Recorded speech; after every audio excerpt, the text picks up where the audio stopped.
Hi there and welcome. Welcome to the biggest, longest live stream I'm pretty sure I've ever done. We're going to go for 4 hours today. God help me. Billy is here. Say hi, Billy, before I start rambling. Hi. Most of you, or a lot of you, know who Billy is. I'll introduce her in a second before I cover the basics here. So I'm going to go over the agenda of everything. We've got a lot of different people presenting today.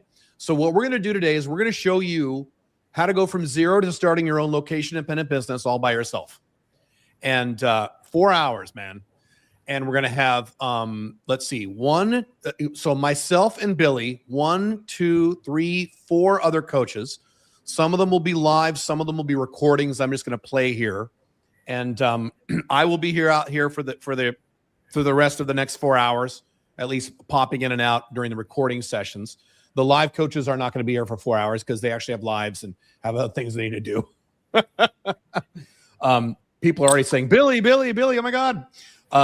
Yes, I see you in the chat. If you guys could do me a favor in the live chat, if you can put the number 2, if you can see me and hear me and see Billy and hear Billy.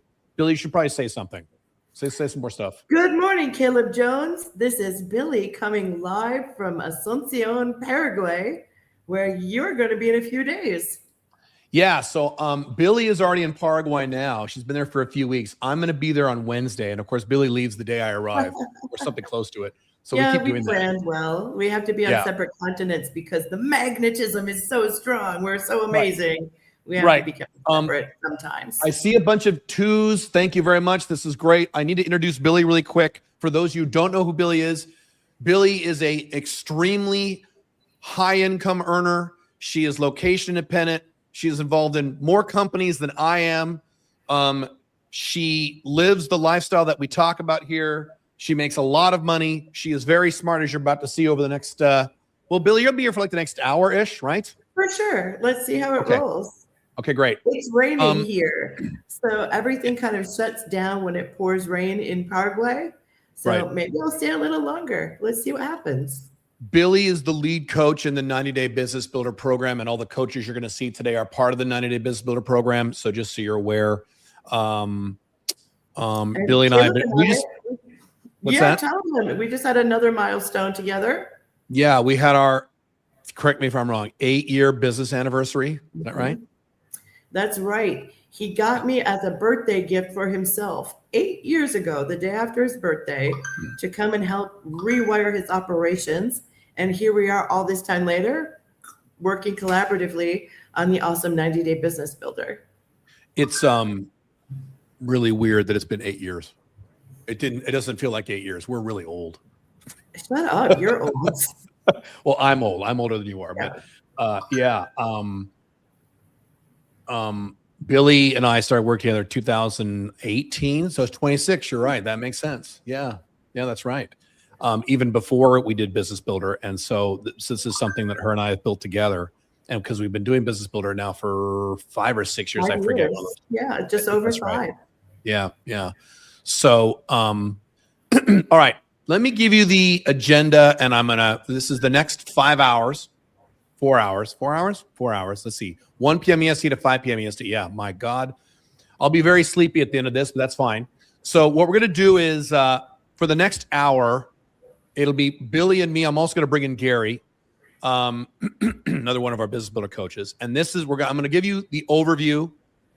Billy will comment. Please comment and interrupt me whenever you want, Billy. Overview about why this is, and if you're familiar with my content, if you're familiar with me, you already know what I'm about to say about certain things, why this is important for you to do, and why this is important for you to do right now and not wait. And one of the reasons I'm doing this big training is, in addition to the new price point for Business Builder, which I'll talk about later, the reason I'm giving you all this free material here, and these coaches, by the way, are expensive. They cost money. This isn't free for me. But the reason I'm giving this to you for free, there's 2 reasons. The biggest one is I want to remove the excuses. I don't know how to find a niche. We're going to remove that excuse in the next 30, 40 minutes here. Okay, we're going to show you exactly how to do it. I don't know how to say stuff on the phone. We're going to We have a sales coach and a communication coach coming up. Okay. I'm nervous about, we have a mindset coach coming up, entrepreneurial mindset. I'm trying to remove all the excuses and all the barriers you have, most of which are mental. They're not physical and they're not, financial. They're mental, so that you can get this done so you can live a more free and happy and prosperous life. Specifically free and happy, which most of you are not, especially if you're an American. You're definitely not happy. Or a Canadian, or live in the UK, you're not happy. You live in Dubai, you're happy. You live in Paraguay, you're happy. But, okay. So that's number one, is to remove your excuses. Number two, and if you've been following my stuff, you already know this, I have moved into a new phase of my life here where I am trying, and I'm 70% there, I think, trying to not do things just for the money and trying to do things to really help you guys, because I don't want to spend the rest of my life, constantly like, well, does this make a lot of money? Well, then I won't do it. In other words, I want to be a little more balanced like Billy is. Billy is where I want to be in terms of this mentally. I'm just a selfish old cow. Let me be very honest. My goal in life has always been to have a group of amazing friends from around the world to go and do really cool stuff with. So as part of the Business Builder, I am fulfilling that desire and creating amazing friends and people that I get to work with and be a business auntie to for many, many years, hopefully forever, and have the same independence of time that Caleb and I do. It's not just about location, it's about time too. I want you to have that because it feels amazing, and then we can do cool stuff together. And Right. I see a couple of people like Eugene in the chat who already gone to a different country to go hang out with him and his family. We see a bunch of friends in the chat, don't we?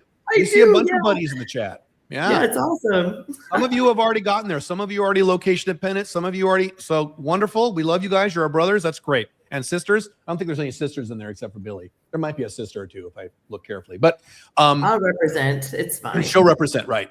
So those are the two reasons why I'm doing this. Is I want to remove your excuses and I want to give you as much stuff. This is free. This is all for now. Some of you got VIP tickets. We'll address you in a second. Don't worry. But this is free. And, I am here. It is my mission. And I don't speak for anyone else, the other coaches. They could speak about their motivations for doing this. The reason I am here, the reason I am alive, the reason I exist, and this is the facts, and I feel this very strongly spiritually, is to help those of you, and there aren't very many of you, but those of you who are serious about breaking away from the prison of your 9-to-5 job, breaking away from the prisons of your collapsing Western country. The United States as an empire just moved into a new phase in the last 30, 40 days. I've written about that in my Substack. To be free from these elements and to live a life that you want. And this is just the next phase of this, to make sure that you have the tools that you need to get these things done. All right, back to the agenda. I got off topic a little bit here. So we're going to talk about niche, how to find a niche, which is phase one of this process. Then at 2 p.m., we're having Coach Jan come on, and that's going to be at about, how long is that? In about 50 minutes now. Jan's going to come on for about 30 minutes and discuss sales skills, specifically how to get to a yes, how to assess if you have a buyer. Now, we do not teach cold sales. We teach warm sales. We'll cover that as we go along. So that will be about a half an hour. Then at 2:30 p.m. EST, those of you who purchased VIP tickets for the hot seats, the first 10 of you, I will address you if you're live on the chat by then. Yeah, you guys are, I'm talking about EST, by the way. I have to pick a standard, so that's EST. United States EST.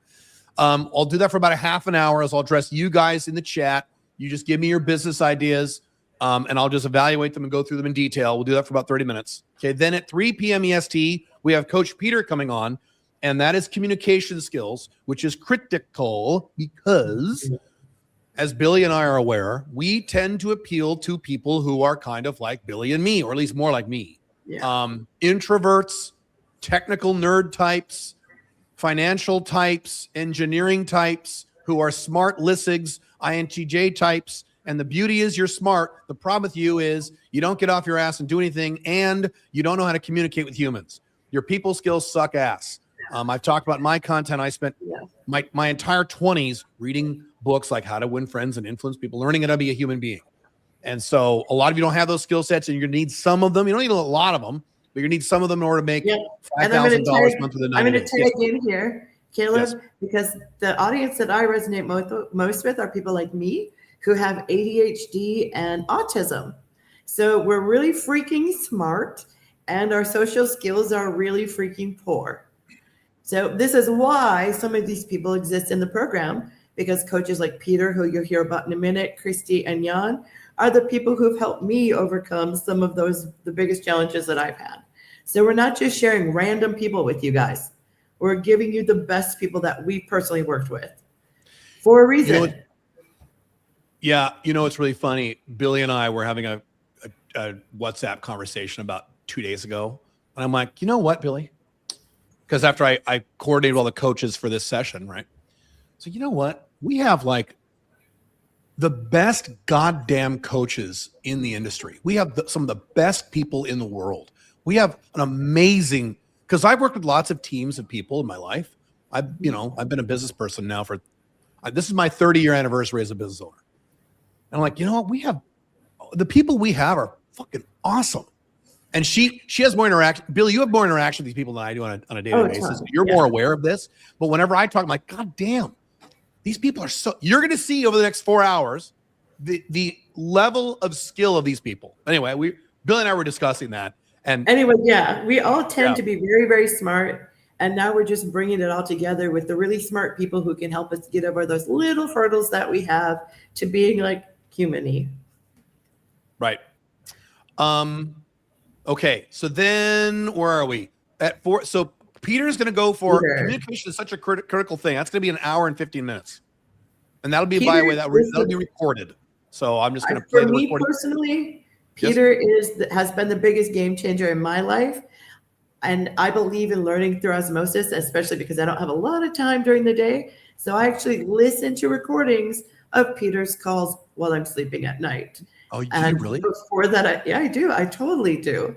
And I wake up thinking like, I could talk to strangers all day. It only lasts for about 2 hours, but that's 2 hours more than I've ever had in my life. Oh, that's awesome. Cool. All right. So that'll be an hour and 15 minutes. He has an entire presentation with slides. It's awesome. I've seen it. It's fucking great. Okay. Then 4:15 p.m., God forbid, I'm going to be up really late tonight here in Dubai, but that's fine. I slept in this morning in preparation for this. We have Coach Christy, and Christy is a mindset coach specifically for entrepreneurs, and her niche is specifically for you guys, 9-to-5 employees making the mindset shift to business owner. The number one reason, if you do not own a business and you're still a 9-to-5 employee, okay, the number one reason is not the reason you think. You think it's because I don't know how to do it. That's incorrect. There's a billion books you can buy on Amazon to learn how to do it.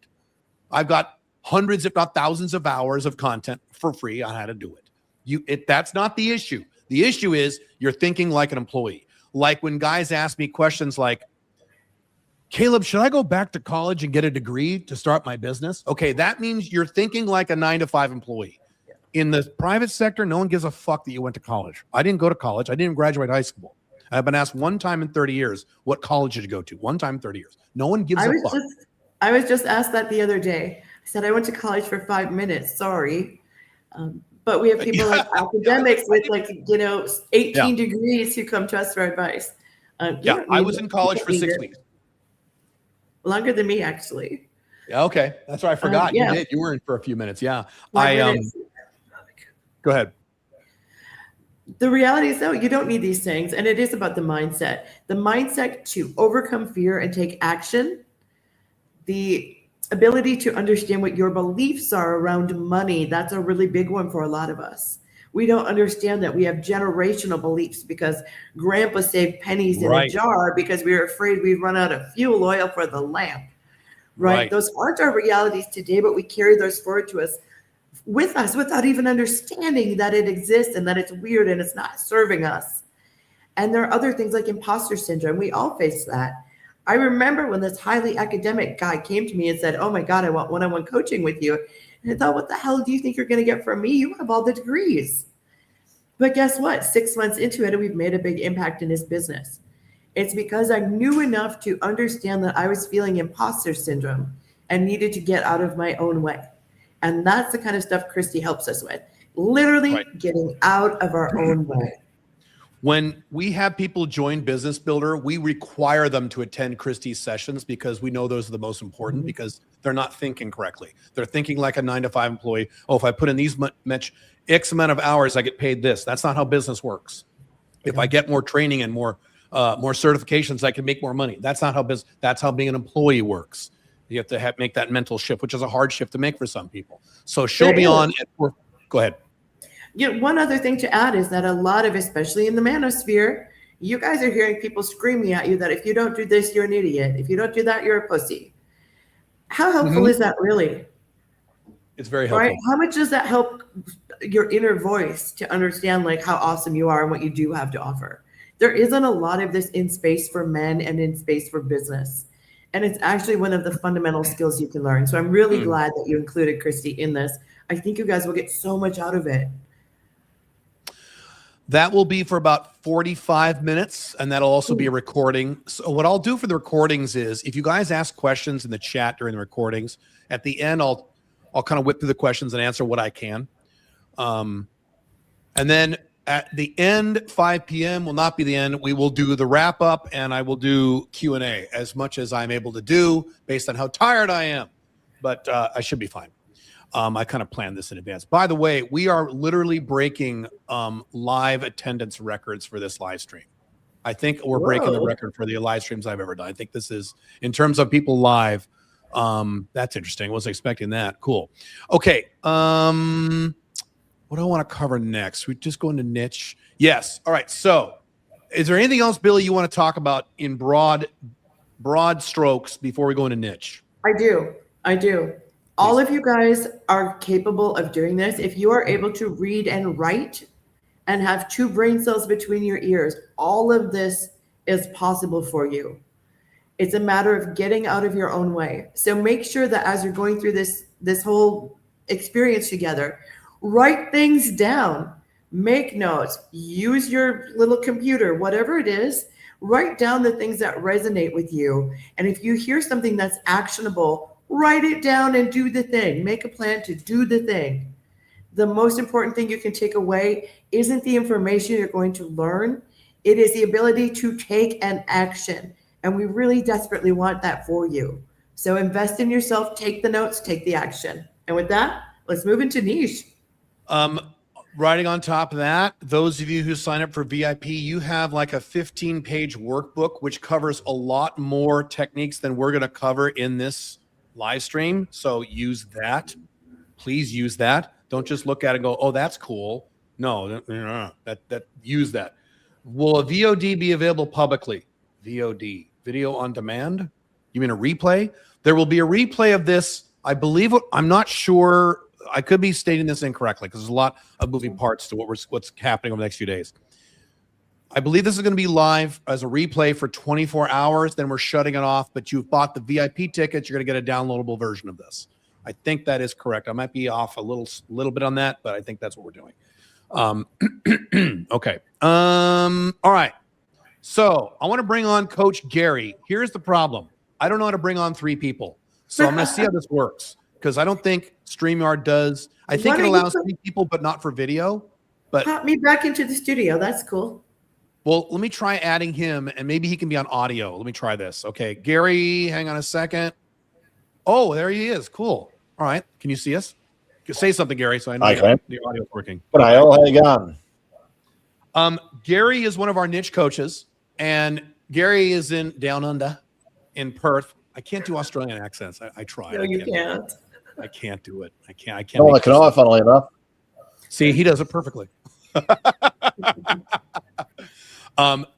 Gary is a niche expert. Gary works in Business Builder. He also works with Billy, and we're going to cover niche. Oh, Gary, say a few words before I'm getting excited. Before I start rambling, go ahead and say a few words. Yeah, g'day all. I'm Gary. I've been with Caleb and Billy in the Business Builder since 2023. Started out as a participant and graduated, and here I am now, putting my 2 cents worth where it's hopefully appreciated. We say this in Business Builder. Billy is addicted to poaching people out of Business Builder and hiring them as coaches. So that's happened a few times. Might You have several happen a few coaches program who are times. Yeah. business builder alumni. So yes. Did your camera just fall? Are you okay, Billy? You okay So over my there? computer is sitting on top of a little box because I have no good workspace here. Oh, And the fuck. box is Where- much smaller than Are the you in your computer. apartment? Where are you? Where are you right now? I am in my apartment in Paraguay. Yeah, in All right, all right. Villanueva. You don't have a desk? Fuck, dude. Not in this one. They put me in a crappy apartment. What can I tell you this time? All right, I didn't understand. work All out. right, yeah. You need a home in Paraguay like I have. I but don't know usually you're use working a on that. desk, Caleb. Come on. Yeah. But the thing is, when we find really talented people who are giving of themselves in the business builder, who are going out of their way to help other people, I will post you as a coach if you're awesome, and that's what it's all about.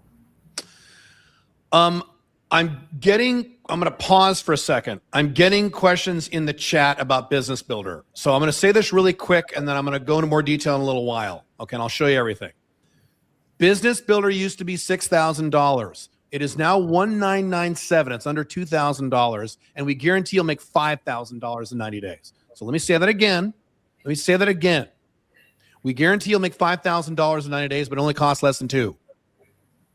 If you can't afford $1,997, you can get in for 3 payments of $797. So you get in for less than $800. Okay, which means this is part of what I said earlier. If you have the wherewithal to do that, and this is something you want to do, and you don't do this, you're stupid. I'm eliminating all the excuses. The only excuse we had was, I don't have $5,000, which I understand. I was poor. I get it. $1,997, which you can put on a credit card, or 3 payments of less than $800 for a program that's $6,000. That used to be $7,000. And every other program you can find on the internet that is similar to this is way more than $6,000. It is $10,000. I was just talking to someone. I'm not going to say his name. What am I? Not a competitor, but similar. He's in this space. He sells a thing just like Business Builder, very similar. It's $9,000. $9,000. Okay, this is less than $2,000. So there's no more excuses. So I'll give you the details on that in a few minutes. Billy, go ahead. You said something.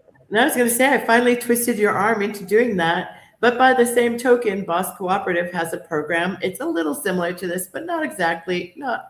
It's kind of similar-ish in the same vein as the other person you're talking about. And you're right, the price is almost $10,000. Yeah. It is because we're able to do this at volume and we have it dialed in and we have freaking awesome coaches that we're finally able to convince Caleb to make this more accessible to everyone and to publish the price, which we have never done before. You'd have to call to find out. I freaking hate that. So less than a month ago, we didn't say how much it was. We said it's several thousand. You need to schedule a call. Okay, we're not playing those games anymore. It's $1,997. It's less than $2,000. You guarantee you make $5,000. Now, and there are a lot of people who make a lot more than $5,000 on their first set of clients, and there's some people who make less, and depends. And I'll cover all that in a few minutes. So let's go to niche. Yeah, let's move into niche though, because Gary has only a short while to be with us. It's the middle of the night in Australia. Okay. But Gary's the kind of guy like me. We can see niche opportunities flying at us from every direction. So this guy is going to be someone you want to listen to. So Gary, I'm going to drive on the you and the three of us have talked about this 10,000 times for 5 years. So, and if you've been in Business Builder, you could probably say these things by heart. I'm going to give you the 8 parameters of finding a niche, because this is maybe 80% of a niche. Is what makes a good niche? Is this a good niche? I'm going to give you the 8 parameters. And when you find a niche for your business, it must adhere to all 8 of these, not some, all 8. Some of them are pretty easy. Some of them are kind of hard. So I'm going to go through these now. Excuse me, Gary and Billy, just interrupt me if you have anything to add. I'm just going to go through the basics. So this is it. And frankly, this is worth the price of admission, although this is free. Right here. Just this list here. Okay. So, and they're listed in no particular order. It's not like this is priority 1, priority 2. They're all equal higher priority. Okay. All right.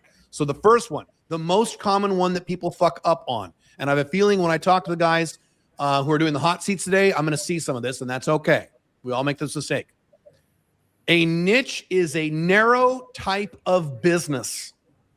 A niche is not what you are going to sell. So like, Caleb, if I sell AI automation services to doctors' offices I'm making this up, in Thailand, is that a good niche? That's not a niche. You're selling AI automation. That's not a niche. That's the solution of that's the thing you're selling. So the name of your niche cannot include the problem, the solution, or the service in the niche. Caleb, I'm going to sell blank. That's not a niche. As soon as you say I'm going to sell blank or selling blank thing, you've killed the niche. That's not a niche. A niche is, I'll give you one of mine.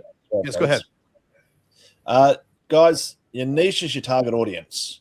It's not what you want to sell. It's not your widget. It's not how you're going to service them. It's your target audience. That's who you're aiming for to help out. One of my niches, for example, is cardiologists in private practice nearing retirement. What am I selling to them? You don't know. Doesn't matter because that's not the niche. What I'm selling is not the niche. That's the solution. And what you have to do under this model to make money very quickly is you separate the solution from the niche. What most business owners do, what most novice business owners do, is they start with the solution. I want to do this. Oh, AI or robotics or whatever the hell it is. Or I'm a bookkeeper, so I'm going to sell bookkeepers or whatever the hell it is. I want to do this, or I'm good at this, or I think this is exciting. So now I'm going to try to find someone who will buy this. I'm going to try to convince them to buy this thing. Yeah. It's backwards. If you want to make money quickly. Now, if you want to make money slowly and painfully, then you start with what you want to sell and try to get people to buy it. That's dumb. You do that, by the way, for your second business. So your second business, sell what you want to sell. I mean, I'm selling a comic book right now. That's not my first business. Okay, that's like my seventh. Billy, go ahead. I'm selling an equestrian lifestyle community right now. That is not my first business. Right? It's like the fourth, fifth, sixth business. That's when we get to the stuff that's sexy and that we really like. Right. Get free first. Get your 9-to-5 job first. Go ahead, Gary. Sorry. I've been doing a little bit of research for some website update, and I found that within the first 5 years doing the traditional business cart before the horse way of doing things, within 5 years you're likely 80% chance of failing, and that's between 60 and 80% where you are in the world. So it's something to keep an ear out for everyone. What I have here on the slide is 2 B2C examples. Do not do B2C, only to sell to business. I'm just using it as examples to illustrate. Personal credit repair for real estate investors. That's not a niche. That's your personal credit repair. That's the service, so that doesn't count. So if you chop that off, you have what? Real estate investors. Is real estate investors a niche? No. So that's not a niche. Moms with toddlers who need help decorating their house. Who need help decorating the house is the thing you want to sell. How the hell would we determine that anyway? Is that a big need that moms have? That's just what you want to do, for example. And then if you chop that off, you have what's remaining? Moms with toddlers. Is that a niche? No. So there you go. So you're going to be tempted to put the thing you want to sell in the niche. That's not the niche. The niche is Gary said it perfectly, what is your target audience? And it has to be businesses, not individuals or people. Again, if you want to make money quickly, we sell to businesses first. For your second business or third business, sell whatever the fuck you want. Once you don't have a 9-to-5 job and you're location dependent, you're happy. Then do whatever you want. But to get the hell out of your job and out of your collapsing country, sell to businesses only. All right, next one. This one should be obvious, but a lot of people screw this up still. It has to be a niche. A niche is a narrow niche, not an industry. So if you say healthcare, that's not a niche. Or tech, or AI, or crypto, these are not niches. These are gigantic, broad industries with tens of thousands, if not hundreds of thousands of niches inside these things. Doctors, that's not a niche. Lawyers, that's not a niche. I mean, lawyers there are. Law firms, are you insane? No. So it's a narrow niche, because depending on how you want to say it, I say niche because I'm a dumb American. Niche inside an industry, buried way deep, not an industry.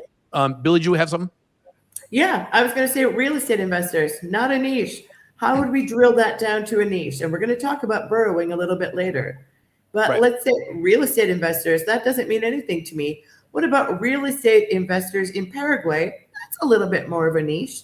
If I choose a city, Nuevo Asuncion, which is a new city being built near the capital. Okay, now we're getting into a niche.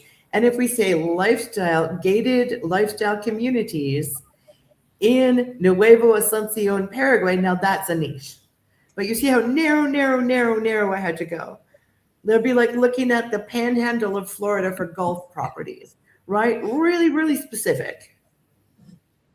And even with types of property, commercial, residential, multifamily, industrial, right? You can get really narrow. And one of my favorite statements I've been saying for many years, and I say this a lot in Business Builder, but I say it publicly too. Well, what if it's too small? What if I have never seen a niche that is a real niche where you couldn't make a 7-figure income from. 7 figures, not 6, 7, if you wanted to take the time and effort. I've never seen a niche too small for 7-figure income. Don't worry about going too small. Don't worry about it. All right. Ask me to market is not dying. This one's an easy one. So you probably don't want to pick, anything to do with printing on paper, newspapers, printed magazines. Another one is a technical, like bookkeeping, audio recording studios. That's a dying industry because people have their own stuff in their house now, right? So bookkeeping is a dying industry because AI companies have automated 80% of what they do. They've rolled it out at the enterprise level, and now it's scaling down to the smaller companies as well. So we know that is dying. That's simply not, that niche isn't going to exist as we know it in a few years. So there's 3 categories for this. I need to kind of hurry up. There's dying industries. There are growing industries, obviously. We know what those are. Those are easy. And there are solid industries. They're not growing or dying, but they're just going to be there forever, like roofers. Roofers aren't going anywhere. AI is not going to threaten roofers. If you're a roofer, you'll have income for the rest of your life. You'll be fine. Is it a growth industry? No, but it's not dying, so it's stable. So you can think of dying industries, stable industries, and growth industries. Okay, and you want your business to service niches in stable or growth industries, not a dying industry. That's not a good idea. All right. The niche has enough money to pay for what you want to sell them, and that would be something in the number. Kill. What does that mean? How much money? The number I have in my head for this is around $3,000. You could be selling something for much more than $3,000, and you should, but a lot of people don't have confidence to do that. So let's say $3,000. So if you have a niche and you say, I'm going to help you solve your biggest problem, niche, $3,000. So they go, holy shit, we don't have that kind of money. Probably not a great niche. There are niches out there that are valid niches. They are true niches. They're real. They're B2B, but they are poor and they have no money. Or like restaurants, they have micro razor thin margins, so they don't have a lot of extra money to spend on stuff.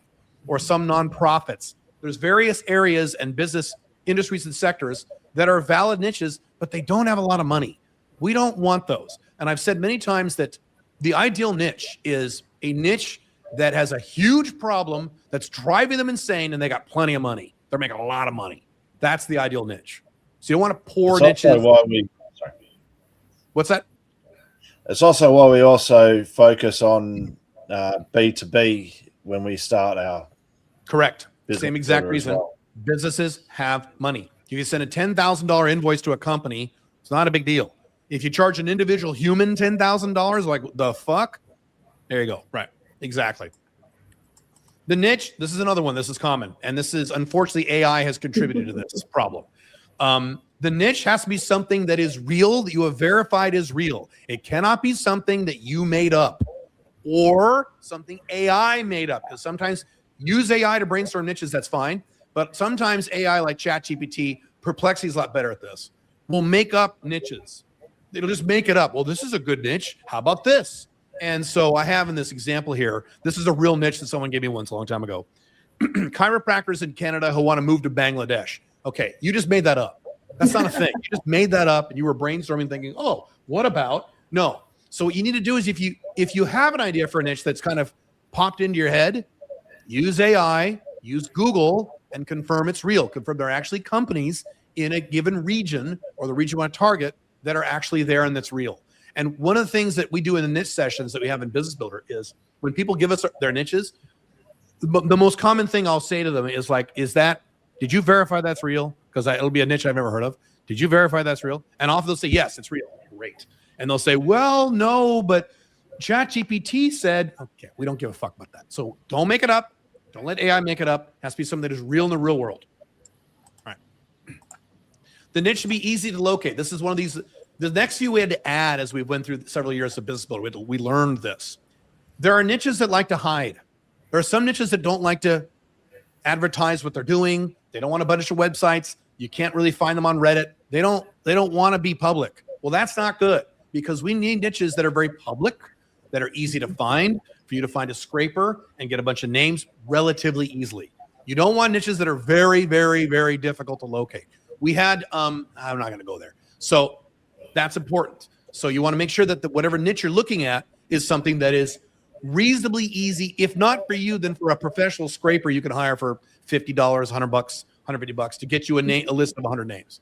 Because or it's you can also use platforms like Apollo AI and Yes. Lucia. Yes. These are things that will help you search by job title, by company, etc. There are many, many, many different ways that you can compile these lists in short time. But if you can't create a list of 40 or 50 businesses, there's probably a problem because they're too hard to locate. Right. And they're out there. Now, this is the next one. There's kind of a Venn diagram. There's some overlap between this next one here and the one I described.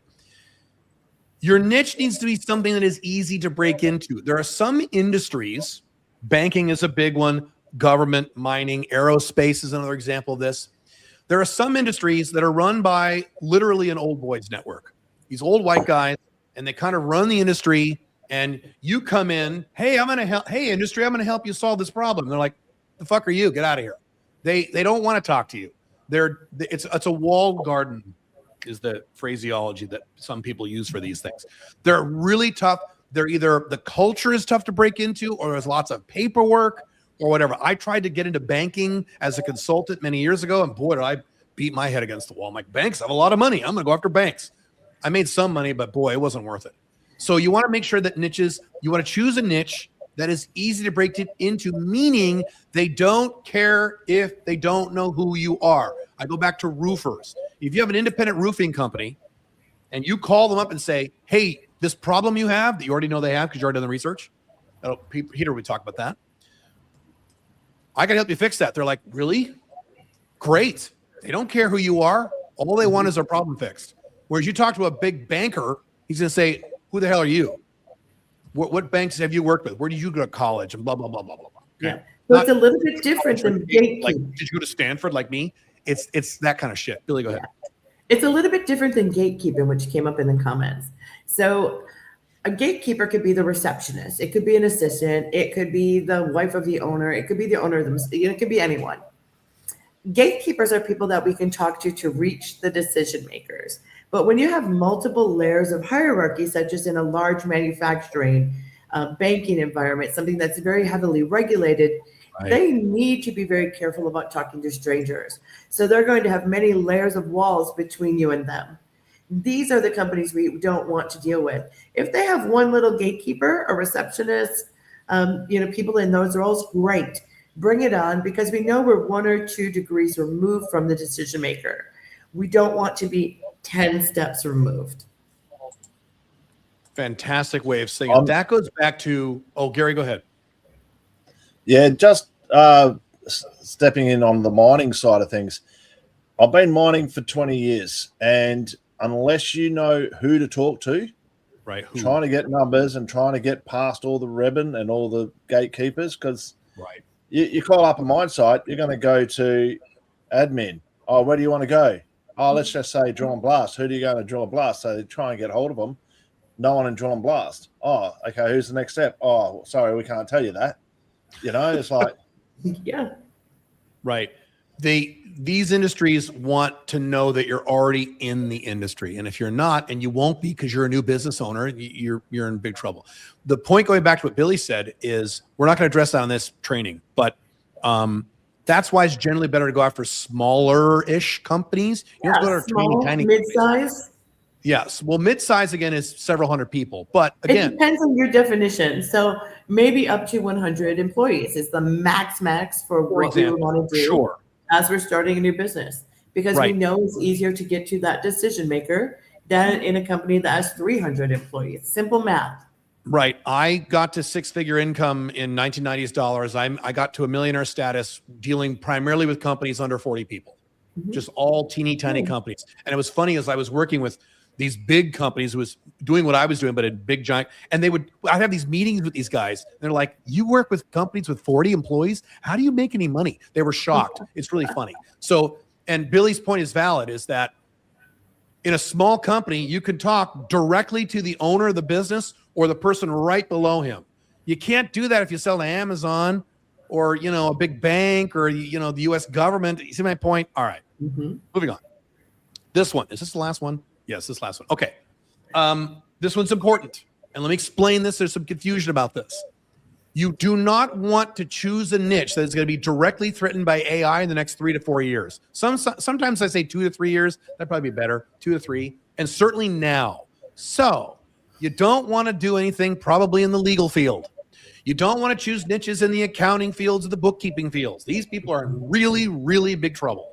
And I could list billing. Yeah, medical bill. I mean, I could list 10,000 things. Copywriters. What you don't want to do, and I've already seen this happen now, what I'm about to describe. Before it was a hypothetical I was given 2 or 3 years ago. I am now seeing this happen right now.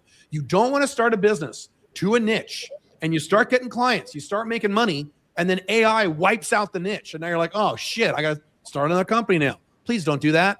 So you want to choose companies that are not threatened by AI soon. Now, the response people give to me on this sometimes is, but some people will say this, depends on how you feel about what AI is going to do over the next 20 years. Caleb, AI is going to threaten every niche. So we're all fucked. Okay. We're not worried about what's going to happen in 20 years. Let me go back to roofers. Is AI going to threaten roofers? Well, robots, that's 30 years from now. Go look up how long it's going to take to really actually manufacture tens of billions of robots. We don't have the manufacturing capability. It's going to be a long time. So and people are resistant. Go ahead. What? People are resistant. Am I going to hire a team with a robot to roof my house knowing that the expense is going to be 20% more? Of course not. So that's not going to be rolled out in a large scale anytime, probably within my lifetime. Right. So you're looking at niches that are not going to be threatened by AI in the next few years. Well, what if they're threatened in 7 years? I just did a YouTube video about 2 weeks ago on the Unchained CEO channel addressing that directly. You're going to pivot anyway. Billy and I have been self-employed for decades. We pivot every few years anyway prior to AI. AI is just going to be another pivot. Okay, I'm not selling the same thing I was selling 7 years ago, 5 years ago, certainly 30 years ago, and Billy's same thing. So we're all in the same boat here. So don't worry about that. We're just worried about the next 2 to 4-ish years. Make sure it's something that AI is not going to really hit. Now, a little asterisk by this is there are some niches, I'm in one of them, where they'll be benefited by AI. So that goes back to growth industries. So some industries, not most, but some industries are going to be helped by AI. Okay, that is a hint, hint. Go after those, for example. Let's see. How are we doing on time? We have 15 minutes. Billy, go ahead. You want to say something? Nope, I was just giving you the count. Okay, so questions. Those of you who are live, we have broken our record. I can't believe that. I was not expecting this. We've actually broken the record of live people attending a live stream for me. That's cool. Are there any questions for those of you live regarding niche? And if not, we're going to pivot into burrowing. We're going to talk about that briefly. But are there any questions specifically on niches? Now, I did see a question about showing up at someone's office. We only teach location-independent income here. So under this model, unless you want to violate the model, and you shouldn't, you should not be showing up at anyone's office. You should not be calling anyone in your local city. You need to force yourself to look outside of your region. It doesn't have to be outside your country. A lot of you, at least 50% of you are Americans. America's a big country, but even the UK, you could sell to Scotland or whatever the hell. So Australia, etc. So you only want independent. Go ahead, Bill. I'm going to push back a little bit because Caleb and I are different people, as you know. I'm going to push back a little bit and say, as you're doing research and as you're building a business, walk in. Walk in. If there's 5 roofing companies near you, walk in the damn door. Bring a cool gift that they won't forget. My favorite are doing things like if I'm going to a pest control company, I'm going to order on Amazon those lollipops that have like bugs and spiders inside of them, because they're not going to forget me after I leave a gift like that. They're going to be more likely to speak to me. So yeah, I'll do some quirky little thing like that and walk in the door. But it's not because my goal is to serve those people on the ground, to be spending time in their offices. It is literally to be gathering information and getting a first client. But I'm going to change that model as quickly as possible. I don't actually want to work for you in this place. Even if I work with someone in my community, which I sometimes do, it's remote. I'm not going there. I don't have time for that, nor do I have the inclination, right? So think about this if you're doing research, but it's not that you want to be married to this region for what you're doing, and you certainly don't want to be expected to show up more than once at someone's office. Correct. You just got to be really careful with, again, the location dependent mindset. We're trying to separate yourself from that. The biggest threat to you as a Westerner in 2026 is that you are if you are, and most of you still are, if you're location dependent. If you have to stay in a certain city to make money to pay your bills, you're in big trouble. You're in huge trouble. Now, if you choose to stay in a certain city and you could be anywhere in the world you want, like me, then fine. You can always leave. People were very worried about me in Dubai a few weeks ago, weren't they? Well, I could leave anytime I want. And I was fine. But anyway, so the reason I was so relaxed, and a lot of people are like, oh my God, kid, they're going to die, is because these were location dependent people. These are people with the paradigm of, I live in this city, so I'm stuck in this city and I can't leave. And so Caleb must be the same way, and Billy must be the same way, and Gary must be the same. We should all be. No. You've got to separate. That's part of mindset again. You need to think in terms of being a citizen of the world, not a citizen of your country or your city. A citizen of the world, and wherever you are is where you happen to be at the moment, but you can leave whenever you want. You've got to start getting your mind into that zone. It's really important, because if you don't make that mental shift, you'll never make the physical shift. And I'm going to say this again, and I'm not being hyperbolic or making a joke. The biggest threat to you, if you're a Westerner, right now in 2026, is if you're stuck where you are. You need options. There's a reason that I'm in Paraguay right now. First of all, I love coming here, but it's because I bring a ton of people here to get residency. There's a reason I go to Dubai. It's to get residency. It's not because I freaking love Dubai. We need these options in our lives. The first step to doing that is having the financial freedom. You need to take action. I see a question here. A few of you are asking questions that we're going to answer a little later, so just hang on and you'll get those answers. Like, how do you contact them? Don't worry, you're going to get that in the next few hours. You've always advised not to try to offer softwares due to limited time frame in building them. Right. Do not sell a software item. No. Plus, Claude Code and AI is coming for you. So no. What about resorting to white label? What's that? White labeling is lame. That's what you do when you don't know how to do something and you don't mind selling something for pennies on the dollar that someone else built. I think of that sort of like MLMs. Not exactly the most legitimate business, certainly not one I'd be thrilled by. Now, I own a company that has a software that's white labeled, but that's because my company uses it and we want to offer it cheaply to clients, not because we have any desire to make money on it. I didn't mention this earlier, and I probably should have. So we're giving you several rules here for your first business. B2B, location dependent. Here's another rule you're going to follow for your first business. If you want to do white label software for your second business, please do it. Once you're free from your 9-to-5 job and you're location independent, making at least $7,000 a month. That's my standard model. Okay. Another rule is what you're going to do if you follow these models and want to make money from zero. If you want to make money, $5,000 within 90 days, which is what we're talking about here today, you're only going to sell one of two things. You're going to sell consulting or a business service, and that's it. You're not going to sell anything else. Can I sell software? Is that consulting? No. Is that a business service? No. You're not going to sell software. Consulting or a business service. Why? Because you can charge thousands and thousands of dollars as a newbie to a niche with a problem and have most of that or all of that be margin, meaning profit for you, very quickly within a few weeks. You cannot do that writing an ebook unless you have AI write it for you. And then nice. And even then, you just have to market the hell out of it and hope for the best. Right. You're not going to be able to write your own ebook and make a lot of money in 90 days. You're not going to be able to write your own software or white label stuff and make a lot of money in 90 days. That's just not going to happen. I'm sorry. The number one priority. Those are volume businesses, which are legitimate businesses. But as a first business, to get you to that financial freedom rapidly, it would be a horrible choice. Right. What I keep saying over and over again in my content is, in this new era of AI and Western collapse, which keeps accelerating every year, your number one priority is speed. So if you have a business idea that's going to take you 6 months or 12 months or 18 months or 2 years to make money, and there are business models like that, no, please make that your second or third business when it's not urgent anymore. I see another comment. Are irrigation and electricians a good industries to find a niche? Yes, it's perfectly fine because by AI, anything blue collar is usually pretty good. Now there could be other problems that maybe they have lower margins, but that's something you would research when you niche down. Yeah, but in terms of industries to start, sure, that's fine. There's another one that showed up here, Caleb, Yeah. asking about the arts specifically.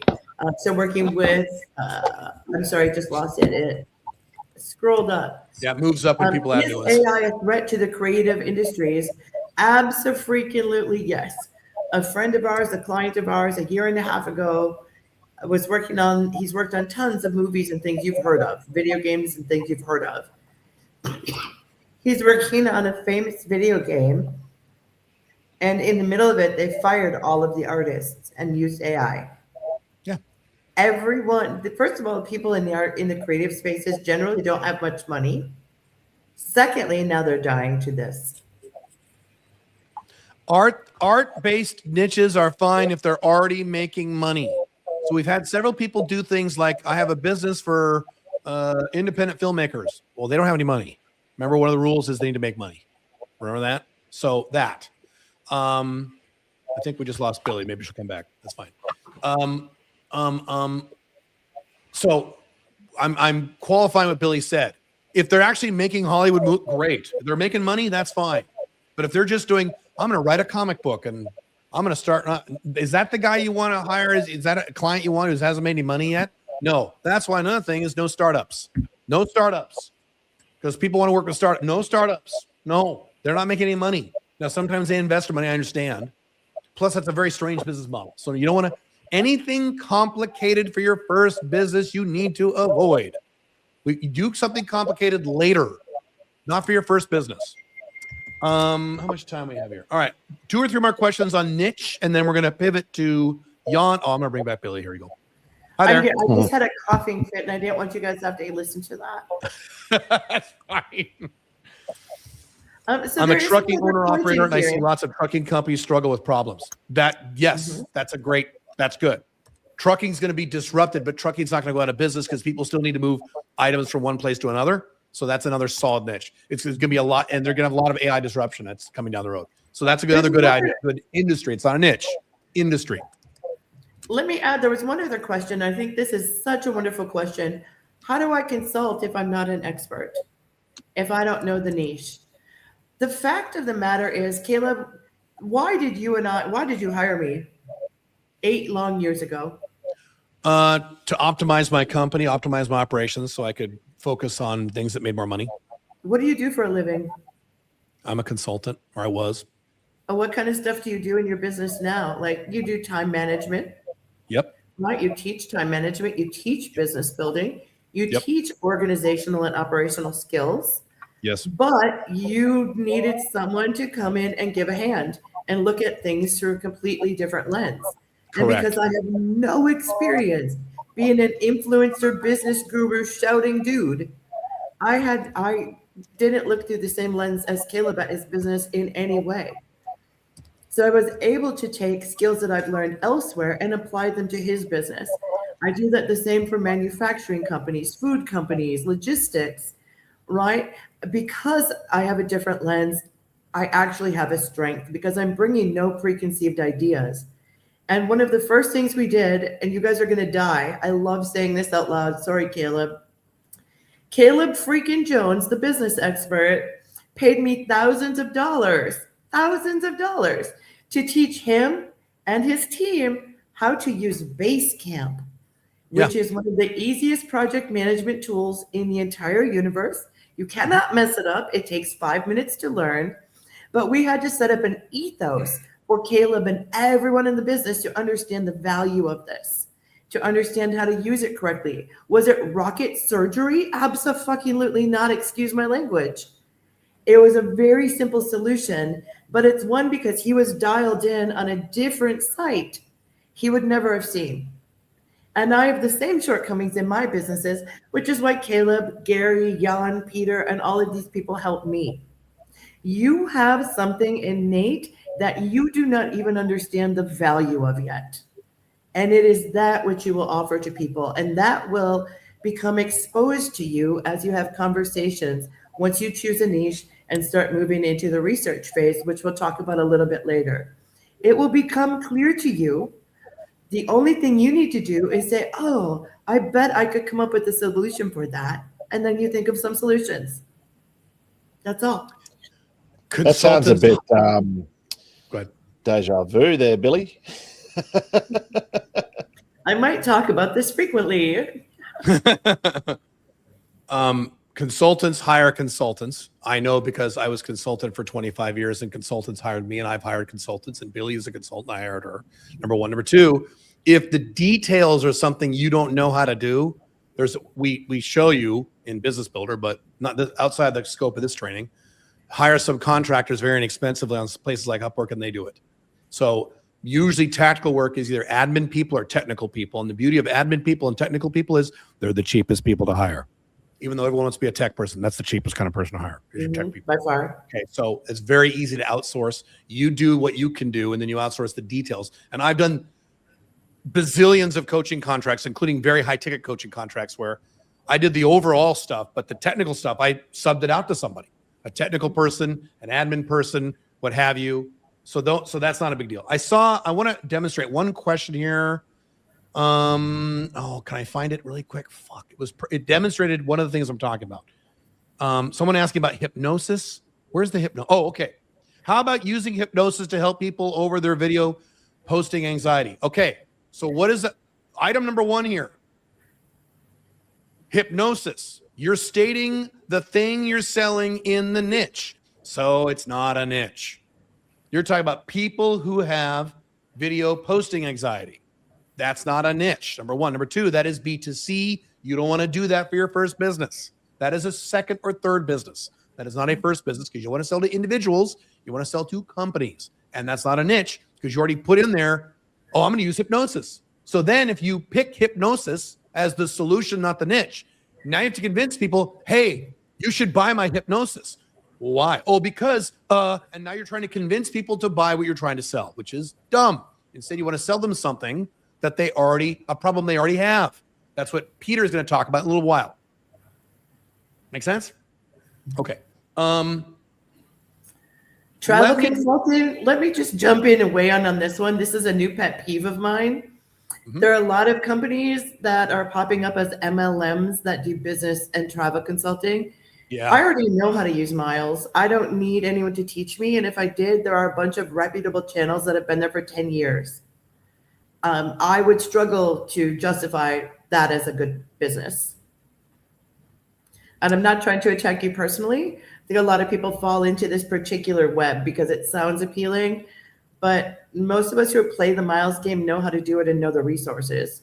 And if you don't, the social media channels are full of those influencers already. And again, that's B2C. You don't want to do a B2C for your first business. I know B2C is more sexy. We understand that. We run into that a lot with business builder clients. I want to do this. I know that's cool. I know it's sexy and fun. B2C is more sexy.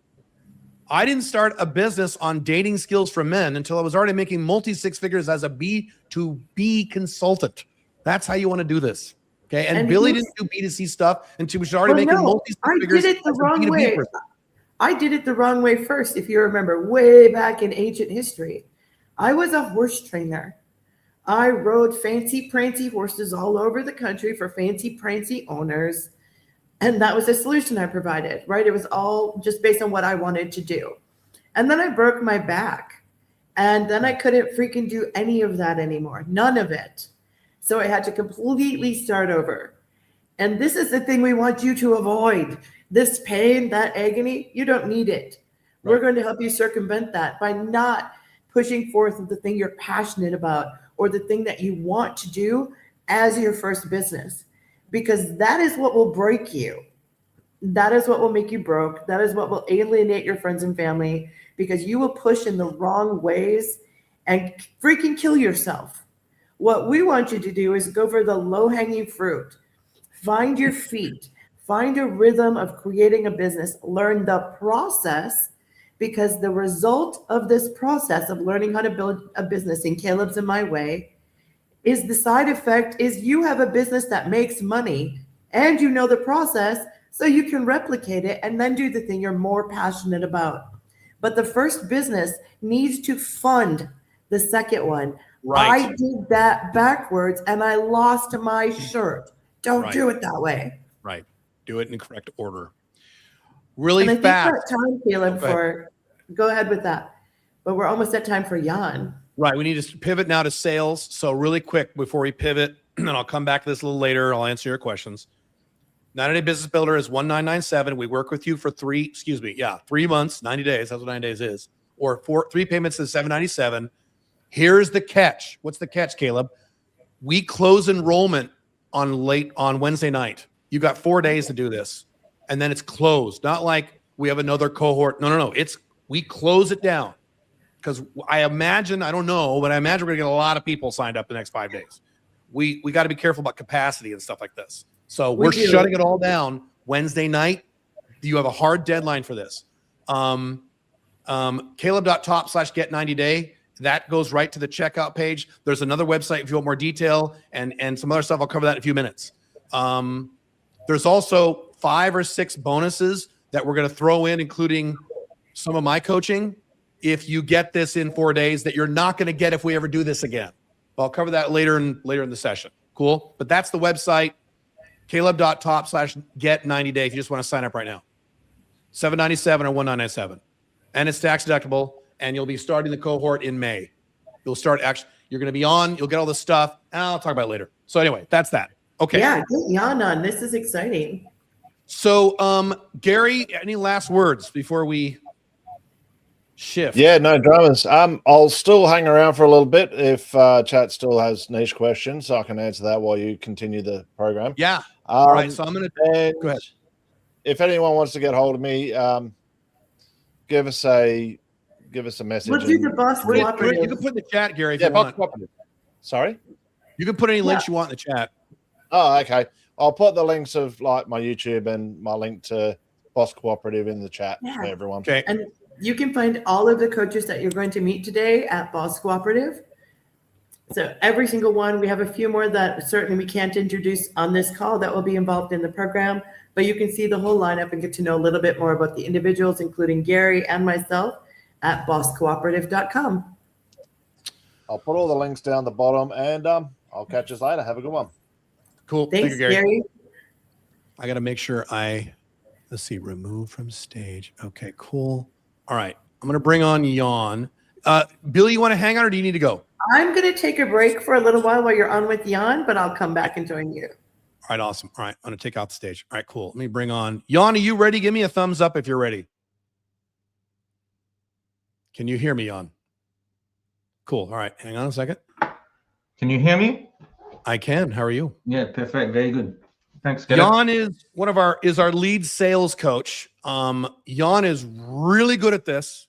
You're going to see in a few minutes. You're going to see right now, actually. I'm actually going to give him the floor for about 30 minutes. And this is sales, particularly phone sales and or Zoom sales, because again, we're talking about location independent. We're not talking about going in one-on-one and trying to sell something physically. So this is usually it's going to be over the phone. Sometimes it's Zoom. Depends on the scenario.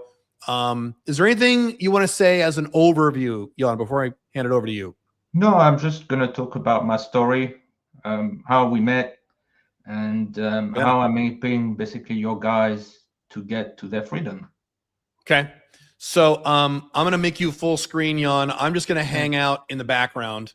I will for you guys live, I'll still kind of pay attention to the comments when someone else is speaking, and I'll make notes of important questions, and I'll circle back when Jan is done. You can interrupt me at any moment.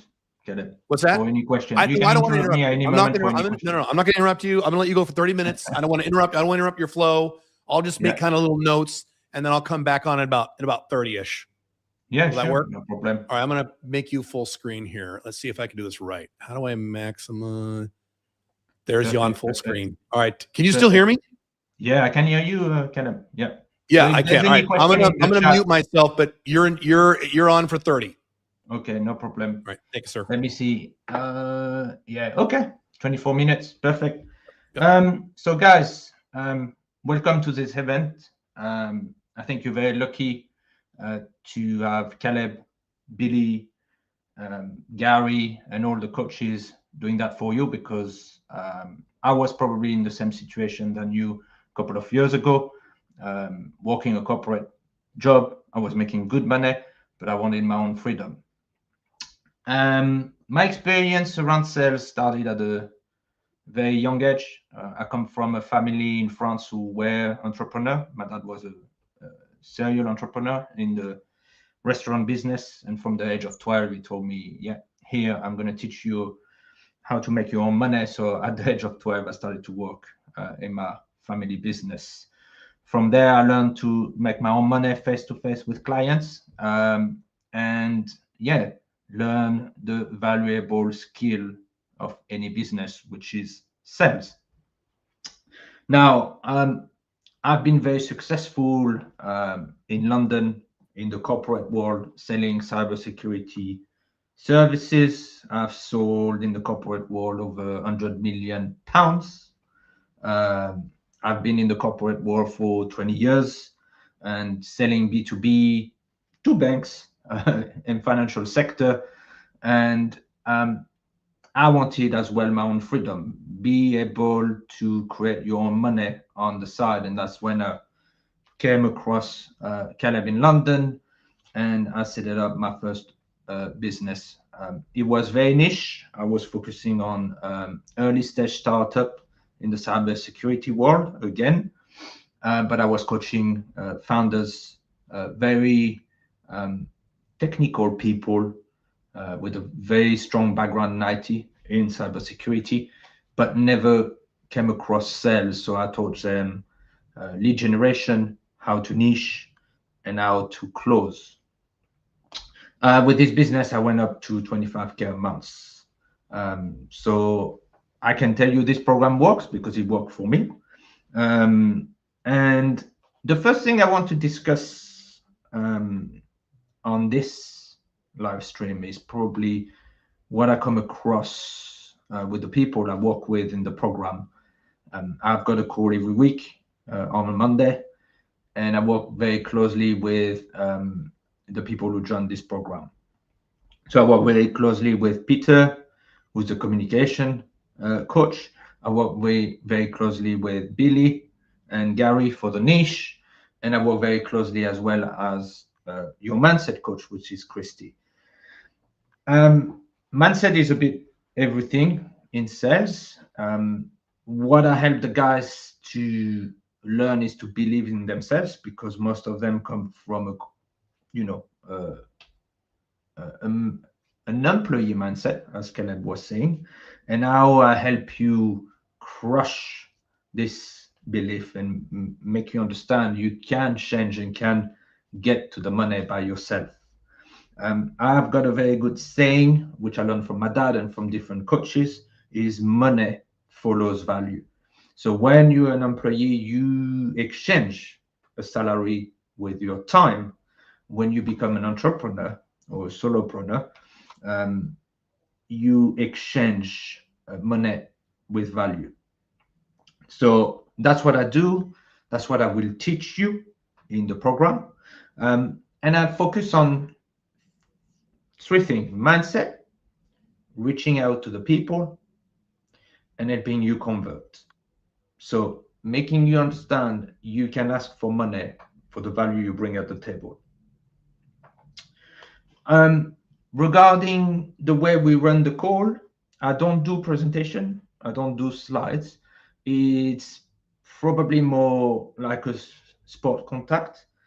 If you join my call, I will work with you on role play to make sure you understand the framework. So you will not be left alone.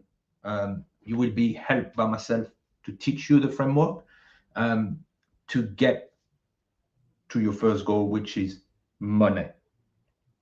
Now, the most valuable skills you can learn is definitely sales, because when you start as your first business, you don't have a brand. So is direct outreach. As Caleb said, is probably warm leads, probably from your network, from people you know, and yeah, that's it.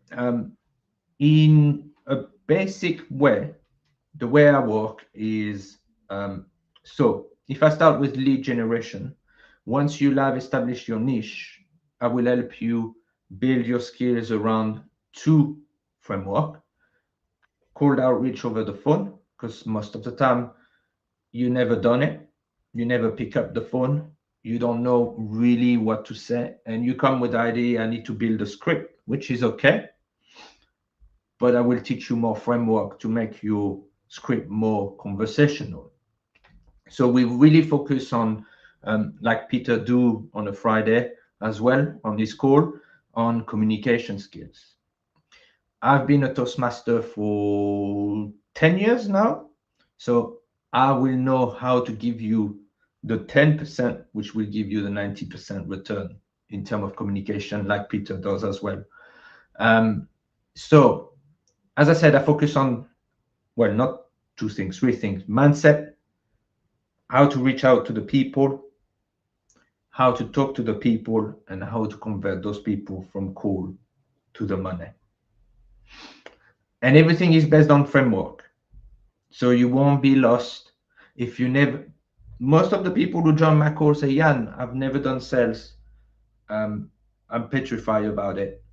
I understand how to look for a niche. I use AI. I use everything to get to the niche. They get to the niche. And when it comes to come to the spot contact, which means reaching out via the phone, via email, via DMs, that's where they froze.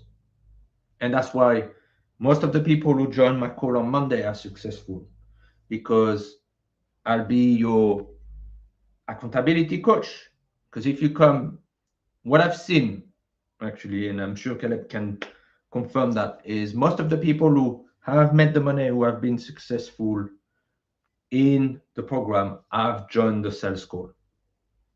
So sales, I know sometimes you can, when you hear the word, can sound like a dirty word, but it's actually your best friend when you start a business. And I'm not the Wolf of Wall Street.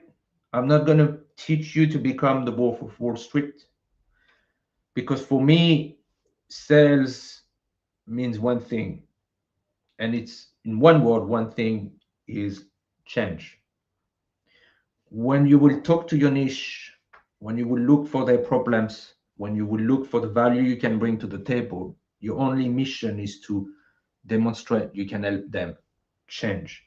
Change in generating more revenue, changing in a way to reduce their cost, or changing in the way to improve the operation of their business. Now, pretty simple, your mindset will shift if you join my call. If you join Gary, Billy, Christy, Peter, my call, you will change. We're here to help you transform from an employee mindset to an entrepreneur mindset. Now, I'm not going to say it's going to be easy, it's hard to change, That's why you want to join this program, to change, to get to your goal, which is freedom, financial freedom, generating your own location independent income. And most of the time, people don't realize their value. So when they join my call, they realize, oh, actually calling people is not that difficult. And when they start to understand the framework, when they start to understand the number, they start to enjoy the process. And when you start to enjoy the process, you start to get better and better and better results. So usually what I'll do on the call is help you with Christy, change your mindset to where you need to be. But if you make yourself coachable, I will teach you how to reach to the people in your network, how to reach to people over the phone, over email, over DMs, and finding your niche and your target audience offline. Because sometimes we had people on this program where when they joined my call, they were like, "Oh, I'm reaching out online, but no one is responding to me." And I'm like, what's your niche? Oh, it's in IT, in bank. And we thought about face-to-face events. And he went to face-to-face events and got their first clients. So I will be here to challenge your mindset, to challenge your belief, because sometimes you think a niche is there, but actually you can find them offline at different events, or you think you can find your niche at events, and actually you can find them online. So I will be here to help you find your target audience and reach out to them. Now, come the second part of the call, which is usually the second problem I'm resolving, is first how to get to those people, but second, how to get them on a call, and how you close, how you ask money for your services, and how you get them value and get the money to your bank account. So one thing I've seen in my coaching course is sometimes, because the audience we have are very intelligent people, already successful people, usually in the corporate world, they're very good at research and come with assumptions about the niche, what I'm going to offer, what the services I'm going to sell to them. And actually, when I ask them, where did you get this information? They say, oh, usually AI or Google. But I ask them, have you talked to your audience? No. So usually the second part of my call is role play, where we run the sales call. And the assumption is usually they ask me to be good at objection handling on the pitch, but they usually don't ask me how to be good on discovery. And in sales, your winning rates improve, and actually the sales is usually made in the discovery, which is the first part of the sales call. So that's what I do with the guys on the coaching call. Is we go through the role play, we build a framework for them to have successful sales call, and most of the sales call is spent on the discovery, meaning what your niche desire as an outcome. Why do they want this outcome on an emotional level? Because people buy from their emotion and back up their emotion with data.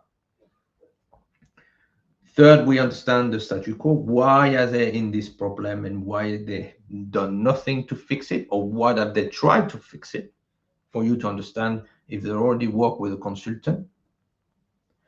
And from there, you create your urgency, understanding if do they want them to buy what you offer or solve the problem, and especially do they want to urgently resolve this problem. Because sometimes you go to a niche, they have a problem, but they have no urgency to fix it,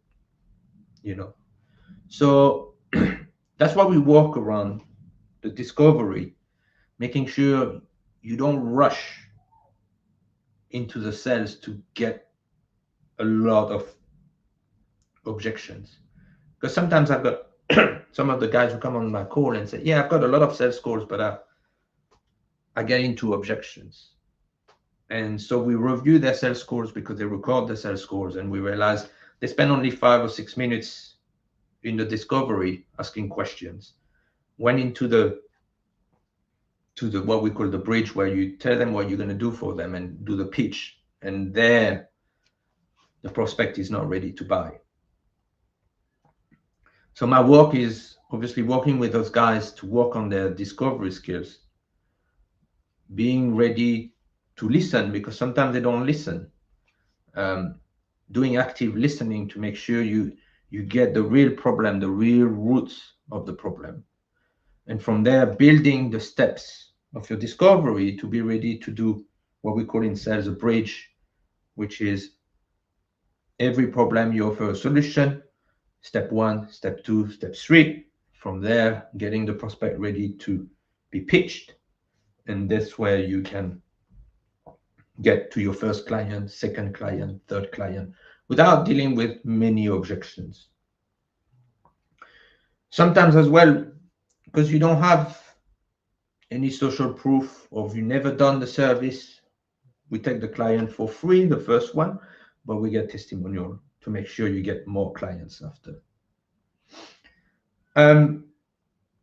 One of the main questions I get from people who've never done it is, Jan, I don't have an offer and I don't know what to offer as a service.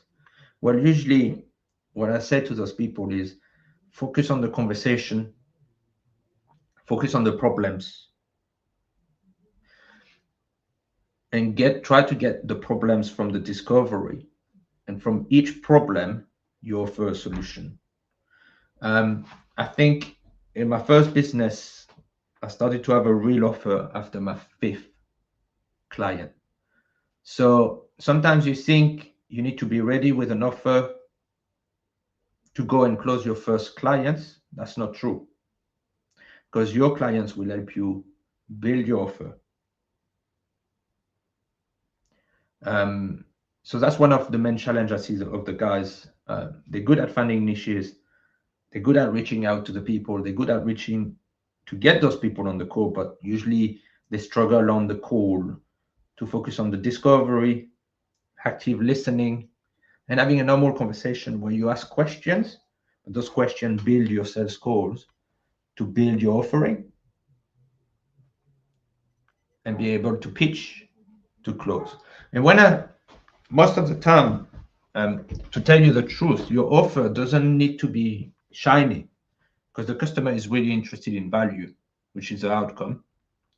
And my first offering was, I remember I closed it for 12K. I found a client on LinkedIn, reach out to the CEO, reach out to the COO, got them on a call through DMs. They didn't know me. We did a call. I spent 25 minutes, 30 minutes talking with them about their problem, what was their challenge, and their main challenge was to get their first clients. So I went through their problem around niching, around lead generation, around sales. They've never done sales before. And my offer was pretty simple. I will have 2 hours every week with you, go through assessing your niche, assessing your test clients, assessing the way you work, you know. The second, I will build a plan, which was a marketing plan and a sales plan. And third was execution. And I closed them for 12K and there was no objection.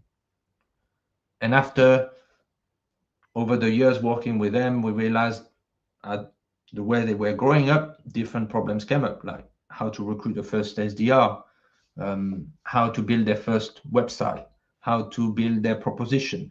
And the problems kept mounting. The more they're growing, the more problems you will see in your niche and your clients.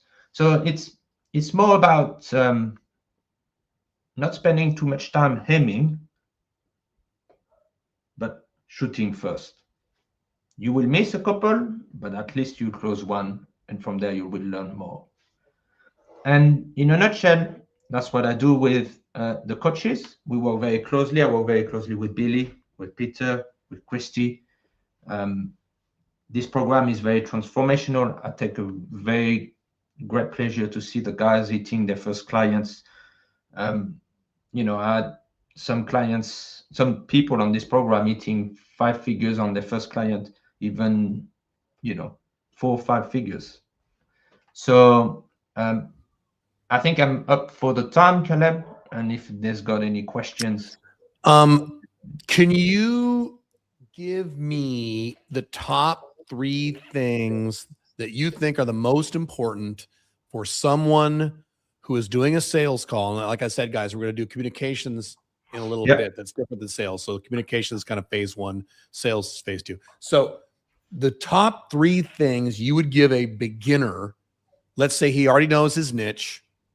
He's already determined that this customer, this niche has a problem. He's ready to sell them on the phone. What are the top 3 things he needs to do or not do, in your opinion? It's more the thing not to do. I didn't want to say that, but you're right. But I wanted you to say that. Go ahead. I think you'll agree with me. The people who join your program are extremely smart people. Probably already 6 figures in their corporate job or Often. Yep. Yeah. And the way you reward it in the corporate world is you tell people what to do. This is the way you talk. No. But in the world of entrepreneurship is more active listening. So when I review the sales calls of those guys who start in sales, they come back to me and say, "Oh, the call was brilliant, Jan, but I didn't close." And I say, "Let's see at your call." And his call is 30 minutes and he's spoken for 25 minutes. So pause really quick, guys. I have been saying this on my dating stuff only for about 15 years. And I've been saying this now on my business stuff for about 5 years. I'm gonna double down on what he just said, because he is exactly right. That, by the way, so Jan's a sales expert. And I asked him, what are the top 3 things? You saw me, I didn't lead the witness. And the first thing he said was, guys are talking too much. And here, Jan, because I've listened to sales calls myself in Business Builder and to my other companies. And yeah, Jan's right. 30 minutes. And the guy trying to sell has been talking for 22 or 25 of those 30 minutes. No, you make money by asking questions and then shutting your fucking mouth. And I actually teach people this. I teach people this in Business Builder, but in my other stuff, my business stuff. You ask a question if you're on the phone. If you're on Zoom, you can't do this. You ask a question and you literally take your fucking hand when you do this and you cover your mouth. By the way, full disclosure, I've had to do this because I have the same problem. Not as bad as most of you guys, but sometimes I want to talk too much. And I'm like, okay, so tell me more about when you say da-da-da-da, what do you mean by this problem? And it forces me to listen. So I'm glad you said that. Yeah, that's number 1. And again, you have proof here. We're live, and I did not lead the witness. Jan, did you and I discuss what to talk about in detail before? No. Okay, yeah. So we're coming at this from 2 different people now.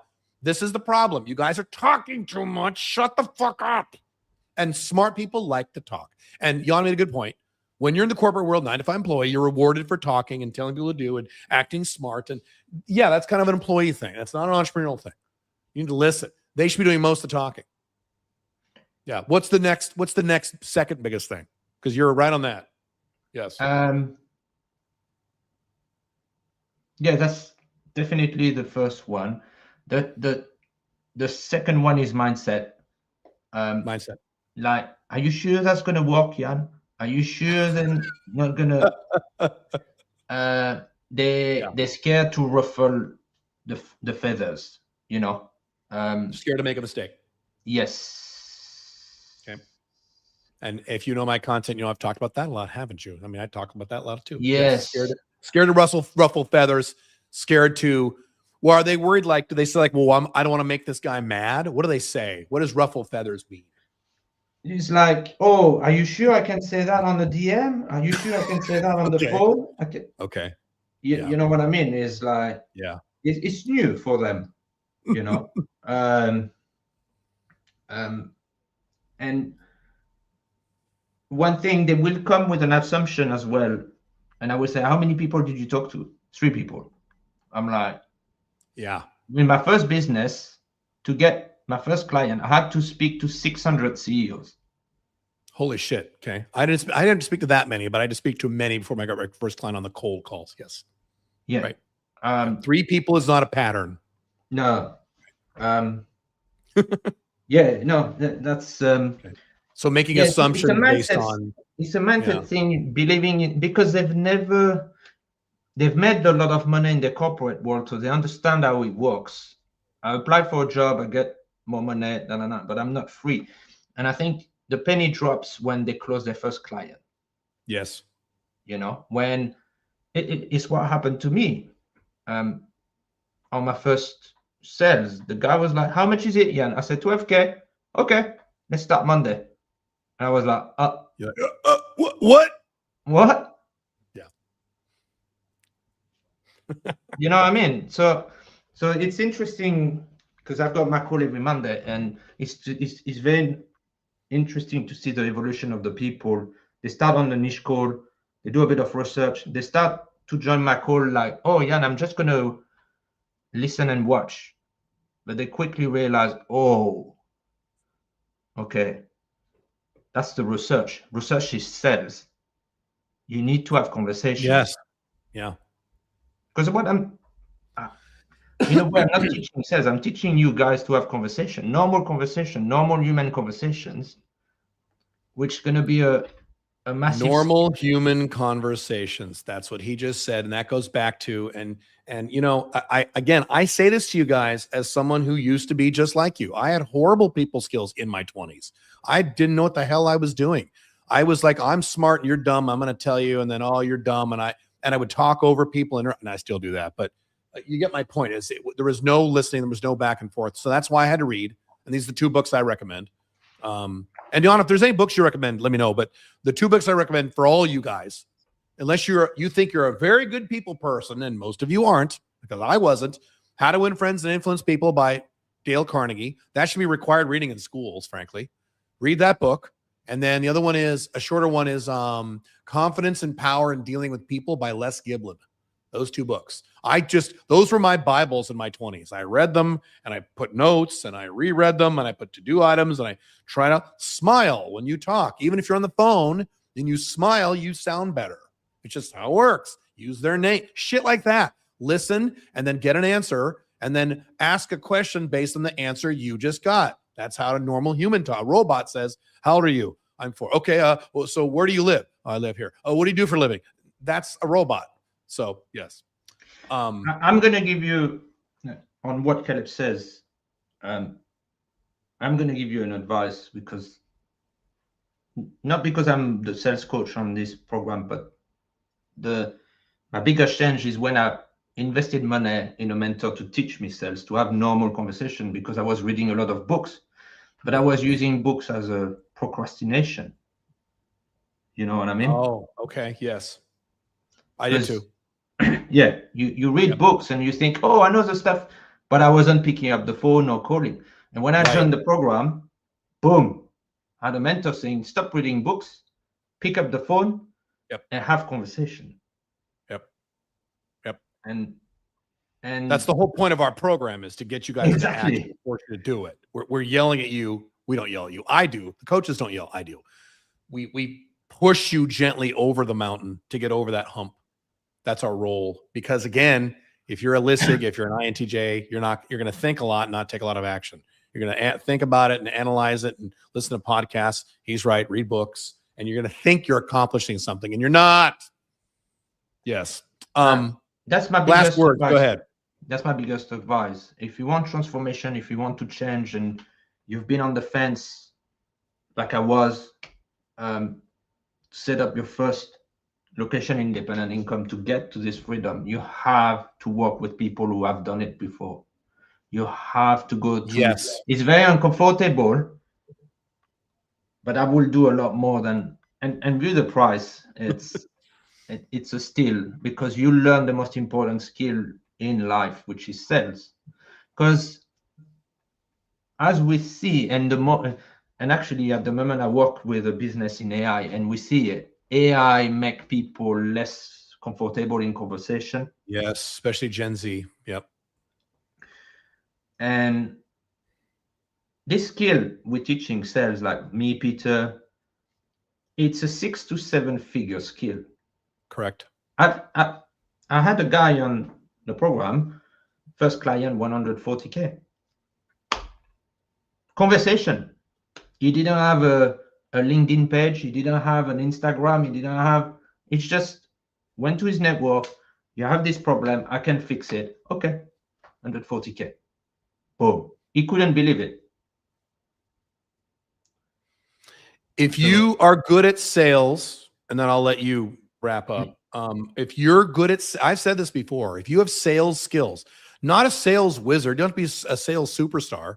If you're good at, if you're decent at it, you'll never have to worry about money for the rest of your life. Even with AI, you won't, because that's the skill that pays the most amount of money and makes the most amount of money is sales. Can you make money without sales? Yeah, but it's harder. If you're going to be a tech nerd, that's hard to make a lot of money as a tech nerd. It's possible, but it's hard. Sales, everybody needs this. Everybody needs salespeople. Everybody needs to sell something. So that it is, and I've been saying this for 7-8 years, the number one most important skill in business is sales. That doesn't mean other skills aren't important, but this is the number one most important one. And again, to repeat, you're like, well, I couldn't be a good sales. You don't have to be good. We're not talking about this training and business builder and this training today. It's not about how to be a billionaire. I'm not a billionaire. I can't teach that. It's how to make $7,000 a month or a little more or a lot more if you want, location dependent, and do that within 90 days. And you can do that with being okay at sales, especially with all the other stuff we're talking about: niche, problem solving, identifying the niche, identifying the problem, mindset, everything else. Yeah. Anything else you want to say before we change topics? No, the most successful people on this program are the people who went all in sales. They were not scared to change. You know what I mean, Caleb? They came up with a niche. They were not scared to tweak their niche from their sales calls to get to the money. You know what I mean? They were not scared of change. And if you join this program and you come work with me, as Caleb said, we're not here to transform you in billionaires, but we'll help you definitely to give you this skill, and you'll be able to make money anytime you want. Right. Literally anytime you want for the rest of your life, because you'll know what to do and you'll be confident about it. Thank you, Mr. Young. Do you want to hang on, or do you want me to? I can put you back down, or you can leave the live stream. It's up to you. Or do you want to hang on? No, I need to leave. I need to leave. You need to leave. Yeah. Thank you very much for this. Really appreciate it. My pleasure. I'll speak to you later, guys. Bye-bye. All right. Let me hang on a second here. What are we going to do now? Let me check my own agenda. That might help. Hang on a second. Hang on. Why am I not add to stage? There we go. Cool. Oh, hot seats. Okay, great. So those of you who purchased the VIP that has hot seats, the first 10 of you, if you are live right now, and if you're not, that's fine. But if you are, hang on a moment. I need to bring up my list of names. And maybe none of you are live. Well, I guess we'll find out here. Hang on a second. I'm going to call out your name. And if this is your name, I'm going to give your first name and the second initial of your last name. And if you're live on the call right now, let me turn this back on here. If you're live on the call right now, you could give me your niche idea or your business idea or whatever you want to give me, and I'll work with you for a little bit. We'll do that for the next half hour, and then we'll do Billy, do you want to come in for the hot seat or no? Yes? Okay, I'm going to add Billy in here. Hang on a sec. Hang on. There we go. Hello. Yeah, someone said call my name. Yeah, you're really cute. I don't even know if you're on there. Okay, so we'll just kind of work with you for a few minutes each, and then if we have extra time, I'll circle back to some of you if I had to skip ahead. So hang on, let me get my glasses on because I can't read anything because I just turned 54. And I'm going to call your names here, and I'll give you a few seconds to respond. So if you're not paying attention to the live stream, this is on the background. Start paying attention, fuckers, because you paid for this. Okay, ready? All right. There's only 10 of you. Some of you have foreign names that I will mispronounce, and I apologize in advance. Soterios K. I'll wait 15 seconds. I'm watching the comments. If you are live right now, put in a comment saying, yeah, that's me. Soterios K. While you're thinking Soterios, there's another name I'm going to mispronounce. Adesoji? I think it's Adisoji. Adisoji A, are you there? We have a lot of people live. Are you there? Are you there? If you're not, great. If you are, put in the chat right now that you're there. Okay. I'm going to keep going with names. I don't see anyone yet. Ricardo E, are you there? Let me know if you're there. Put something in the chat saying, oh my God, that's me. I'm Ricardo E. Jose C, I love the Spanish names. It's getting me excited for Paraguay. Jose C, are you there? If you're there, put yourself in the chat. By the way, all of you got the DW, what's it called? The DYW thing. I forgot the name of it. And the VIP. You should have already received an email with the workbook. And those of you who bought the Billy session, you should have already gotten the link for her. You just schedule a call with her. You can talk to her. Well, it's up to her now. Are you traveling next week? Yeah, you are. So at some point next week when she's not traveling. I'm going back home Wednesday at 2:00 in the morning. Oh, okay. So, that's fun. just a couple of days of travel. All right. Luis T. Luis T. Luis T. Are you there? If you're there, put your name in the chat. Next one is, I'm going to mispronounce this, Manyang B. If you're there, put yourself in the chat. I wonder if I have nobody. That's going to be fun. Then we can talk about something I'm so glad that you have to read the list and I haven't seen it yet. Yeah. Oh, yeah. Okay. Yeah. Christopher B. There's a Western name I can pronounce. Christopher. Are you there? If you're there, tell me you're there in the chat. Now's the time. Oh, and also you guys will be getting a link for the extra session with me. That's going to be on Tuesday. You'll be getting a Zoom link for that. Either you already got it, you'll be getting it in the next few hours. Those you got the VIP or the DW thing, but I can't remember what we sold. MB. Manyan B, is that you?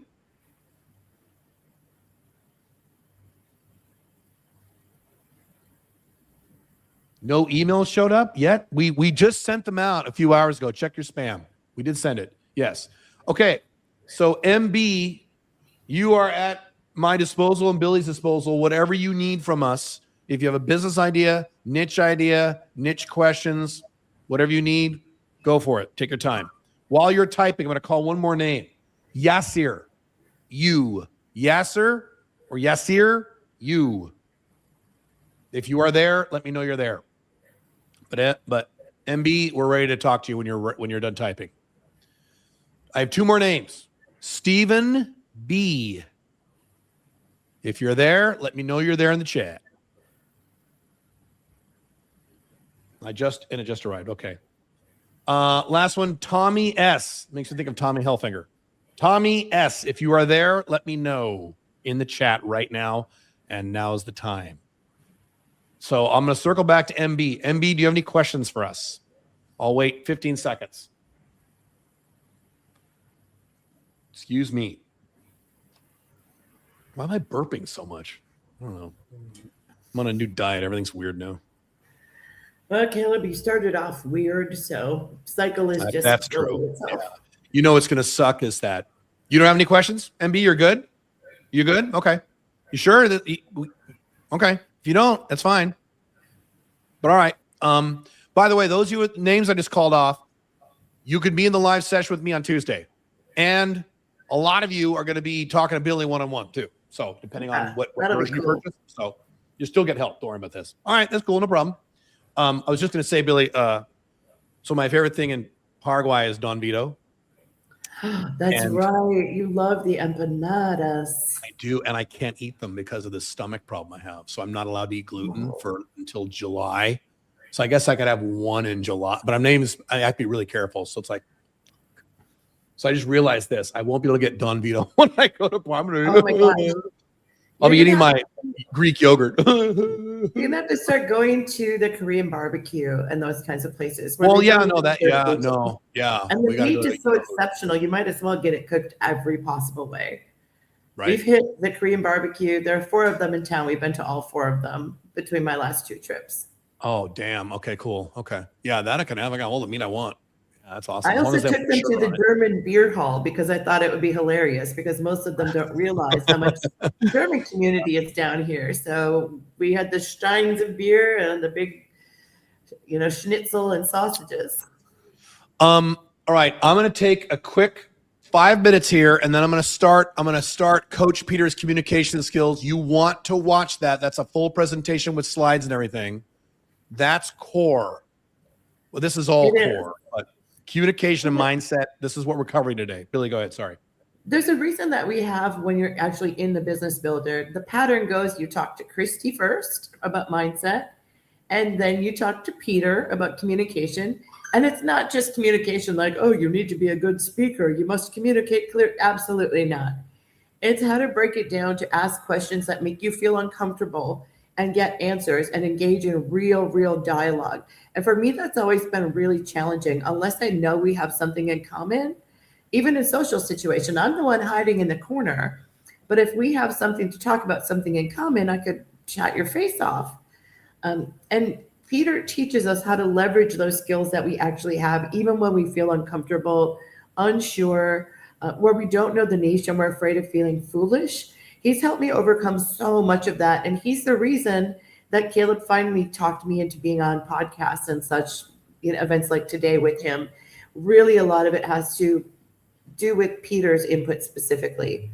So I'm very much looking forward to that. And Christy is, again, she's a person that drives all of us coaches to be better. And Gary would tell you the same thing. She helps us find out where those sore spots are and understand why they exist and what the hell we do about it. So do yourself the favor and really pay attention to these guys. It's worth your time. It's worth your effort. Really quick for Business Builder. So the website I gave you earlier, caleb.top/90day, is literally the checkout page if you just want to sign up. We just had 3 people sign up. Oh, sweet. Yeah, that's cool. So if you want more detail as in what is included in the program, that is a slightly different page. That's caleb.top/90day. That's the new version of the website. Actually, I'm going to cover really quick, really fast. First of all, let me repeat this really quick. 1997. You cannot sign up after Wednesday night at any price for many months. You can't do it. This is your only chance. Okay. Or 3 payments of $797. Caleb.top/90day. Let me tell you what is involved quickly, and I'm going to start with Peter stuff. So some of you already know this, but just in case you don't, we work with you for 90 days. And by the way, that 90 days doesn't start until the first session of your curriculum, which is going to start in mid-May. Matter of fact, I don't even have the date. Billy, do you know the date, or do we have one yet for May yet? Yeah, we do, but I don't have the spreadsheet open right now. I think it's May 9th, but I could be wrong. But it's mid-May. So the way it works is you're going to sign up now. Your 90-day timer doesn't start till mid-May. So you get about 2 or 3 weeks free. Now, you won't be getting coaching, but you'll get all the materials. You'll be in our base camp. You'll be in the message boards. You'll be in all that stuff.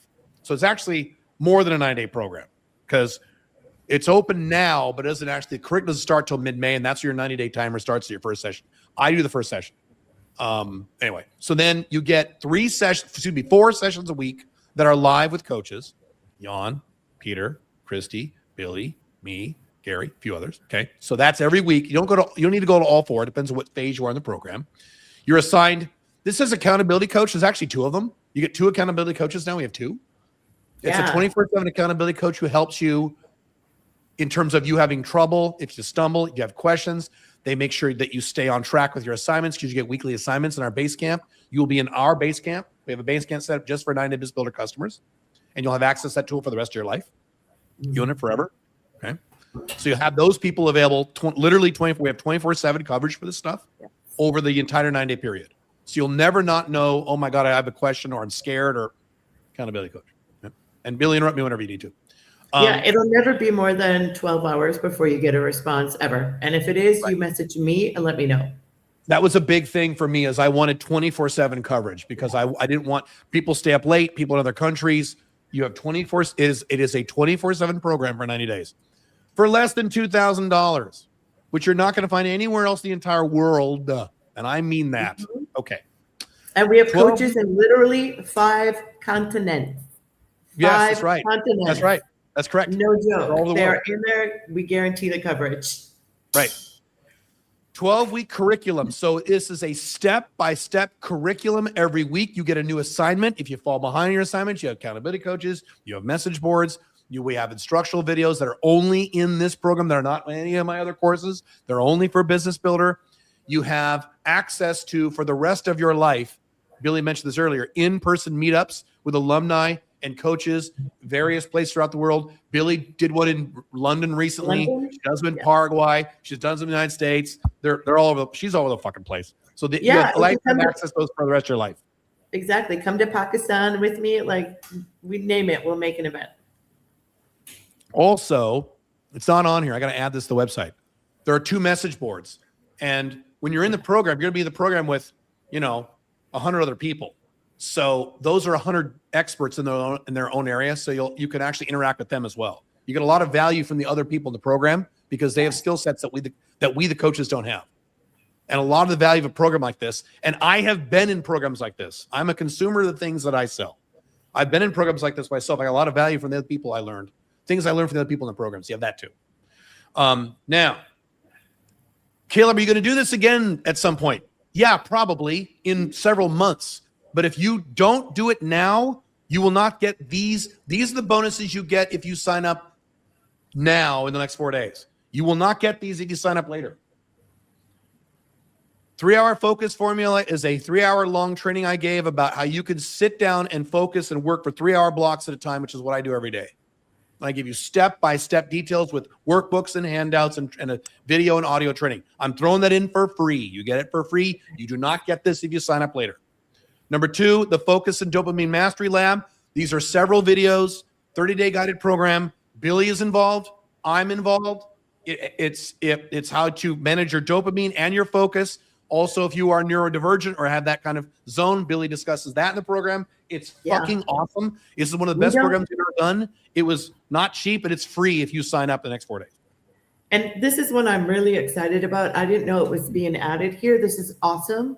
Because if you're like me, if you have ADHD, if you're on the autism spectrum, if your brain works differently, where I cannot sit for 3 hours unless I'm in hyperfocus, that's my personal truth. If you need to work in different ways, we address that because nothing is one size fits all.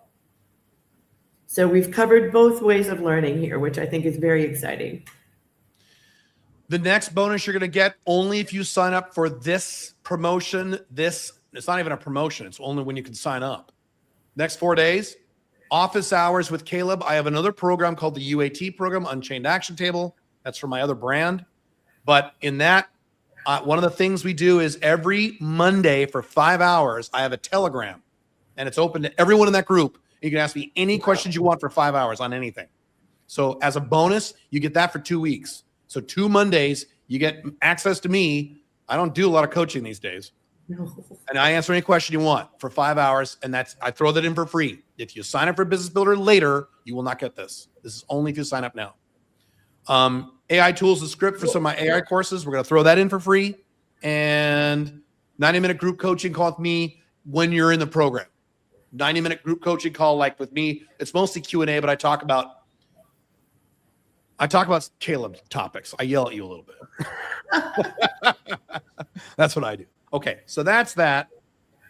Hang on. But you also have access, as we said, you can go to bosscooperative.com once you're done signing up to check out all of the cool coaches that you have access to, including your accountability coaches, Matt and Usama. Say that one more time, bosscooperative.com, yes? Bosscooperative.com. Let me go back to the agenda. I'm answering a few quick questions. I want to start Peter's session. And while you do that, I am going to say my goodbyes to everyone. Thank you so much for having me. Thank you, Billy. I would love to stay with you longer, but I'm in the middle of creating a new development down in Paraguay. So meetings are... I might buy a house from you. Cool meetings need to happen. So yeah, save this space. You can be neighbors with Caleb and Billy and awesome. Get your business kicking ass. I look forward to meeting those of you who do sign up. Gary, myself, and the rest of the team will see you every single week in the program. And those of you who get one-on-one time with me, awesome. Get it booked. Let's talk. And Caleb, as always, awesome to see you. Sorry our paths aren't crossing this time, but I'll hang out with you in Mexico. And that's a story for a different day. Yes, in August. Yeah. Thank you, ma'am. All right. Ciao, ciao. Bye. Bye. I'm seeing a few quick questions. I'm going to start the communication session. I can't. Could we sign up next month? No. You cannot sign up next month. Your deadline is Wednesday. Can I pay right now but start later in the year? I don't have time right now. I can pay in full today.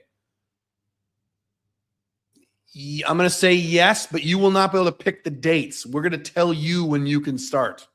If you're cool with that, yes, I'll allow that. I'll allow that. Here's another question I get every time I talk about Business Builder, and it's a hilarious question, and I always yell at people when I get it.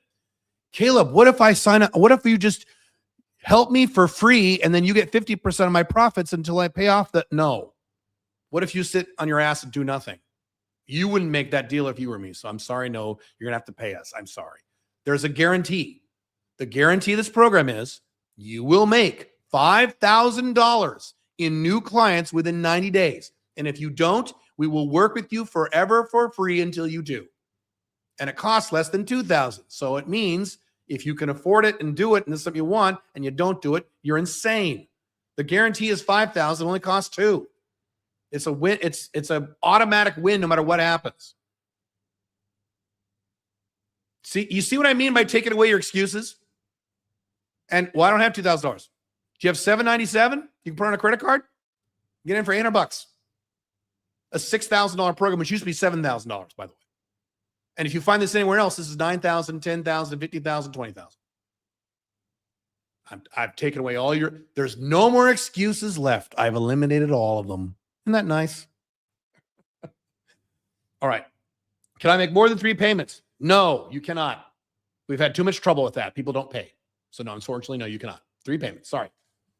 All right. What I'm going to do now is I had to figure out how to do this. I need to upload a video file. Let's see if I can do this. Oh God, I hope this works. If not, we'll have to jury rig this fucking thing.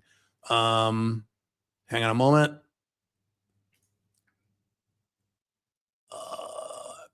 Here we go. Peter Young. What's up, everybody? My name is Peter Young. Awesome. It's working. Okay. This is Peter's session. You need to watch this. Please take notes. Now you have the handout, but this is some of the slide stuff is not in your handout if you have the VIP. You have extra stuff that is not in this training, but some of the slides are not going to be in that handout. So you want to watch this. I'm going to take myself off the screen. This will be about an hour, a little over an hour and 15 minutes. This is communication skills when you research the niche, which is critical.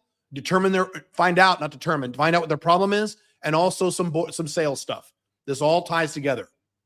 Okay, this will go for about. This is Peter. You're going to see what a genius he is. He's one of our coaches.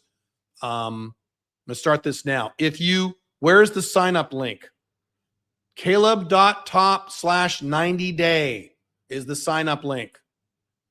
Caleb.top/ something else is the other one. Hang on, there's 2 of them. There's the sale. Caleb.top/90day is the sales page with all the stuff, and you can click the link there.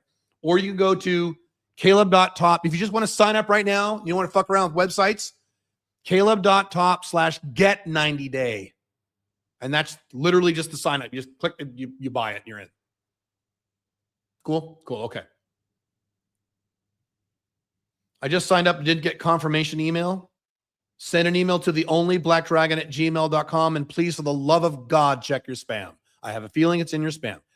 Theonlyblackdragon@gmail.com, and we'll help you. This is going to be a little chaotic in the next few days. I think we're going to get a lot of signups, so there are going to be some minor hiccups. Don't worry. We have it in our. If you paid us money, you're in our system. Don't worry. We'll take care of you. This is our flagship product, so you're not going to get lost in the shuffle, I promise. Any more questions before I start this? Just to let you know, someone is an alumni business builder. The cost of 90 Business Builder has been taken over by the profit I've received from the businesses I've created for this program. Let me see if I can bring your comment up. There you go. This program works, guys. We've had a lot of people make a lot of money in this program. I mean, some of you have seen the testimonial page where it's pages and pages of videos of guys who made money, of interviews and case studies of guys who made money. And all those guys started from zero. They had never started a business in their lives. This stuff works. And now it's the cheapest it's ever been. It's the cheapest I can make it. I can't make it cheaper than this. It's not possible. Cool. All right. All right. I'm going to start this. Pay attention. This is core. If you follow this, you'll make money. Ideally, you should join Business Builder, but if you don't want to join it, you can't. I'm giving you this for free. Pay attention, take notes. And if you have questions, go ahead and ask questions in the chat, and I'll circle back when the video is over. It'll be about an hour, and I think it's going to go for about an hour and 15 minutes. Cool? Cool. All right. I'm the growth and retention coach for 90 Day Business Builder. And I am also Hang on. Can you guys hear that? Listen. the one who holds the business communication and outreach. Can you guys hear the audio? One of clearly? several weekly Put it in the chat. sessions that You you'll can or be getting. can't. Well, but you're on the stream though. Make it louder. Shit. It's audio's low. Okay. Hang on a moment. Let me see if I can figure that out. Damn it.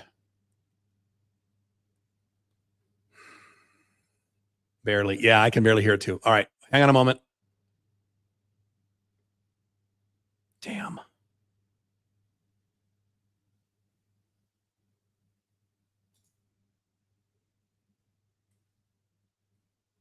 Move from stage.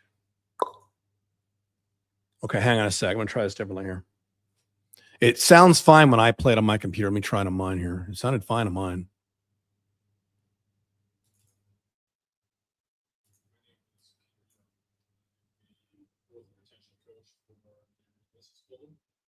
And I am also the one who holds the business. Hang on a moment.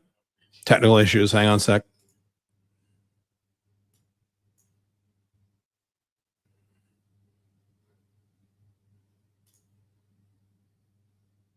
Okay, tell me if you can hear this audio. Okay, listen.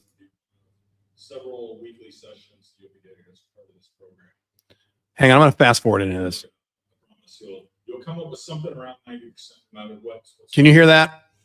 And the vast majority of them fail for two reasons. Okay, can you hear that? I'm going to wait.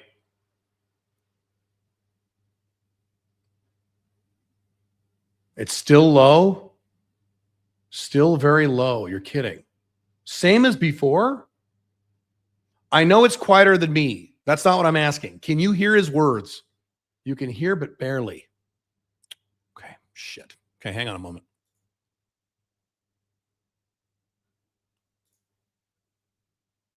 %. Okay. I don't care what percentage of the volume output it is. Can you hear what he's saying? Yes or no? It's a yes or no answer. Not, he's lower than you, Caleb. I understand that. Thank you. Thank you. I'm going to try something else here. Hang on. It's actually one of the most common problems where you have a good product, but it Okay.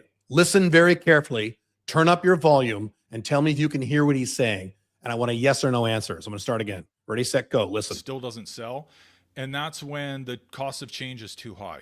So what you're going to find is, even if you've dialed in the problem, like you know the problem exists. Okay, most of you are saying you can hear it. That are dealing with this problem. A lot of times you'll find they already have a solution. All right, awesome. I think he starts quiet at the beginning. Let me play this start. Hey, what's up, everybody? Okay, so he's a little quiet in the beginning, and then the volume goes up. All right, cool. All right, awesome. Okay, I'm glad that works. Yay. All right, I'm going to remove myself. I'll be back here in about an hour and 15. Cool, cool. And you can keep commenting if you want. If you have questions, go ahead and ask the questions. I'll circle back after the video is over. Okay. Hey, what's up, everybody? My name is Peter Young. I'm the growth and retention coach for 90 Day Business Builder. And I am also the one who holds the business communication and outreach sessions, which will be one of several weekly sessions that you'll be getting as part of this program.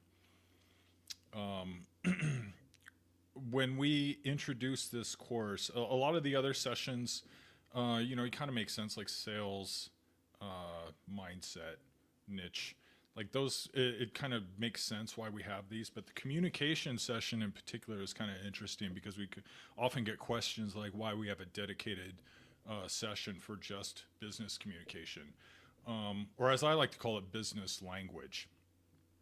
And in my opinion, and Caleb can say if mention this if he agrees with me, but I think business communication is actually the most important part out of all of this, because if your business language skills are poor, your sales skills are going to suffer, your niche research calls are going to suffer, your client relationships are going to suffer. A big part of running your own business is building strong relationships to get clients who want, who retain and continue to renew their contracts with you and refer you to other potential clients, right, to increase referral business. And so all of this stuff all hinges on your ability to communicate. And when I say communicate, I'm not just talking about being the friendly, fun guy that everybody likes, liking the same football team, pointing out the fish on the CEO's wall. That's not what I'm talking about. What I'm talking about is be able to communicate in business language. So, example, or maybe maybe a quick example of what that means, right? Like, what is business language? It's kind of in contrast to, say, worker language. When you are a 9-to-5 worker, there are workflows, daily tasks, whatever. There's kind of like a vernacular for the work environment that you're in. So when you, the 9-to-5 worker, is talking to other 9-to-5 workers, there are topics and priorities and objectives and challenges and constraints that most of you tend to fall under, and that kind of forms like an ecosystem, which is like the 9-to-5 worker ecosystem. When you are in leadership, and by leadership I mean like director and above, basically, you're not just in charge of the strategy being executed correctly. You're actually in charge of building the strategy when you're up at the higher end, where the strategy is kind of like your responsibility. Like, what is the company going to do? What are we going to do over the next year? What are the markets that we're supposed to be focusing on? How do we communicate to those markets? What's our sales strategy? What's our rollout process? What about when we expand into this other territory? That's the strategic level, where they're kind of setting the direction of the ship. If you imagine a business like a giant ship, they're setting the direction of the ship, and then it's sort of like the crew that makes sure that the ship moves along the desired path, and it gets there in time, doesn't fall apart, and keeps the ship running, all that stuff, right?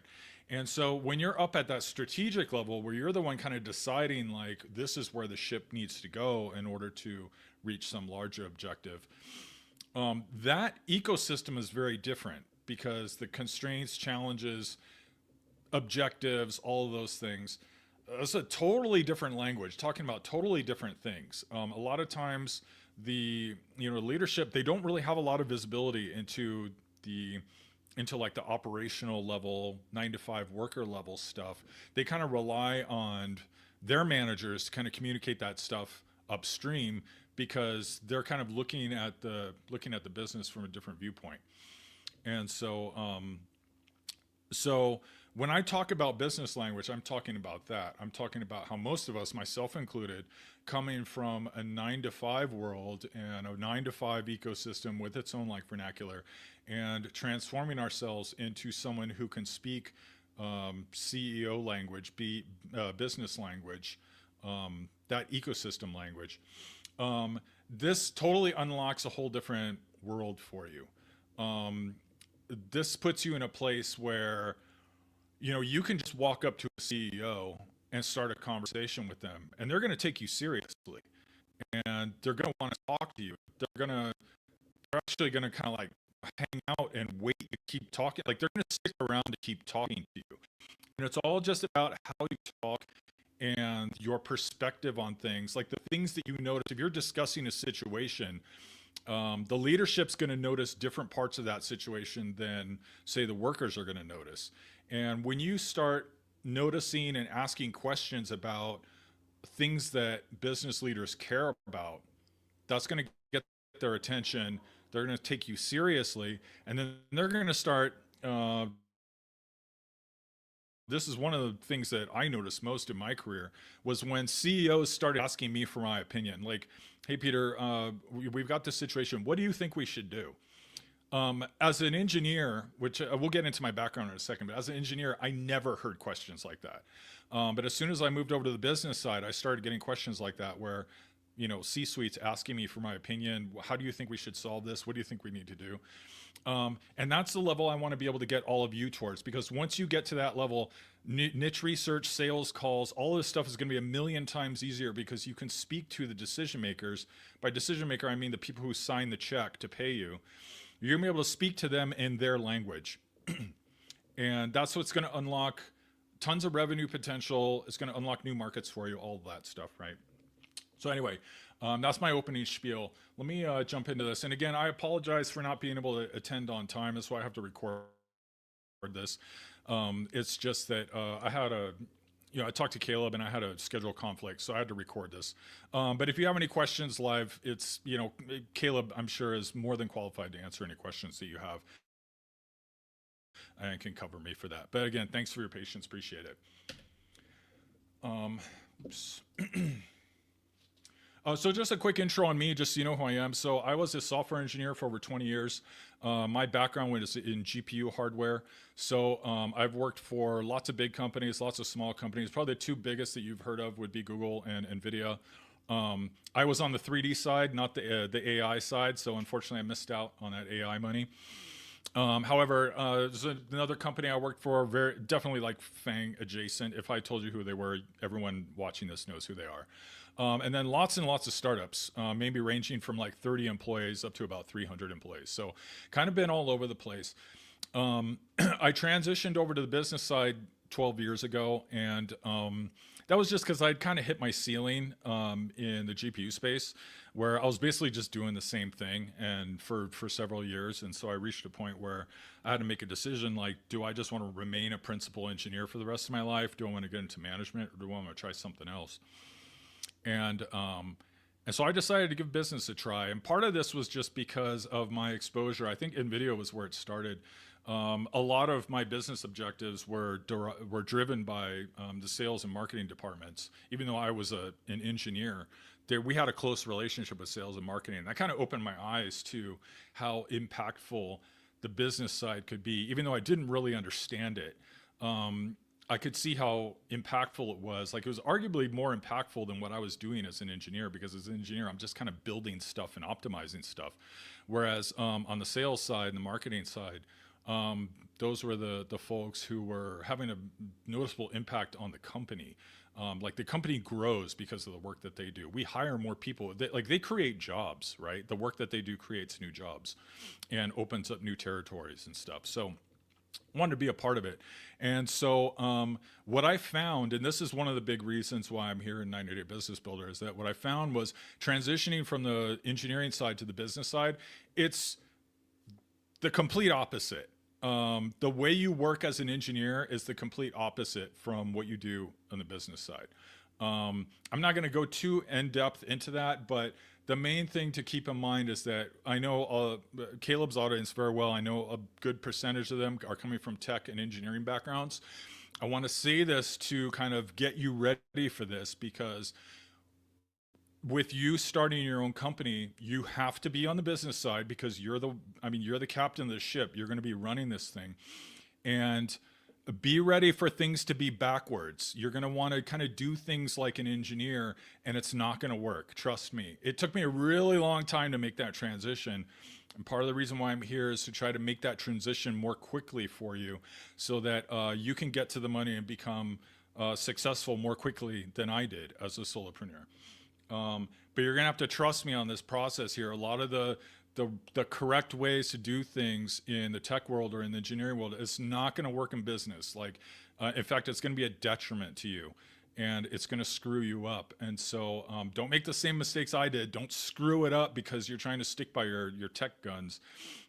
Just trust us that we're going to show you the right way to do it, and just give it a shot, even if it feels wrong. The only reason why it feels wrong is because you've developed habits over the years working a certain way, and we need to break you out of those habits if you're going to be successful. And trust me, once you see it, you won't be able to unsee it anymore. You're going to get it.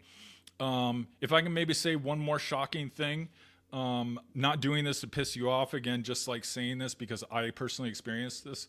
One of the things I noticed when I moved over to the business side and I started to see how things operate, I realized that engineers don't know shit about business. They're completely clueless about what's going on the business side. And what's even worse is that they think they do know, right? So it's like there's a Dunning-Kruger effect there where like they are overrating their, like massively overrating their ability to assess like how a business is being run.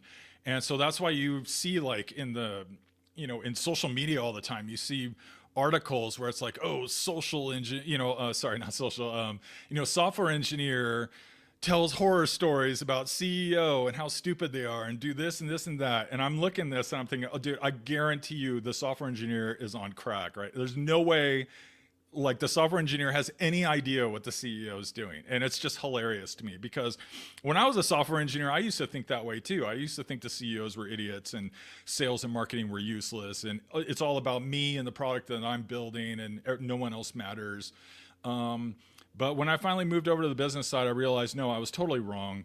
And so if there's another maybe side little thing here I'm trying to do is not just easier transition from being a worker to the owner of a company, but also kind of like preparing you for that transition, because you're going to realize that a lot of the long-held beliefs you've had about business are completely backwards.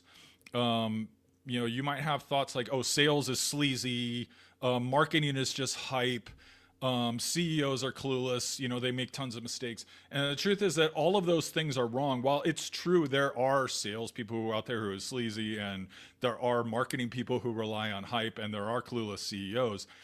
In general, and again, speaking from experience at multiple companies, I can tell you that those are the exceptions to the rule.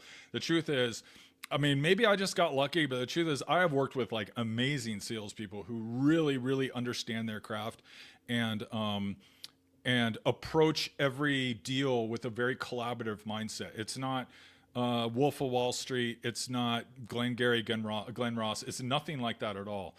They're very collaborative. They negotiate in a collaborative way. Basically, they're looking to form long-term relationships, win-win deals. And that's part of what we're going to show you. We're going to show you how to do the same. We're going to teach you how to do it the way the good guys do it and not the way the bad guys do it. But your mind needs to be open to that. If you're going in, and we've had conversations like this with past students where just like, I don't want to do sales because it feels too sleazy.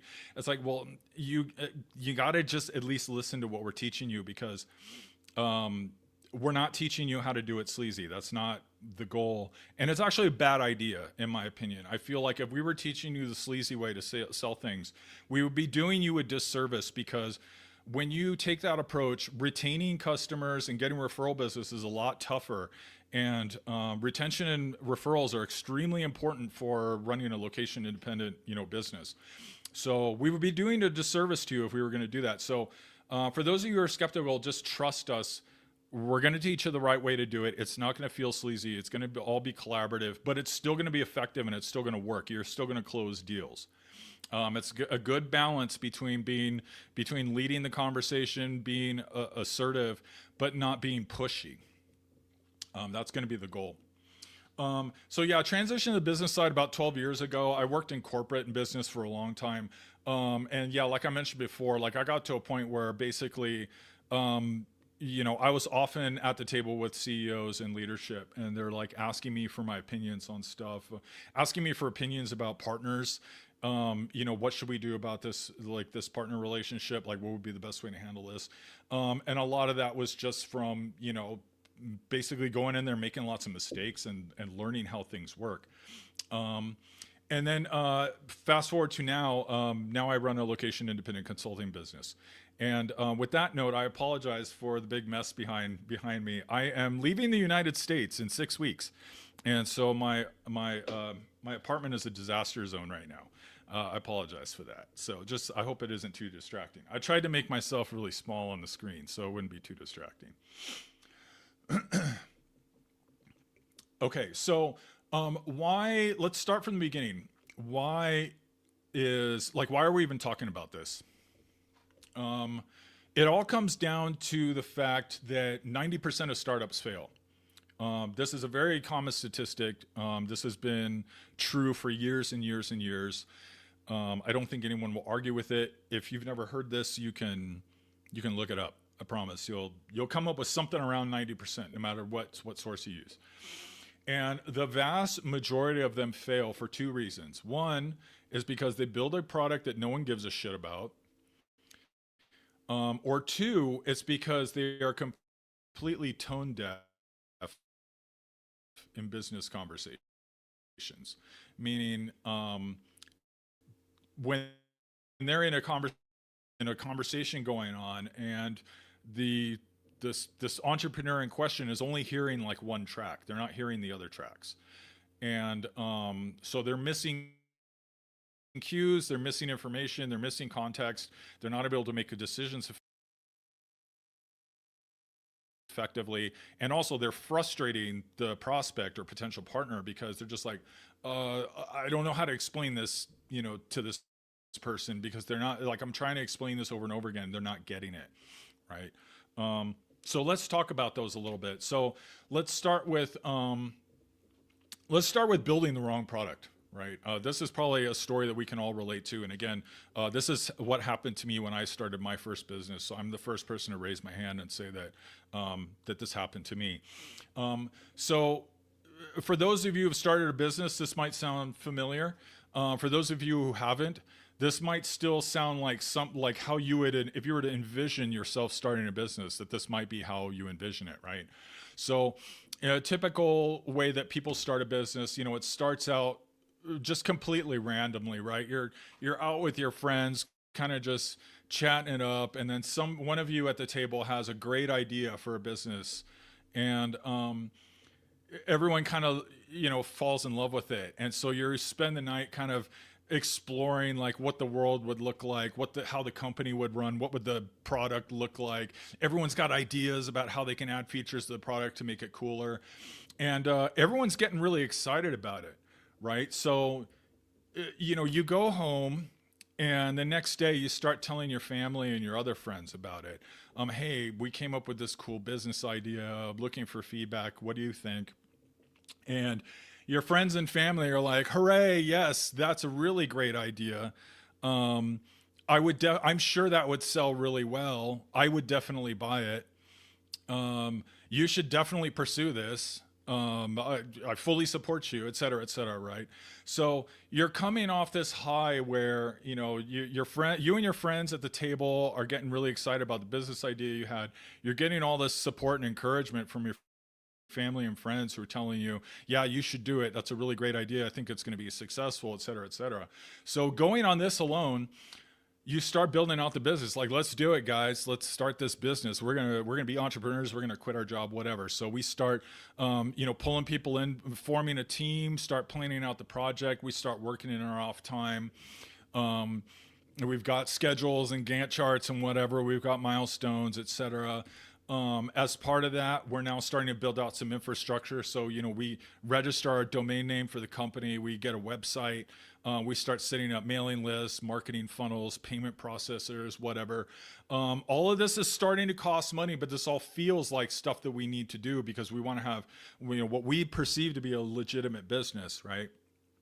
And so after we spend however many months, or years working on building up this business and spending however much money it takes to build out all the infrastructure for all of this stuff, we finally get to launch day, right? So we go out to all our social media platforms and, hey, we're very excited to announce that, the highly anticipated blah, blah, blah is finally ready to release. You guys have asked and we're delivering and blah, blah, blah. And you can reach us here and you can pre-order here, whatever, right?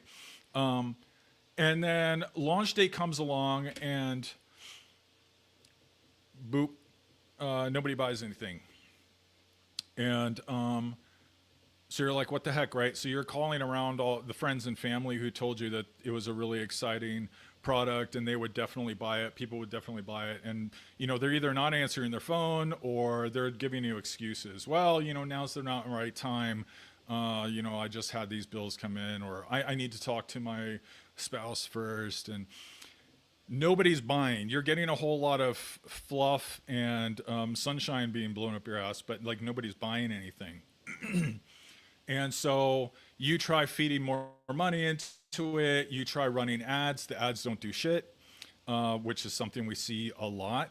People dumping money into ads and not affecting anything. That's a easy trap that you can run into. Or even more depressing, you start talking to investors to see if they're willing to invest in the company, and they're saying no, right? They're being polite about it, but they're kind of giving you these wish-washy answers where, it's like, we like what you're doing. We're not sure if this is, a good fit for our portfolio yet. We might want to revisit this in a few years to see where you're going. But, right now it's just not the right time. So it's like, you're kind of not really sure.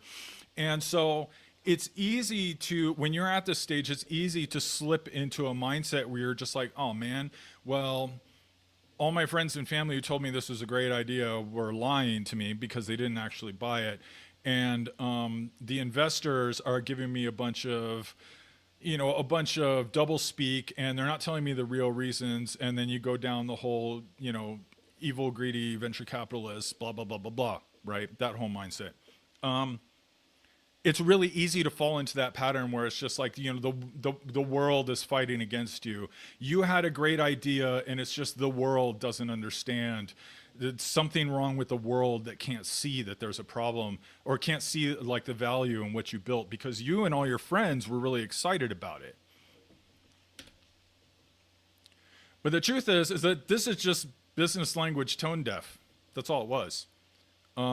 So for starters, when your friends and family were telling you it was a great idea and people will definitely buy it, it's going to be hugely successful, they didn't actually really care about your idea. And it's not like they did comprehensive, robust marketing research to determine that your product is going to be successful. They're telling you that because they love you and they want to support you, right? They want to encourage you. They don't want to discourage you from following your dreams. And so they're encouraging you. Okay. That's why they're saying it. But by no means can you take that as like fact that your business idea was going to sell. And that's where the business language miscommunication happened. Their words, what they were really saying was just, we love you and we encourage you. We want you to pursue your dreams. But you're reading it as like, oh, it's definitely a good idea because that's what they said. And it's the same thing with the investors, when they're kind of giving you double speak and blah, blah, blah, blah, blah. And you're kind of looking at it like, they can't just give me a straight answer. Or, what is it with this, the system's all, system's corrupt and blah, blah, blah, blah, blah. What they're really saying is that they talk to you, and based on the conversation that they had with you and the early numbers that you gave them, they already know what you did wrong. And based on the way you're talking, there's really no point for them to explain it to you, because it's not going to, again, this goes back to the whole transition from engineer to business, right? Like, there's a very difficult mindset transition you need to get into. VCs don't have time to explain that to you. Oh, by the way you're looking at things, the way you're running the business is completely wrong. Let me, sit down and talk to you for like 5 years and walk you through it, right? Like, they don't have time for that. And so that's why they're trying to they don't want to be discouraging, because they don't want to, they want you to keep going, but they know that what you're going to have to do, like, you're going to have to completely reorient your brain. You're probably going to need to start over fresh with a new product, like give up the product that you just built. start over, and then learn how to do it correctly. Which, by the way, is what we're going to teach you in this program. We're going to teach you how to do it correctly. But in this case, like, the VCs are actually trying to be as gentle as they can about this, trying to set you up so that maybe you can figure it out. But the thing is that they can't figure it out for you. You have to figure it out. And if you never break out of that, oh, you know, like, the investors are all evil and the whole world's against us, you're never going to figure it out. But at the end of the day, this is another business language tone deaf, right? Like, they're not giving you double speak. They're not hating you. They're not against you. It's just because you don't speak business language, you don't understand what they're trying to say. And so that's part of, like, the goal here is so that we're going to teach you how to speak business language. So now you'll be able to walk into a room with investors and just talk to them, and you're going to understand what they're saying. And when you respond, your responses are going to make sense to them. And they're going to think, okay, this person knows what they're talking about, right? Because we're speaking the same language. And it's kind of the same thing with, you know, when you're talking to your family and friends, they think, oh, it's a great idea. Okay, you're like, all right, well, I'm really glad that you're my family. I'm glad you're here to back me up. That feels good. At the same time, I'm not taking this as de facto market research data, right? Like, I realize that part of this is just because you love me. I still need to go out and get real research data before I move forward on this project. So that's kind of some examples of how being business language tone deaf can really send you down the wrong road, and it can be really difficult to recover if you never have someone to guide you back towards business language literacy, which is what we're trying to do in this program. So now let's go back to the other problem, right? So there were two problems. One was business language literacy. The other was building a product no one cares about. And I can tell you from my experience as a person who lived in product and engineering for a really long time, almost always this mistake starts with the words, I don't need sales and marketing, just build a good product and it sells itself. Which is flat out wrong. And if there's one thing I need to reorient your brain first, it's going to be that. Trust me, just building a good product does not mean it's going to sell itself. I'm going to go into the reasons why in a second. But again, this is where a lot of the unnecessary animosity between sales and marketing and engineering and platform and product come from. It's because they think sales and marketing is totally worthless. It's all soft skills. They're not doing anything. Really, it's the product that's important. And I can, let's just go right into the reasons, right? The other way this kind of manifests itself, building a product no one cares about, is when, and this kind of ties back into the VCs, right? If you're in a conversation with the VCs and they're asking you questions and all you're doing is talking about features and benefits and ROI, and you have no idea or you have a very vague understanding of who your ICP or ideal customer profile is, you have a very kind of vague or loose definition for ICP, and you can't really describe things like, oh, this is exactly how they use the product. It's to solve this problem. And, they work in this environment, and these are like some of the particulars of the environment that they're working in. And here's some ways where they use the product where we weren't expecting them to use it this way, but we had to make some changes because, this was kind of like an emergent feature that we noticed. Like, if you're not able to go into that level of granularity and you're kind of just sitting on features, benefits, and ROI, that's another sign that you kind of built the product in isolation and didn't really plan out your business model correctly. And that can also lead you down the road of building a product that no one cares about. So let's go back to the ROI, right? Like, I'm talking about how you don't need sales and marketing. You just build a good product and it sells itself. It's complete horseshit. Just building a good product doesn't mean it's going to sell. Even if the ROI is solid, right? Even if the features and benefits seem to line up with what your idea of a customer is, and there's a clear ROI, like, we did the math, and the software costs $10,000, but it saves $100,000 a month. Like, the ROI is drop dead. This thing should sell, not necessarily, right? So let's go through some examples, right? Where just ROI and building a good product isn't enough. Example number one, you're solving a problem no one cares about. This happens a lot. especially when we're starting a business with just us and our friends. We're all kind of in an echo chamber, right? Just because we all agree that this problem exists, like maybe we all work at the same company, we all work in similar fields, or we've worked at similar companies. And so we're kind of in a little echo chamber where, we're all part of the same culture and we talk to each other all the time. So it can kind of give us this false sense of relatedness where, we're in a little reality distortion field, right? Because the rest of the world doesn't really agree with us. This happens all the time. Even more common is you are solving a real problem that people care about, but all the companies in the industry they're targeting, they all have higher priorities right now, right? And you'll hear this in conversations. Like they'll say, yeah, I mean, honestly, like this is a problem. We wish we could fix it. But right now we have this huge fire that we're dealing with. There's some new regulation. All the companies in this industry are dealing with like having to, deal with like these new regulations. And right now, like we do not have time to fix this little problem that you're talking about because we got this huge problem that we're dealing with right now. We can't talk about this until at least next year. Or maybe it's just the scale of the problem. It doesn't matter, right? Like, you're talking about $100,000 problem to a $20 billion oil company. And they're just like, dude, we don't give a crap about, like we got way bigger problems to worry about. We will probably never, that $100,000 you're talking about, that's like change in the sofa cushion. Like we do not care about that. We have way more important problems we're worried about right now. So you're never going to sell to them, right? So you're going to have to either pivot or start over. Another very common problem is you're solving a real challenge or a real problem, but your user experience is terrible. And calling out the engineers here again, you resist feedback to the user experience. This is again, I'm calling out engineers specifically because I've witnessed this so many times. And it usually takes the form of, maybe there are people who are talking about the user experience for a product. And they're just like, I really hate how it's set up like this because you have to do this and that, this and that. And then the engineer steps in and says, I don't know why you're complaining.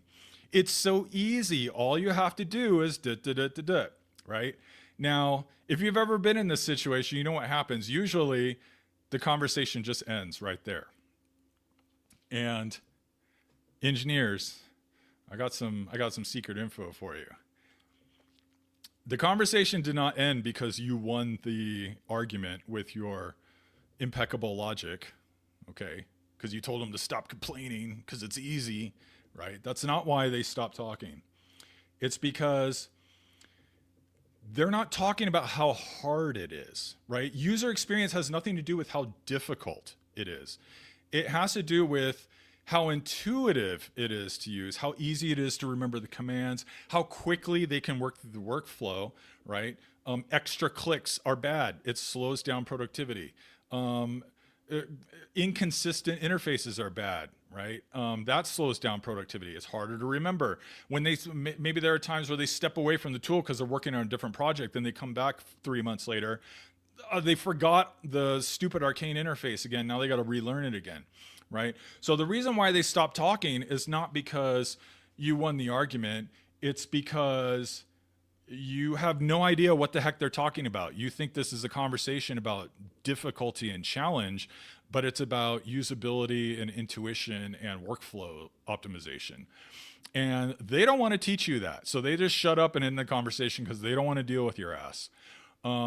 But I call this out because this is a very, very common problem, especially for engineering founded startups. They have a fantastic product, but the UX is god awful, and they get really defensive when you try to give them feedback, which is the worst thing that you can do. And because of that, the product doesn't sell.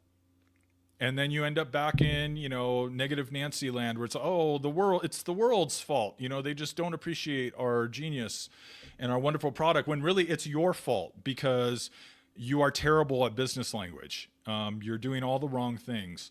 And again, this is what we're trying to train you out of, because we're not here to win battles. We're here to form successful businesses. And a lot of that means working with people. Another one, and this is actually one of the most common problems where you have a good product, but it still doesn't sell. And that's when the cost of change is too high. So what you're going to find is even if you've dialed in the problem, like you know the problem exists, and you know the companies that are dealing with this problem, a lot of times you'll find they already have a solution in place for it. It's not ideal. They do want to upgrade because there are things about their current solution that they don't like.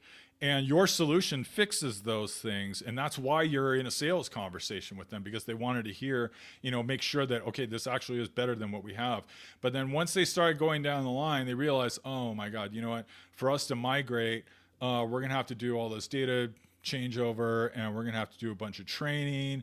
And then what if something doesn't work out? Then the person who greenlit this deal is going to look like an idiot because they just cost the company all this money and all this downtime, and they're going to get heat from the upper management about it.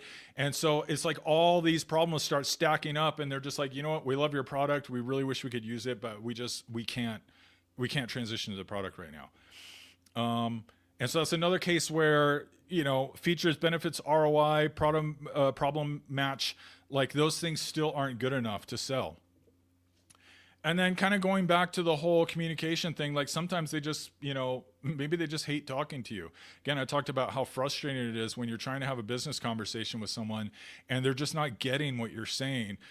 Even if they like you and they like the product, like they're thinking ahead, like what's it going to be like working with these people, where like if we have a problem with the system, or we have a new business goal and we need to talk to someone who's going to help us use the tool to achieve that business goal.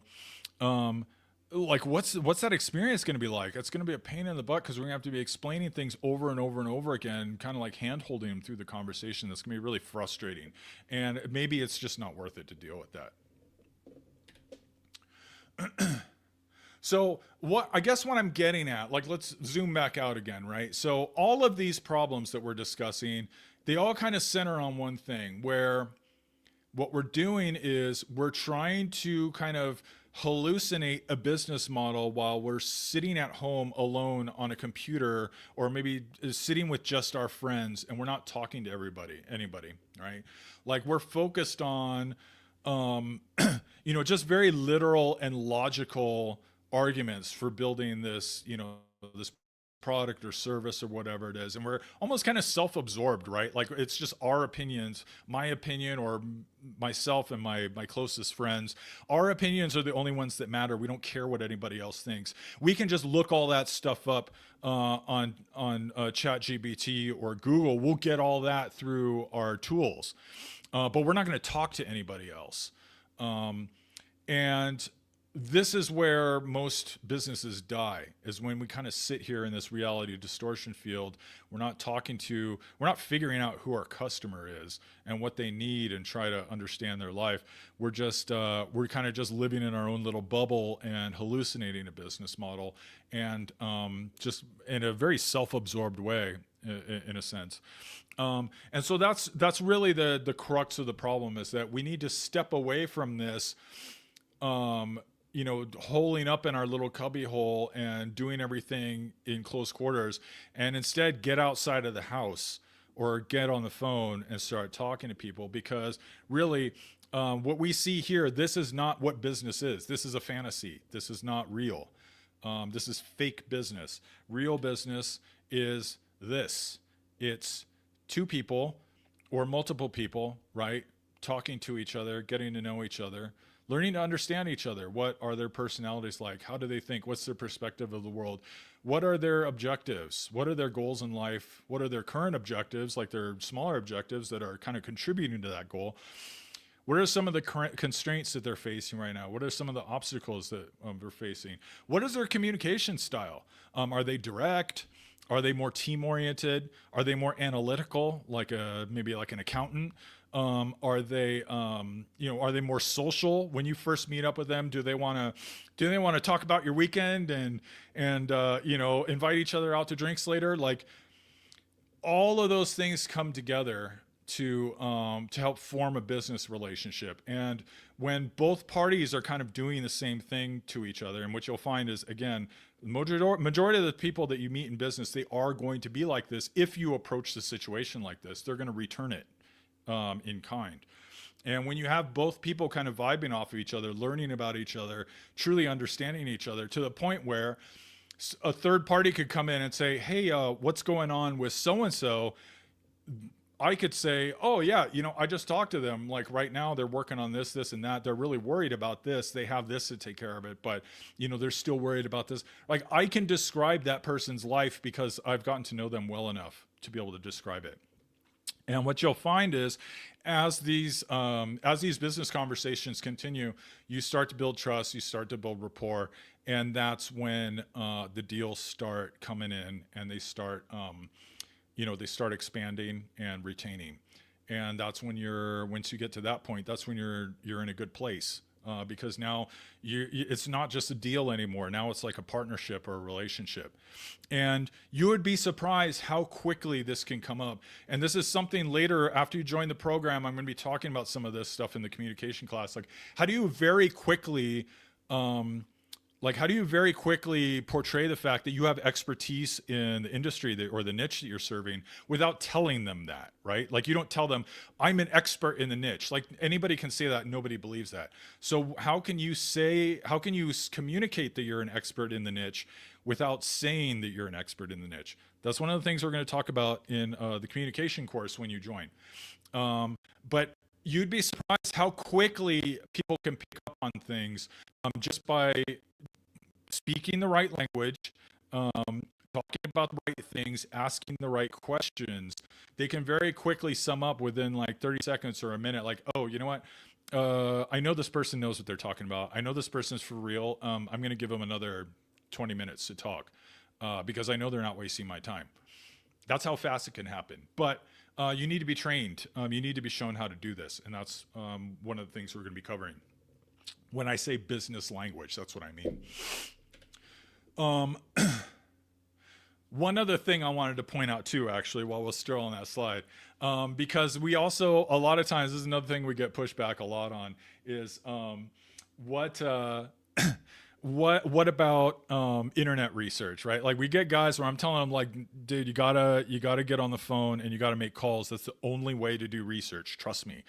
And we always get folks who come in and we're like, well, I did it on ChatGPT and this is what ChatGPT says. And I tell you, I have done this challenge several times and ChatGPT loses every single time. Grok did okay once. It lost, but it did better than ChatGPT did. But I'll tell you, like every time I've done this, I'm like, okay, tell you what, I'm gonna pick up the phone. I'm gonna talk to like 5 people in the niche. I'm gonna find out what their big problem is and all the associated data that comes with it. And then you go to whatever AI program you want to, and you punch it in, and then we'll see what it says, right? And so then we finish up, and I've got my list. Like I just talked to 5 people. They all told me the same thing, right? And it was very clear. Like this is the thing they need to fix. They're looking for people to help them with this because right now they don't have a solution yet, and it's hurting them. They're losing money every month. A lot of money every month, right? So then we look at the ChatGPT output, completely fucking wrong. Like the number one problem that the business owners told me didn't even show up on ChatGPT's list.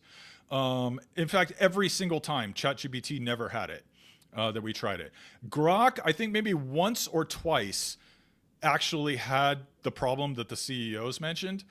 However, I only give it half a point because in the Grok list, usually what Grok does, or what all these programs do, right, is they come up with a list of potential problems in the industry, and then they stack rank them.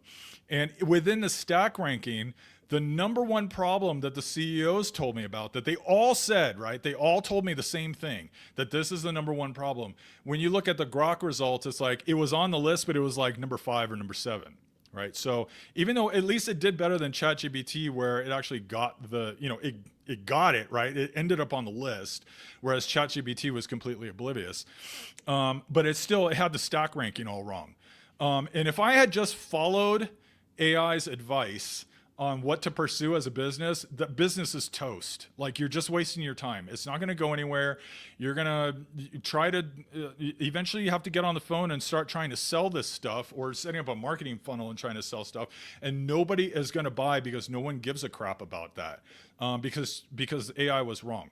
So again, resist the temptation to say, well, I'd rather just use AI. Trust me, it's not accurate. I don't know, maybe one day, 20 years from now, AI will be smarter than us. I honestly don't think that's going to happen. But right now, that's the case. It's not reliable. The only way to do it is with the phone or in-person conversations.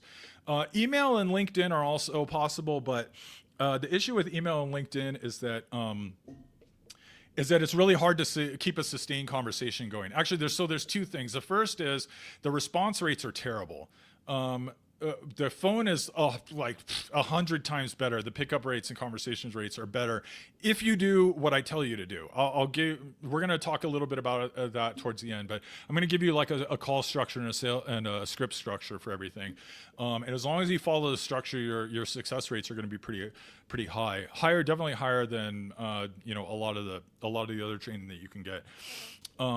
But if you go down to email and LinkedIn, you're going to be in like the 1 to 2% success rate. So like every 100 emails you send, you're going to get 1 or 2 people to respond, which is terrible. Whereas like when I'm on a call spree, like maybe I'll just call for an hour. I can talk to like 5-10 people. And a lot of those are going to be conversations that could end up in booking a sales meeting, right? It's just way faster, even though like you'd think like with email and LinkedIn, like the volume is higher. Yeah, sure. The volume is higher, but the quality of responses are terrible. But that said, you can do it. I know a guy who runs a location independent business, and he generates all of his sales from cold DM, and he makes enough to, he can support himself living in Europe. So, I can't say that it's impossible, but just remember, it's like, that's a much tougher deal. The phone is the easiest way to do it. And you get the best results from it. And really the only downside to using the phone is getting over your initial nerves, and whatever phone phobia you might have. Once you get over that, you will have seen the light, and you'll understand, just how great it is. So let's talk about business reality a little bit. I'm talking about, we're talking about how, just holding yourself up in your cave and doing all your research on the computer and trying to materialize a business model from that isn't going to work. Why doesn't that work? Why do we need to get on the phone or get in person and talk to people? And it's because, like I was saying, like business is a human to human operation. At the end of the day, we are people trying to help solve each other's problems or trying to help bring value to each other. And all of that is tied into emotion. These are emotional decisions. You will hear this everywhere. Jan, our sales trainer, is going to tell you the same thing. People buy on emotion, and then they backwards justify it with logic. There have been tons of studies on this. There was a study a while back where they had a bunch of researchers got together and pulled in a bunch of test subjects who had suffered some brain damage due to like some accident trauma or whatever. And so the part of their brain where their emotions, their emotional function was located, had been diminished or eliminated due to an accident or something. And so what they did was they pulled in all these test subjects and they started putting them through these decision-making exercises, right? And what they found was insane, right? Like they would put them up in these situations where they have to make a decision between, say, choice A and choice B. And what they found is these people could look at choice A and choice B, and they could logically think through the pros and cons of each choice. Well, if I choose choice A, I'm going to get this, but I'm going to have this drawback. If I choose choice B, I get this, but then I have this drawback. And even in cases where it was super obvious, right? Like they should definitely choose choice B because choice A is just the dumbest decision ever. And they're logically thinking that, right? Like I should definitely choose choice B because I get this, whereas like with A, it sucks, right? Even in that situation, they would either be completely paralyzed. They could not make the decision. Even though they know that choice B is the choice, they couldn't commit to the decision. Or they would just randomly make a decision, right? Like they would say, you know what, I know choice B is the right one, and there's absolutely no reason for me to choose choice A, but I'm going to choose choice A. And so the researchers was like, what the heck is going on, right? Like, it just shows how important of a factor our emotional brain processing is for making decisions. And, you know, if we want to keep talking about this, we don't even have to get that far, right? Like if you can look at, so I'm recording this. I don't know where Caleb is right now, but depending on where he's at, maybe right now in his background, if not in his background, maybe you can dig up some old videos. But you go through Caleb's videos, you know, you'll see sometimes like in the background, he's got like this giant toy model spaceship, right? Which I'm sure was not cheap. It looks really expensive. I mean, that's an emotional decision, right? Like that's, and he's probably one of the most rational and logical people I've ever met, right? I mean, look at all his content on, you know, other topics, right? He's very rational and logical about stuff, but he's still got irrational, you know, stuff that he spends money on, totally emotional. And I'm sure there's some backwards, you know, logic justification, you know, it's like, well, I'm a science fiction fan, you know, kind of, feel, you know, puts science fiction vibes in the house, you know, whatever. I'm making stuff up, Caleb. You know, I could be totally wrong about all this stuff. But you know, same with me, using myself as an example. You go around through my place, you're gonna find all kinds of stupid shit that I spent money on. When I was packing up to leave the U.S., I was packing up. You know, I've got like a small collection of video games, packing up my video games, and I realized, for those of you who are familiar with the old school game Super Metroid. I realized I bought Super Metroid 6 times. The exact same game. I bought it 6 times. It's ridiculous, right? Like, there was no reason for me to do that. And I mean, logically, I try to rationalize it. Well, you know, I wanted to have it on the Switch, so then that way, if I'm on a plane and I want to play it, you know, I don't have to bring another system. But that's BS, right? Like, really, it's an emotional decision. I just love Metroid, one of my favorite series of all time. Samus Aran's one of my favorite characters of all time. It kind of speaks to me as a child because I was a kid when the original Metroid came out. I was blown away that, you know, Samus was a girl. You know, we didn't find out until the very end of the game. You had to like beat a certain time. You had to beat the game in under 30 minutes in order to get the secret ending where it revealed who Samus was. So, you know, there's a lot of history. It's a totally irrational decision for me to keep buying Super Metroid again. I'm sure when I get a Switch 2, I'm probably going to buy it again just because this is just like one of the stupid irrational ways that I spend my money. And it's going to be true with like no matter who we look at. I worked in the GPU space for a long time. There are a lot of rational, logical people that I worked with, a lot of guys who are a lot smarter than I was that I was working with. Same thing though, you know, you get them out for beers and you start talking and start learning more about what they did that weekend and what their hobbies are. They got stupid shit they're spending money on too. Like it doesn't matter how logical you are. We all, in the end, we make emotional decisions. And that's really important because if we're talking about having, you know, acquiring business language and be able to hold business conversations that eventually lead to deals, we need to be able to communicate on an emotional level. And that's a big part of where this business language comes in. It's like we need to be able to talk to people on an emotional level. Remember, we talked about earlier, like just ROI is not good enough because ROI is a logical communication, logical language. We need to speak an emotional language too, and that's where a lot of this stuff. When you get into the business communication sessions, we're going to be going over how to do that. Like this is how you speak to a person's emotions. And you're going to be speaking both logically and emotionally at the same time. It's going to be 2 tracks at the same time, and you need to be communicating in both and be aware of how you're communicating in both. And we're going to teach you how to do that. Another bit of business reality I want to talk about here is pain, right? So one thing you're going to find in sales is that you know, I talked about how ROI isn't always like the selling factor that everyone expects it to be. One of the most reliable ways to sell something is by surfacing pain in your prospect. Now, it can also be gain too, right? Like they're kind of like the two things that that tend to sell the best would be like either the prospect is experiencing pain and they want to get rid of it. You know, you got a headache, you go straight out to the store to buy a buy a Tylenol or whatever. Then you also have the potential for gain, right? Like, you give me X dollars and I give you twice as much, right? Or you buy this thing and it's going to go up in value, right? However, there is a bit of a ranking order there, right? Generally speaking, statistically speaking, removing current pain tends to be the best. That tends to be the easiest way to sell. If you're solving a problem that eliminates current pain, that tends to be the most reliable. Future pain tends to be number two, right? So maybe they're not experienced current pain, but there's future pain, right? Like winter is coming. Okay, winter is coming might not make you spring to action immediately, but you are going to start thinking about it because winter is coming. That kind of sucks, right? Like that's going to be on your mind. Like, oh my God, like we need to make sure we're ready because winter is coming, right? So that tends to be a strong motivator too. Not as strong as current pain, but it's still strong. And then current gain, that always helps. If we can make extra money right away, usually a pretty good motivator.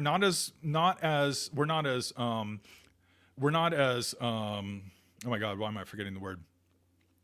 We're not as in a hurry as we would be with current pain, but current gain is still pretty good. And then future gain tends to be the long pole. Like that's the one that we're a little hesitant to get into. But however, there is more nuance to all of this.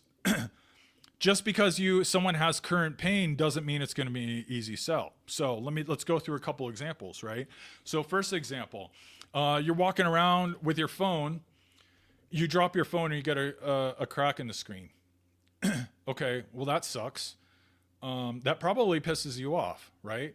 In fact, it probably pisses you off every time you look at it. Like this sucks, man. Like it's ugly, and now I have to be careful when I'm using the screen, and it makes me angry every time I look at it, right?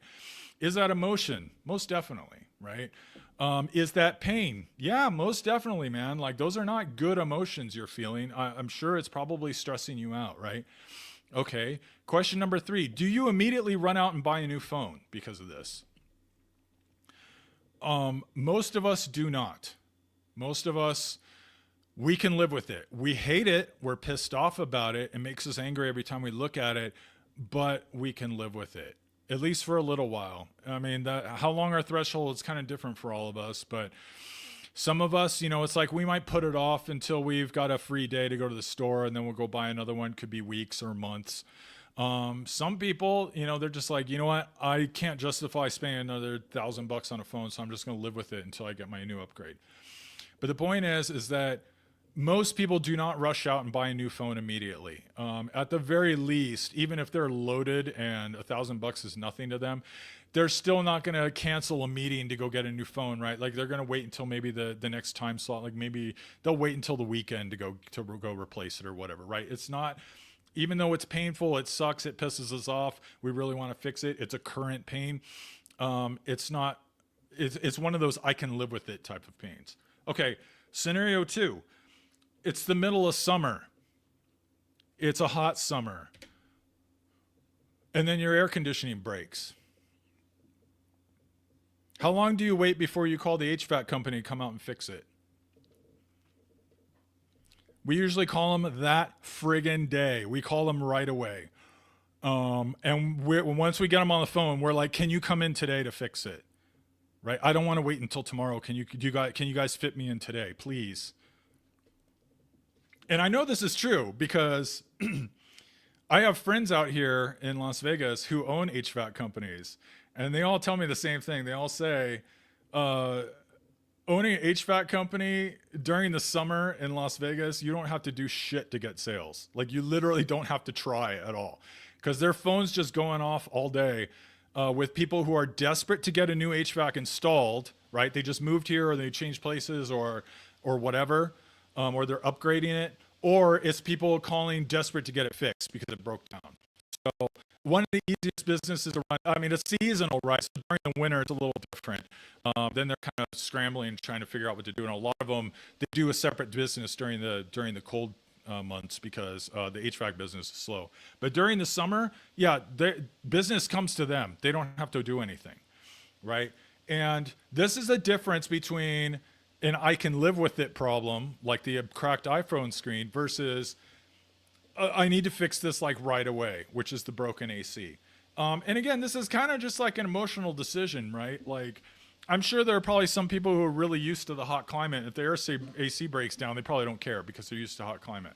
But for people who, you know, like, shoot, like when I was living in Seattle, man, I heard people complaining about 80 degrees Fahrenheit. Like, they're just like, oh my God, it's so hot. I'm like, I don't even run the AC at 80 degrees, right? So again, this is all still emotional and it's all relative. Like, we all have different, we all have different thresholds. But the thing is, once we cross that threshold where it's unbearable for us, our emotions kick in and we're not really thinking logically anymore. We're making emotional decisions. We're on the phone. We stop whatever the heck we're doing to call the HVAC company. And we're just like, look, I don't care. Get over here. I'm willing to move stuff around in my schedule. I'll stay home. I'll cancel that thing. Just, I want to be here when you can get here so that you can fix this right away and get me out of my misery, right? So again, emotions, pain, problem, like all of those are similar, but some problems are things you can live with and some problems are gotta fix it now problems. And that's the level of nuance that we need to, when we're talking about business language and business conversations, we need to be able to speak at that level of granularity. When we're talking about a problem, we need to understand, like, okay, is this, when they're describing this problem, is this problem a I can live with it problem, or is this a I got to fix it right now problem? And again, this is more stuff we're going to go into more in depth when we get into like the communication classes as well as the sales classes. So kind of continuing with that, I don't want to keep this too long, but there, like the nuance goes, like this goes deep. There's tons of little nuance here, right? Like when you're starting a cold conversation, how do you start a cold conversation without triggering telemarketer vibes? If you start the conversation, they just hang up on you. Or if you start the conversation with, hi, it's Peter at XYZ company. How are you today? And they're like, fine, what do you want? You blew it. Right? You screwed up. You gave them a strong signal in the first few seconds that you're a telemarketer, and the call's like, it's going to be very hard to turn that call around. And that's just part of the subtle nuance, right? Like how your tonality sounds, how your delivery is, the words that you use, the question, all these little things kind of come together. And depending on which way you go, you could end up like sounding like a strong telemarketer, or you could end up sounding like a very educated consultant. Again, something I keep harping on, knowing that the answers that we're hearing are facts and not just, mom telling us that we have a great idea because she loves us. Again, there are ways to consistently get factual answers from people, but it takes a very structured approach. You need to know how to ask the questions. You need to know the timing of the questions. And a lot of times, like there's a little bit of a game. Like sometimes you kind of have to push a little, then you have to pull back a little sort of like social dynamics involved in like getting the facts. But you can do it. And once you get good at it, you'll be at a stage where you can get off the phone after talking to 4 or 5 people and you're like, you know what? I know we have a problem. I know we have a business model here. I know the problem. I talked to them and, their answers, I set them up to where they could have lied to me and they didn't. And I'm convinced now, like I've got facts here, like everything's lining up here. I'm ready to move forward. You'll be able to do that when you're done with our program. Know that we're hearing buying pain versus live with it pain. I already talked about that, but again, like this is something, we'll teach you how to do as well. One thing that I haven't talked about, but this is super important, is knowing what they're willing to pay. This is another one of the big problems that we run into. People don't know how to price their service. They don't know, like, oh my God, $1,000 feels like a lot of money. Oh, $5,000 seems like a lot of money. The truth is you don't know what is a lot of money to them until you get on the phone and talk to them. And there's a way to find that information out. And we're going to teach you how to do that. But just know that at the end, you're going to know how to price your product. Getting CEOs to treat us with equal business stature. This is probably the most important thing. I'm going to talk about this a little bit at the end. And then again, I talked about this tonality and body language. Do these things align with our message? Are the words we're using and our tonality and our body language are like different communication tracks? They all need to line up. If one of them's off, you're in trouble. There's going to be a miscommunication, and you could end up losing the deal.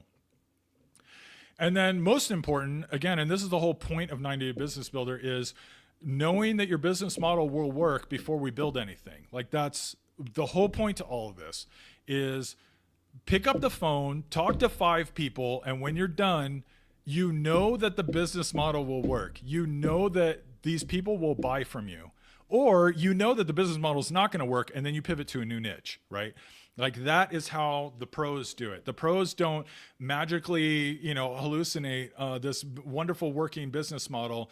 Steve Jobs didn't just come up with, the iPhone one day while he was in the shower and just perfectly mapped out everything to a successful product, right? Like, Steve Jobs probably made tons of mistakes leading up to it and had to start over and whatever. But the point is that he didn't let the mistakes kill him. And that's what we're kind of doing here too, right? Like, the whole point to the niche selection process, niche research process, is we're trying to front load all those little mistakes so that, it turns out, oh, you know what? This niche doesn't have any money. I'm going to get out now before I start building out a website and doing all this crap, right? And wasting my time.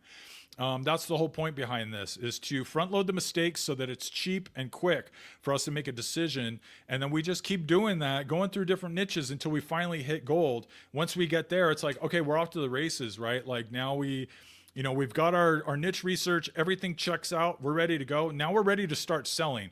And as Caleb's going to go into, once you get past the niche research phase and you've validated the niche, and you've validated the problem, you've got all the metrics that you need, dude, the rest of it is going to be so easy. It's crazy. Like, it's like you just, it's like you hit the top of that roller coaster and then you just shoot down, and you're moving forward. So, and you see that with a lot of the testimonials Caleb has. A lot of those guys I've worked with, and it was crazy. Like, a lot of these stories, it's funny. In fact, we have like a pattern. It's funny. Like, someone will post something on the boards and they'll just be like, I don't know, man. I don't know if I'm going to make it with this niche.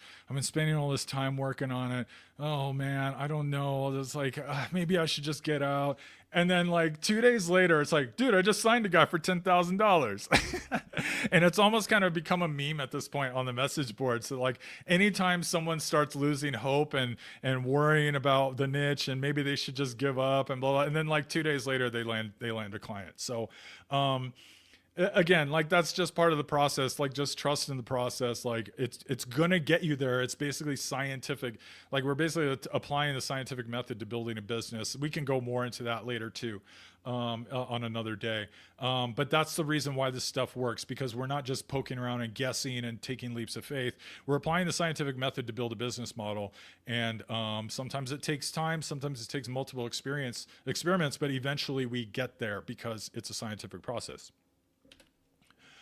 Okay, so really quickly, I kind of covered a lot of this stuff already, but basically this is what you can get. And honestly, like, I had more stuff on here, but I ran out of room. So I'll just quickly go over it. So like, so you have a discrete sense of what you're getting. So first of all, you're going to learn how to open a cold call without losing their attention or losing their interest. And important to note here too is, or a live conversation. One of the coolest things about developing cold call skills is that it directly applies to in-person conversations as well. And so what you're going to find is, when you get experience with cold calls, you get comfortable with it. You get comfortable with starting conversations with new people and potentially making new friends and stuff. These skills are going to start to carry over into your real life. You would be surprised with how many conversations I have with Uber drivers and baristas, and I'm not even really thinking about it. It just happens now. Also, my communication with like my family and my friends has gotten better, and it's all just from learning how to cold call. And this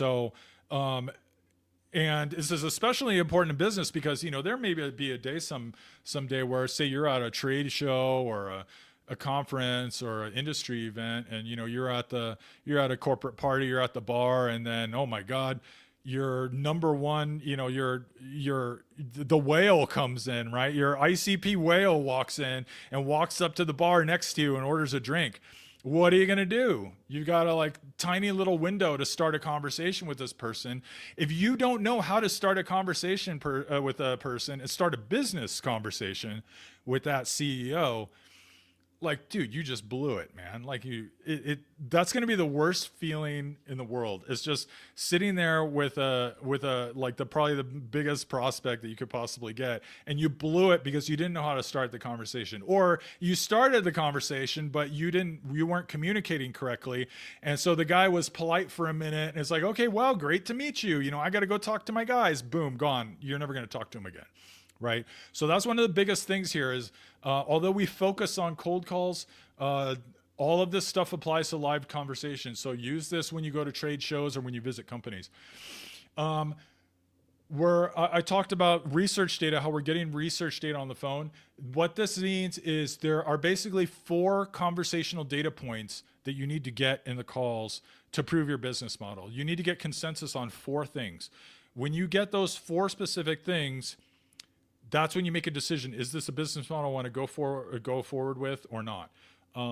But that's all you need. You just need those 4 things. That'll prove everything that you need. Like if the data on those 4 points is good that you got from those conversations, you're ready to sell, basically. So we're going to go over all that. And I'm also going to kind of teach you like how to structure the conversation to get those 4 data points from someone and have it be conversational, right? I talked about this already. Like, I'm going to teach you how to ask the right questions so that people can't lie to you, or at least you can tell if they're lying or they're trying to make you feel better. They don't want to hurt your feelings. Basically, asking questions the correct way to kind of steer around that. How to transform your research data into a sales pitch. This is probably one of the other most important things. For any of you who've worked in sales, if you have not done market research before selling, or someone else didn't do the market research for you, this is going to be a game changer for you, because when you try to do a sales pitch on something where you've not validated the problem, or you haven't validated, like their status quo and gotten like emotional buy-in from them ahead of time before trying to sell it to them, sales is typically like, it's a fight, right? Like it's an uphill battle. And it's a lot of work, and there's a lot of kind of wrestling going on. Whereas when you do your research data first, and then use that research data that you got from the niche calls and use that to form your sales pitch, dude, these are going to be the easiest friggin' cold calls you've ever done. And like, I mean, I've done so many calls, and it's crazy how consistent these calls are, where like within 10 seconds, the guy on the phone is like, oh yeah, that's a big problem for us. Yeah, no, that's funny. That's exactly what we're going through right now. This just happened to us last week. It's going to be mind blowing. And not only that, but they take you so much more seriously when you have market research data to back up your conversations. Like they instantly trust you, and they instantly think, oh, this person knows what they're talking about because they're speaking my language. They're talking about something that's relevant to us. You're going to get two call structures and 2 sets of sample scripts. One is for the research calls, and then one is for the sales calls. So the sample scripts are basically just ideas to get you moving forward. And then the structure is there. The reason why the structure is there is because generally what we want you to do is we want you to start with the sample scripts just to get on the phone and get comfortable. But once you start getting comfortable, we want you to come up with your own scripts. Because, the sample scripts, I tried to make them as generic as I could so that as many people as possible could use them. But really what's going to take it up a notch is when you kind of adapt that to your own personality and your own voice, add your own humor in there. That's what's going to really put the polish on it. But in order to do that, you need the call structure, right? Because if you change the script and you break the structure, then the calls aren't going to go as well anymore. The structure is the most important part. The scripts are just to get you started. In the end, as long as you're following the structure, you're good. And it's the same for both sales and research. Research calls are to gather market research before you start selling.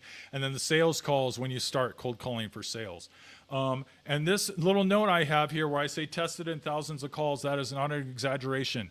I ran a little bit of a test project. We went for 2 years And I had about 70 people go through that test project. And what we were doing was we were doing live cold calls, testing out different scripts. Live cold calls, like really calling businesses and testing out scripts and seeing how they work for people. And so the sample scripts that I'm giving you, these are the ones that tested the best. So these are the ones where they're the easiest to remember. They're the least uncomfortable, right? They're the least sleazy. And they worked across the board for the most people. So we had some people who were really aggressive, some people were really shy. These are the ones that were consistent among different personality types. So that's what you're going to be getting, and then at some point you're going to want to fill in your own. Leading conversations. So this is something we're going to cover a lot. I only briefly talked about it here, but really I'll give you this bit of piece of value right now. Whoever leads conversations is the one who asks the most questions. And on top of that, whoever asks the best questions. That's where a lot of the business communication comes from. What you want is you want to be in a situation where you ask a CEO a question and the CEO's like, huh, that's a good question. Or, oh, wow, no one's ever asked me about that before. When you're hearing responses like that, you're getting them to think. You're recontextualizing the situation for them. They're interested. They want to know, like, it just boosts your credibility like crazy when you can get them to stop in their tracks and think, oh, wow, I never really thought about that. That's a good question. I hadn't considered that. I could see how that's a good question though, right? Like maybe I should be thinking about that. Like you just recontextualize them and potentially even taught them something new or gave them a different perspective. All of a sudden they're really interested in what else you're thinking, right? So this is super important. Again, we're going to go over this a lot in the sessions. I talked about this already. Know exactly how to price your service. Again, this all comes from the market research. A little too complicated to go into now, but we are going to get here. When you get done with your market research, you're going to know how much you can charge. You're not going to feel dirty about it, and it's probably going to be a good amount of money for you. You will probably be able to charge more than you think you can charge. And it's going to be a very comfortable number, and you're going to know that it's comfortable for them too, based on the research that you did. Detecting buying signals, again, this is just business language, being able to pick up on emotional cues, body language cues, nonverbal cues, uncovering the real pain. What's the real pain? What's the thing that's going to get them on the phone right now to get it fixed? Not the, I can live with it pain, but I need to fix it pain. And then a couple other things like handle objections. You don't really get these in the research calls, but in the sales calls, you get them all the time. I will show you how to handle objections. It's actually, we have a good framework for it.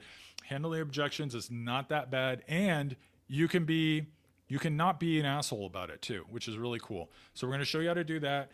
We're going to show you how to work with gatekeepers. Okay, I'm going to sound like I'm tooting my own horn here, but honestly, gatekeepers really aren't that big of a deal for us. Now, don't get me wrong. I've never met anybody who's 100% with gatekeepers. Like going through gatekeepers is always the worst way to cold call, for sure. But I don't know. We have a pretty good track record with them, man. Like I think we get through like maybe 50% of the time. It's insane how quickly we get through gatekeepers and how consistently we do. I don't know why, but I'll go through what we're doing. I'll teach you what we're doing, and you can give it a shot. You're probably going to find it works really well. I don't think we've ever had anyone who had a problem with our method for going through gatekeepers. And then, yeah, like I said, speak business language, get respect as a CEO. I ran out of room, but yeah, there's other stuff we're going to talk about, like how to generate leads, how to get mobile numbers, how to generate some quick personalization. One thing I like to do is do a quick scan of the company and pick out a few key things that I can talk about. So in that way I open the call with some contacts. That usually really helps. And as long as you're doing it quickly, it doesn't affect your productivity. So we're going to talk about lots of stuff like that, and also some just random stuff. Also, we have a lot of people who have tried different like VoIP phones and platforms and whatever. And so you'll have that as a resource too. Like you can talk to people. And I've only used a couple of software, so I don't have a lot of experience with all the different software out there. But we have a lot of people who have posted experiences with different software. So there will be a lot of resources there you can check out. Anyway, there's a ton of stuff, and I'm probably forgetting like 1,000 things, but whatever. Like I said, I'm out of room anyway, so it doesn't matter. But really, the point here, if there's one thing to take away, really what we're doing here is we are we are taking where you're at now and we're transforming you into CEO. Because if you're going to run a location independent business, you are a CEO. That is what you are. And for you to do business with other companies, you need to talk to CEOs. In order to do that, you need to sound like a CEO. You need to act like a CEO. You need to think like a CEO. And so that's why this communication stuff is so important, because if you're not speaking, thinking, acting like a CEO, it's going to make business extremely difficult, because the decision makers you're talking to, they're going to feel like, I don't know, I don't know if I'm getting through to them. I don't know if they understand what I'm saying, right? Like, it's going to be extremely difficult to get any headway on any of that. So that's really where all this comes down to. So yeah, communication sounds really friggin' boring, but it's actually the most important thing. If you don't nail that stuff, your sales is going to suffer, your lead generation is going to suffer, your marketing is going to suffer, all of it's going to suffer. So all I say is stick it out. It's going to be worth it. You're going to notice a huge difference when it finally clicks and you start, you're going to be, okay, yeah, I need to stop because this is like going on forever. But like I got to share one story, right? So we had one guy who was making cold calls, and he was just getting slaughtered, right? Like, he's getting hung up on the phone constantly.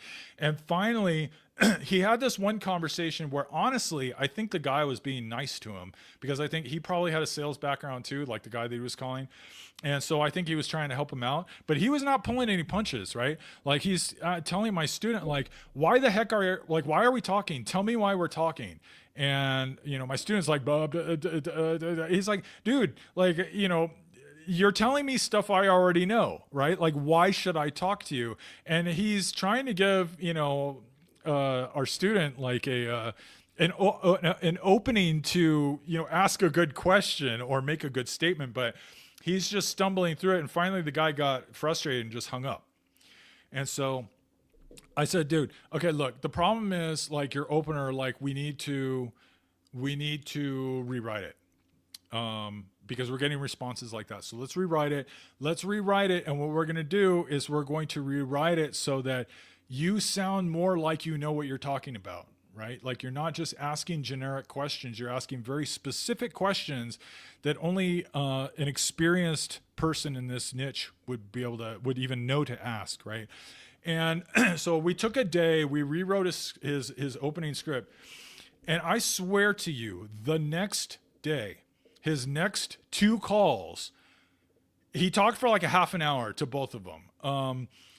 They didn't end up as sales, unfortunately, but it wasn't his fault. It was the timing, because one lady he talked to was selling the company. I think the first guy was selling the company, and the second lady had just bought the company, right? So neither one of them were ready to, like, take on any new consultants. But the first conversation especially was crazy, because, like, this is after being hung up on over and over and over again for days. When he got into that conversation, the guy that he was talking to kept saying things like, well, I mean, you've been in the industry, you know how it is, da da da da da. Or, as you know, with someone with your experience, blah blah blah.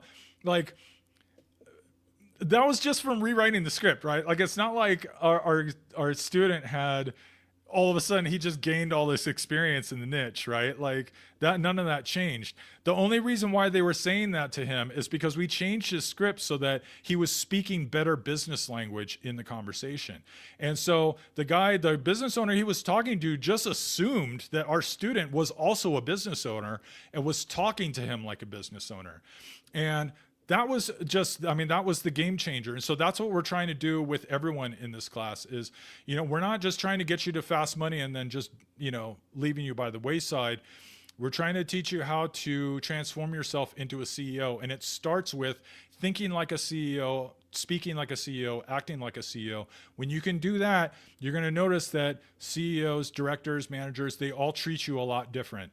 And they're going to take you seriously. They're going to listen to your pitches. They're going to believe that maybe you can help them.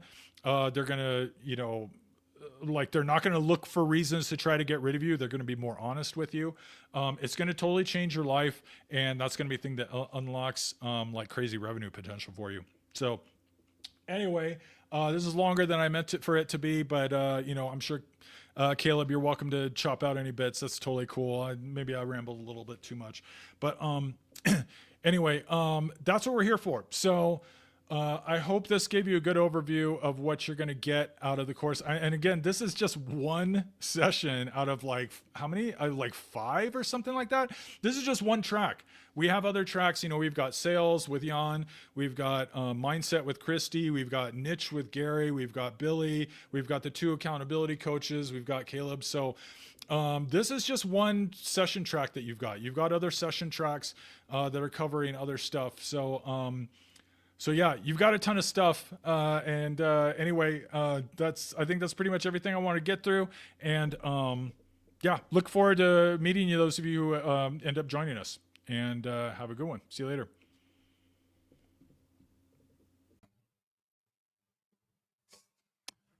Okay. If you guys were still on, I'll explain what happened in a second. My button came unbuttoned. What am I doing? I'm doing a striptease. Could you put a 2 in the chat if you can see me and hear me? Camera skewed a little bit here. Put a 2 in the chat. Those of you live, you can see me and you can hear me. I'm really loud. How about now? Am I too loud, or is that one person saying that?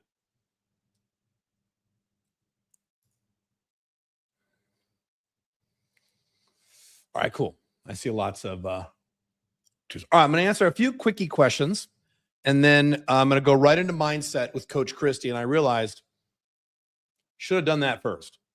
Fine. Okay, fine. Usual Caleb. All right, great. I realized I should have had Coach Christy go first. Mindset is step 1. So about to show you that now. That'll be about 45 minutes, I think. And then what happened, by the way, with the live stream? How many people are live? We lost like 40% of people. Oh well, that's the way it goes. It happened right at the 3-hour mark. So nothing happened on my screen. Everything looks perfect. I don't know what happened there. So I'm assuming we hit some kind of limit with either YouTube or StreamYard or something. I don't know, but as long as it's still working, cool. It's still recording, so that's all good. So people watch the recording can see the whole thing. Fell asleep to Peter's low volume voice. Caleb woke me up. Yeah, I'll wake your ass up. Questions that have come in and emails that have come in on well, hang on, there's more emails. Let me double check. I haven't answered these ones already. Hang on. Wow, we're selling business builders, so we're selling some more. Cool. All right. Wow, I didn't expect this many on this live stream. We'll be going for what, 3.5 hours? Fuck. Okay, cool. Questions that have come in regarding business builder. Can I sign up now and pay in full and start later in the year? Yes, but we will tell you when you start. You can't pick when you start. We'll give you we'll try to work with you, but we start based on our schedule. We're not going to start based on your schedule. So the answer is yes. Can I make more than 3 monthly payments? No. Can I pay you nothing and you take a percentage of my income? No. I bought 90-Day Business Builder Rapid, the Rapid Launch course, the DIY version. Can I get a discount? Yes, but you need to email us for that. theonlyblackdragon@gmail.com, theonlyblackdragon@gmail.com, and say, I bought it's called 90-Day Business Builder Rapid. It's the DIY version. And Caleb said I could get a discount. We'll give you a discount. It won't be a huge discount because there was a limit on that and and the price is lower. So yes, I'll work with you on that. That is fine. What were the other questions we had here? Oh, are you going to do this again? Yeah, at some point we will open things up again, but it'll be many months and you will not get the bonuses I just talked about. You won't get the Focus Dopamine Mastery Lab. You won't get the 3-hour focus formula. You won't get the Telegram office hours so you can ask me any questions you want. You won't get the extra coaching. You won't get any of those next time. You will not get those. Those are only bonuses for people signing up right now. And your deadline is Wednesday night, the 29th, 11:59 p.m. PST, Wednesday, April 29th. If you watch the recording of this, that is your deadline. And it's not like the price goes up. No, you can't sign up. This is it. This is only a 4-day window for you guys to sign up, because I announced this over a week ago. You have plenty of time. You got another 4 days. Should be plenty of time. This is not a huge expense. By the way, let me give you some insight into why I priced it at this certain price point. When you price something at under $2,000, it's something that someone can just do. If you price something at, this is advice for you. If you price something for B2C, which you should not do for your first business, that's your second or third business. I'm on my 7th business. 2,000, 2,500 is a barrier where above that, it's a much more complex purchasing decision for people. For companies, it's not. For people. So that's why I put it under 2,000, which means you can, it doesn't require a lot of like hemming and hawing, or your first payment's $797. That's something that's very doable. Now, well, Caleb, I live in a shithole country. I have no money. I understand that. I'm sorry. I did the best I can. Okay. All right. See any quick questions here in the chat, and then I'm going to start the next session for mindset. Hang on here. How do pick know if the industry niche you choose will have some problem you're capable of solving? You're going to talk, you just saw Peter's session. So that answered that. So you're going to talk to several people in your niche. You're going to ask them, what's your biggest problem? And you're going to look for consensus on 5 different problems. 5 different people, excuse me. So if you have 5 different people in the niche who don't know each other and they all tell you the same problem as their biggest problem, that's your niche, baby. Now, here's what happens sometimes. Sometimes you'll talk to 10 people and you'll say, what's your biggest problem? And you'll get 10 different answers. Not a good niche. Because that happens. It's not typical, but that does happen. Sometimes, this makes me laugh when this happens, but it's not typical, but it happens. You'll talk to a bunch of people in the niche. You'll say, what's your biggest problem? They go, you know what? Everything's going great. It's great. Business is booming and everything's great. Not a good niche. You don't want a niche of happy business owners. It's not what you want. What did I say earlier? The best niche is a niche, a narrow business niche that is making good money, selling high margin stuff that's in demand, not threatened by AI soon, and they have a major problem that's driving them insane. There's millions of niches like that. Those niches are awesome. You can make all the money you want from those niches. That's how you know. You ask them. I should leave my glasses on. What do you think about having a low-cost entry point buying option similar to your Unchained Man? Unchained Man's a book. I don't understand. What do you mean? Revenue audit, 90-day revenue sprint, retainer ongoing. I don't understand your question. Have the niche of the service just packaged and sell. I really don't understand your question at all. Please restate your question. I don't understand it.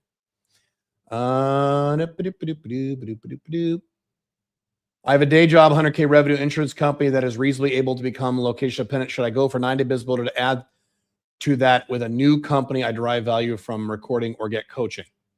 If your goal is to start a new company, not build your existing business, 90-day business builder, sign up right now.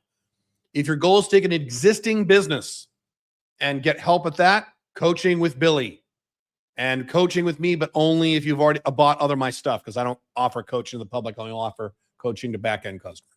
Some of you are in that category. So if you want to scale what you have, coaching, or the Unchained Action Table program, you can do that. You can sign up for that, I guess. If you want to build a new business from scratch, business builder. Business builder is not for people who already have a company. That's how it's for. It's for beginners.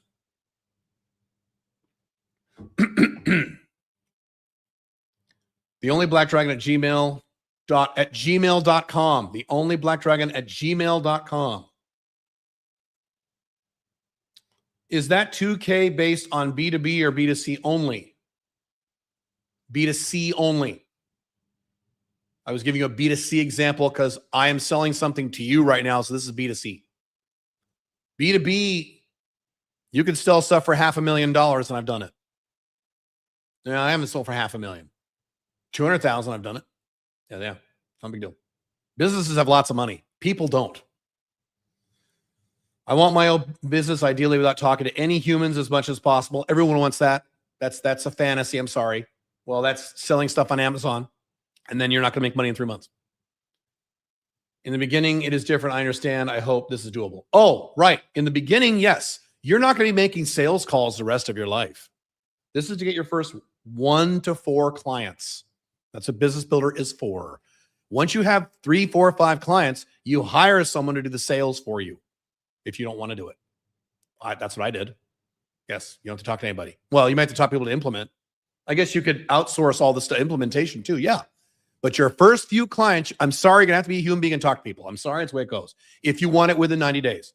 If you're like, Caleb, I don't care when I make money. I'll take 5 years to make money. Then do whatever you want. If you want to make money in 9 days, you got to get on the phone. Forever, no. You don't need to be making sales calls and you're making plenty of money. No, you hire someone to do that.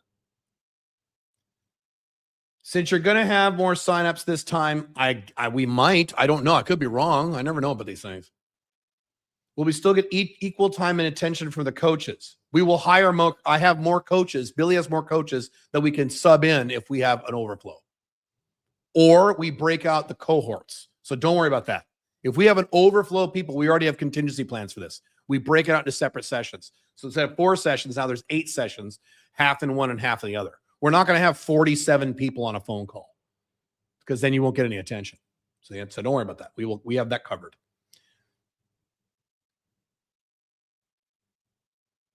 Is 90-Day Business Builder good only for the accountability help? No, of course not. We teach you what to do also. If you don't know what to do, we show you what to do.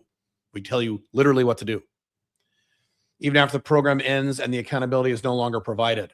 Worried I'll stall program if the program ends. We have an option for you to continue the program if you want to pay a little extra. It's called 90-Day Business Builder VIP, and you can actually stay in the program if you choose to, and some people do. That's fine. But that's an extra cost.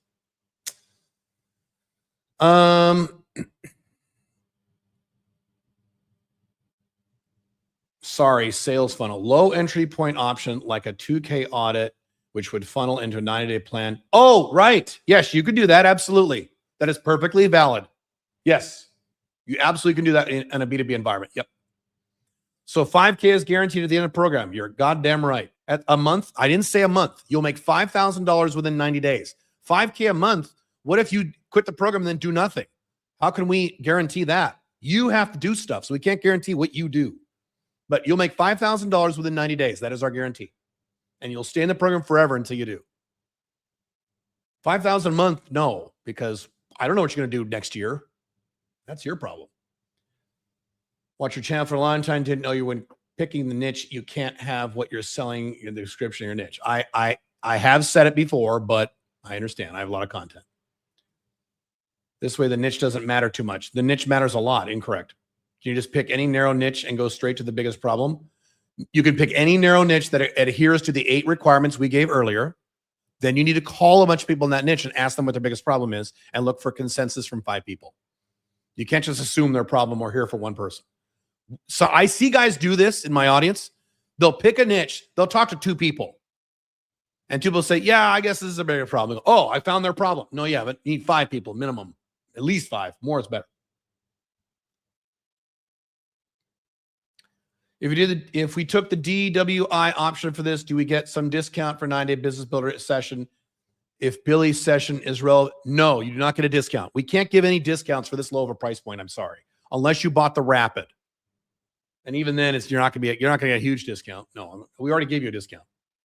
How do we price the customer? You look at the problem that you're trying to solve and how much money they will make or save if you improve or alleviate that problem, and you price based on that. How much money will you save if we fix this problem? Oh shit, we'll save $100,000. Great. My fee is $10,000. You get 90,000. I get 10,000. Is that fair? Okay. Now, if you're scared, most people are scared. I can't charge 10,000. I'm new. 3,000, 4,000, 5,000, 6,000, 1,500 if you're really scared. I could start with, let's say, real estate firms, B2B, narrow down one level, then narrow down another level. Yep. Is that the way to go? Right, correct. And then find out their big problem. Calling you. Yes. Is there a best practice? I answer that. Did you ever go skydiving? Not yet. I've been dealing with my health problems. What if the problems are highly complex and very difficult to solve? That's BS. We have been running Business Builder for 5 years. We've virtually never run into a problem. You're like, oh, that's so complicated. I don't know how to fix it. They're not. You're fantasizing about what you might think will happen. It won't. And if they are very technical, you go on Upwork and you hire a technical person to do the technical part. And you pay the guy very little money because he's in Bangladesh. If you have zero idea what your niche, that's what this is for. If you have zero idea what to sell, this is what Business Builder is for. This program is for you, so you should sign up right now. Or don't have any idea and you don't really care and you just want to make money. Yeah, you just describe me. I don't care what my niche is. I just want to make money. Yeah, great. Can you just tell us what niche to do or at least give us some options? I have no idea. We don't tell you what niche, but we show you how to find one. And we give you lots of ideas. When you're in the niche sessions, you'll get plenty of ideas. You can copy ideas and don't worry. That's not going to be an issue for you. I'm so lucky to find the best coaching in the world. I want to buy Business Builder, but moving in mid-June, will that be a problem? April, May, June. It could be a problem. If you have a 1-week disruption, that's okay. If you're saying you have a 4-week disruption, that might be a problem. Yeah. For you, not for us. You'll still be in the program. So if you're dealing with a 1-week disruption, that's okay. It's fine. Is there a new revised referral link for this 90-day Business Builder for some people to know, for example, text or email? Yes. We don't have a referral link or a what's it called? Affiliate link for this. The reason is I didn't bother making one is because how much business can you stir up in 4 days? If this was an evergreen thing, we would have a whole system for that. You could sell it. If you want to really start selling this and take time and effort to sell this for reals, not over the next 4 days, but like as a thing, theonlyblackdragon@gmail.com and we'll set you up with something. If you really want to put in the time and effort to do this. Oh yeah, we'll pay you money. No problem. Can I outsource 90% of the delivery to contractors on Upwork? Yes. You'll make less money initially though, but you'll still make money. Yeah, the answer is yes. Is having a low entry point option generally considered the best way to sell or start with? Mortal Dow, you're really obsessed with this. You're thinking too much. You're overthinking. You're being listed. Don't worry about that. Don't worry. When your first 1 to 3 clients, don't worry about it. Set a price, a few $1,000 and go. Don't overthink it. These questions you're asking are for when you're at client number 4, 5, 6, 7. If you're asking that intently. Okay. I'm going to pause the questions. I'm going to start Coach Christie. This is the mindset coach. This should have been the first session. I realized I put these in the incorrect order. So listen up, take notes. This is critical. If she's going to address the number one reason why you haven't done this already is your mindset. You're thinking like an employee. And she's fucking awesome. You'll see her in a second. Let's make sure that the video is working again. So hang on. Let me make sure. The audio. Hang on a moment.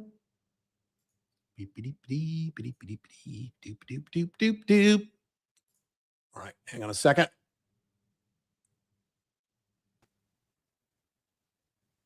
Hey, right. I'm Christy. All right. Can you guys hear the audio? Yes or no? Just say yes or no, please. Can you hear what she is saying? I'm the mindset coach for this 90-day business building program. So I'm just going to go over some of the things that I like to cover. I know a lot of you are brand new. I don't know why the audio is not synced with her mouth, but okay. So you can. Great, loud and clear. I don't know why the audio is synced. It might sync later. I'm not sure about that because it was synced when I was watching the video earlier. Great. All right, I'm going to start this. This goes for, how long does this go for? I need to check something here. Hang on.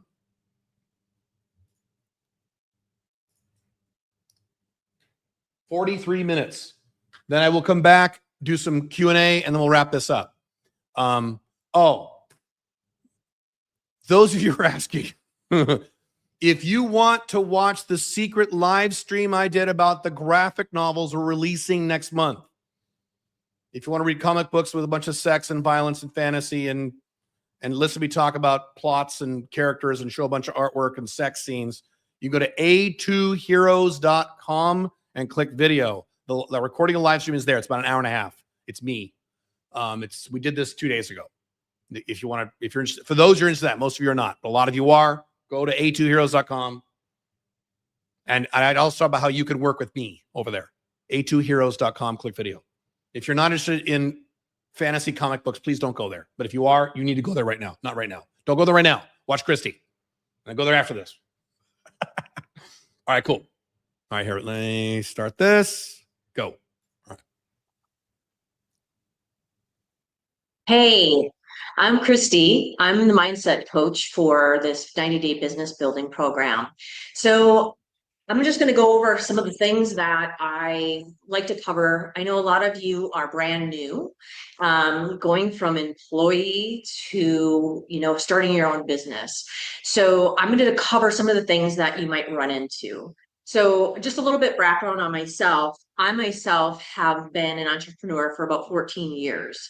So I worked in the corporate field for about 20 years prior to, and I myself was in your position where I was going from being an employee and, having all the benefits of being an employee, those safeties that we feel we have as being an employee, to then starting my own business. So, and successfully being in my business and kind of my whole journey of going through some of the mindset blocks that come up with this whole process.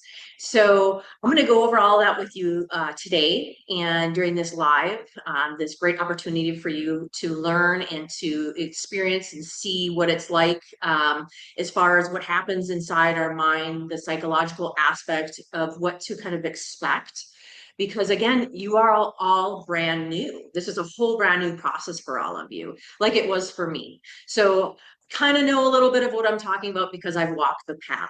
So I've gone through all the fears that you might have come up, which we'll kind of discuss today. And the great part about the mindset class is during when you get into the 90-day business builder, it's going to be one of those things where I'm going to walk you through step by step. I'm going to give you the opportunity to share where it is that you feel that you're feeling these blocks and things that are coming up for you.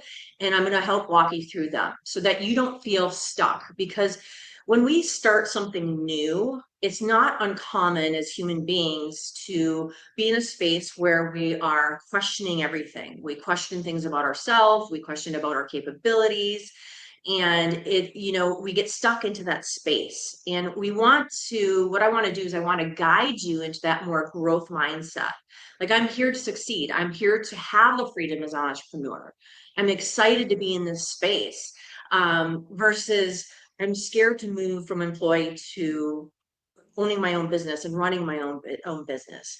And it's interesting how when we go through this journey, we have so many things come up about self that we didn't even realize, that we can have issues around worthiness, around like, are we going to look dumb? Are we going to be rejected by the people that we are trying to bring in as clients? It's not uncommon to have these type of feelings to come up. And so the hard part is like, how do we navigate this now? Now that I'm having all these emotions and these different thoughts of self, how do I navigate past that so that I can truly step into my own business and be successful? So again, over the years, I've been in this process. I've gone through all these things, and I'm not saying I'm fully healed from them. Like we have, for example, imposter syndrome, right? So imposter syndrome will come into play when we are coming into something new. So we're experiencing something new. We're learning something new that we don't know a lot about, right? So it's like, well, do I look silly talking about this? Do I really know what I'm doing enough to sell this or have this as a business? So these are all questions that come up. Or we have perfectionism, right? So perfectionism is one of those things that I've personally struggled with. And I also have now learned the tools to navigate it in a way that I am able to walk through it in a more graceful way. But it still comes up for me, right? So what does it look like? Well, perfectionism is, we're trying to rewrite things over and over, whether it's our scripts when we're doing our cold calls or discovery calls. And we're trying to make it just so it's perfect. And then if it's not, we're just not going to do it, right? We're going to avoid making those calls. We're going to avoid reaching out to people and doing the research. Those are ways that perfectionism can show up. Or that when we get to that point of developing our website, we keep rewriting it over and over and over. And we're never in that forward momentum movement of actually proceeding forward into our businesses. So we have to be very careful to not have some of these things, like hold us back or block us, because these things are going to come up. And we could just talk about the generalized aspect of, moving from being an employee to an entrepreneur is fear, right? Fear is something that we are experiencing in everyday aspects of our life. And I don't want to look at it as like fear is this really bad, horrible thing, because fear is a very protective component, right? We can fear going across the road. We can fear like driving in a storm or in a snowstorm or a rainstorm, right? Those are aspects of our brain that is telling us, hey, be careful, right? It can come into the business world. So we're making a decision to grow our company, or we're making a decision to spend a certain amount of money. It isn't uncommon for us to have fear that will come up. And it's good, it's healthy fear. Where I'm talking about fear in this situation is when we are fearing of being seen, right? So our fear of like, once I put myself out there, what is my family going to think? What is my friends going to think? Are they going to judge me? And in the reality is, even taking a class and saying, I want to start my own business, that can trigger a lot of emotions with people around you. So you might have mom or dad are saying, well, we'd rather you go back and get this degree, and most of you probably have extensive degrees. And I see that a lot within this program. But you're now at that point in your life where it's like, okay, I earned my degree. I want to now do something different. I want to expand. I want the freedom of being able to design my own reality, to open my world up to create and to be curious about what else is out there outside this corporate cage, right? And I always tell people with all the classes that I teach, one of the most important things I say is, if you are here today, right now, sitting here listening to this class, you're supposed to be here. Because if you weren't, it would have never come into your awareness to even take this class, to even sit in this live this weekend. So it's telling you that there's an important pathway for you. And I think a lot of times what you think about, because you can think about people around you that may never take the entrepreneurial journey. They're happy in that corporate position. They're loving what they do. They go to work and they go on vacation on the weekends, or they take time off and they get their paid time off. And that's okay. I'm not saying that's wrong, but you yourself are here because you're saying, I want something more. I need something more. I want to travel. I want to be location independent. I want to live in different countries. I might want to get residency somewhere, right? So we are a different species of people. We think differently. Entrepreneurs think very largely. We see the wider perspective of the world. And for us, we can see there's been moments in our lives when we were in that employee stage, and we may have been sitting there at our desk, and we're sitting at the same desk that we go to every day, whether you work from home or you work at a corporate office. And at one point during that process, you sat there and said, I can't come here another day. I was there at one point in my life where I was like, I cannot come back to this space again. I can't even breathe in this space anymore. I no longer belong here, right? And this is probably where you are all at. I no longer want to be in this corporate space. And it's not that it's bad, because everything that has happened in your life, in your corporate job, the different tasks and duties you had within that job have brought you to this point. And you can also utilize them in your new business. So I'm not saying, oh my gosh, I have to get out of here and I'm going to forget that and move on and open my new business. Yeah, there'll be moments of that. But all of the things that play out in our lives line up perfectly. So again, you are here for a reason, all of you. And so don't be surprised though, when we do get into this journey, because I'm going to go back to the fear aspect of things, that there's this intense amount of fear that comes up. Some of you might not be comfortable, like even doing calls and talking to people and interacting and sharing knowledge. I mean, it might not be, especially because when we're in the entrepreneurial seat, it's now we're vulnerable. We're being seen at a different level than behind a corporate label or a corporate boss or management, right? So it's like this vulnerability state that really is very clear.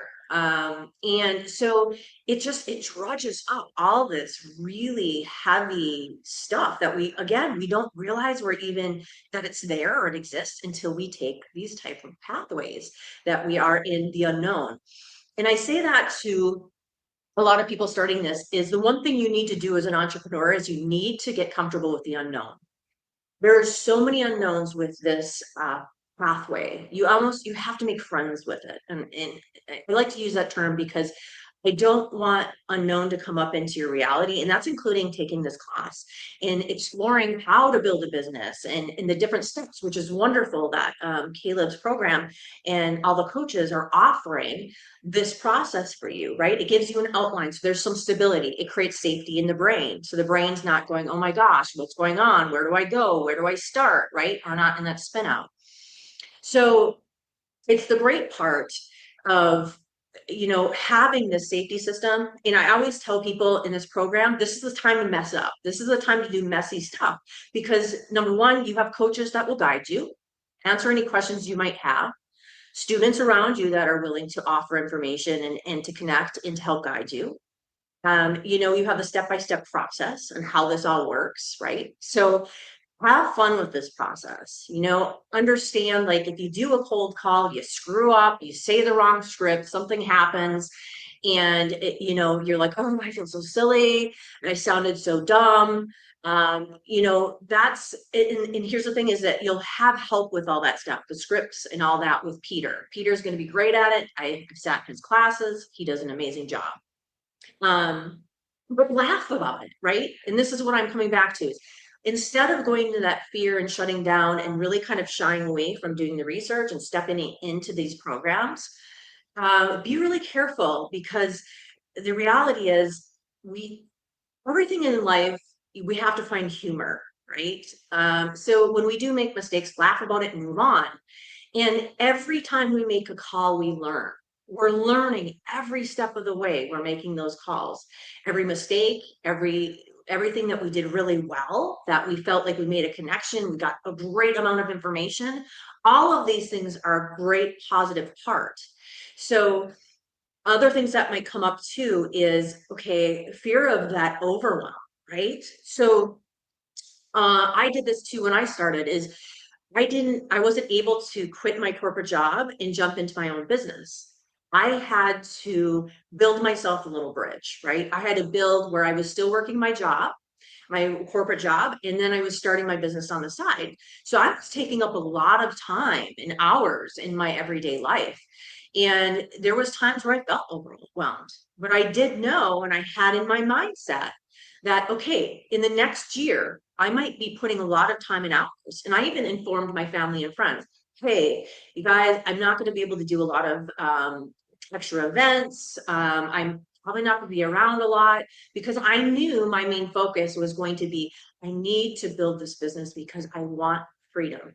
I want to travel the world. I want to connect with people in different cultures, but still work and have an income, right? So this was something that was really important to me and came to mind. It's important to know that we have to make sure that fear in general isn't just shutting us down. It's keeping us from moving forward because fear can do some really, really crazy things. Like, again, how does it show up? Well, I'm not making cold calls. I don't even know if I want to show up to class today. We get distracted, right? Procrastination. Well, I'll do it tomorrow. Oh, I have to go do this first. I have to go do that first. So, it really creeps up in areas that we don't even realize. And then a big one that I hear a lot too is fear of rejection. So when we're in that space where we're like, well, what if I start my own business and people don't like me? They don't like what I have to offer. They just don't like me in general. And the reality is rejection at its core is something we all struggle with, whether it's if it's we're dating, whether we're having interaction with our parents, whether we're at interaction with our siblings.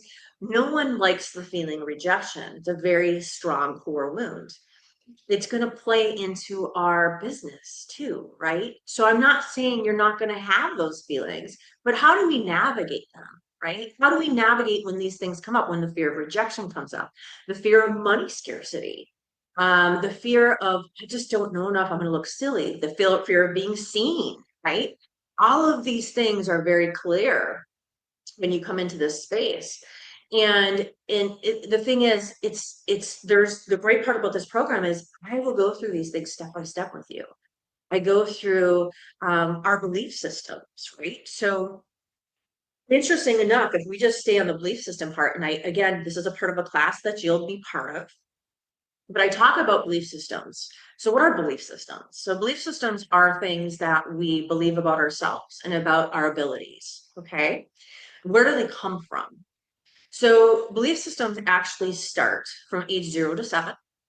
Some specialists and psychologists say it's 0 to 8. It all depends on who you're talking to. What that means is, as children, our subconscious is wide open. It's absorbing everything and anything around us.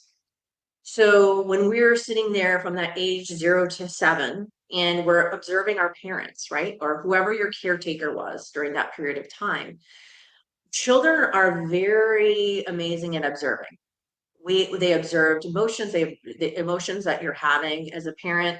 They're observing actions, they're observing our fears, they're observing what we get furious about, what we get angry about, where we're, what we love. I mean, so it's not always negative. But what happens with beliefs is, say we're going to use an example of a belief around money, right? Because this is a big one. Belief around money can start around religion. You think about, if you were brought up in a specific religion, money is the root of all evil, right? So that's something that, whether it was told you in Sunday school, whether it was told you by your parents, that's stuff that gets recorded in the subconscious. Logically, if somebody said that to you, you'd be like, nah, that doesn't make sense. But subconsciously, that's playing out in your reality in the background. Okay, so another example is, mom and dad constantly said to you, we don't have money for that, right?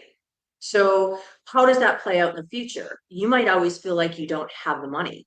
And logically, well, I know I have the money. I see it in my bank account. I see everything I need to see. Why am I still feeling like I have to constantly seek money, like I'm lacking, like there's a scarcity, right?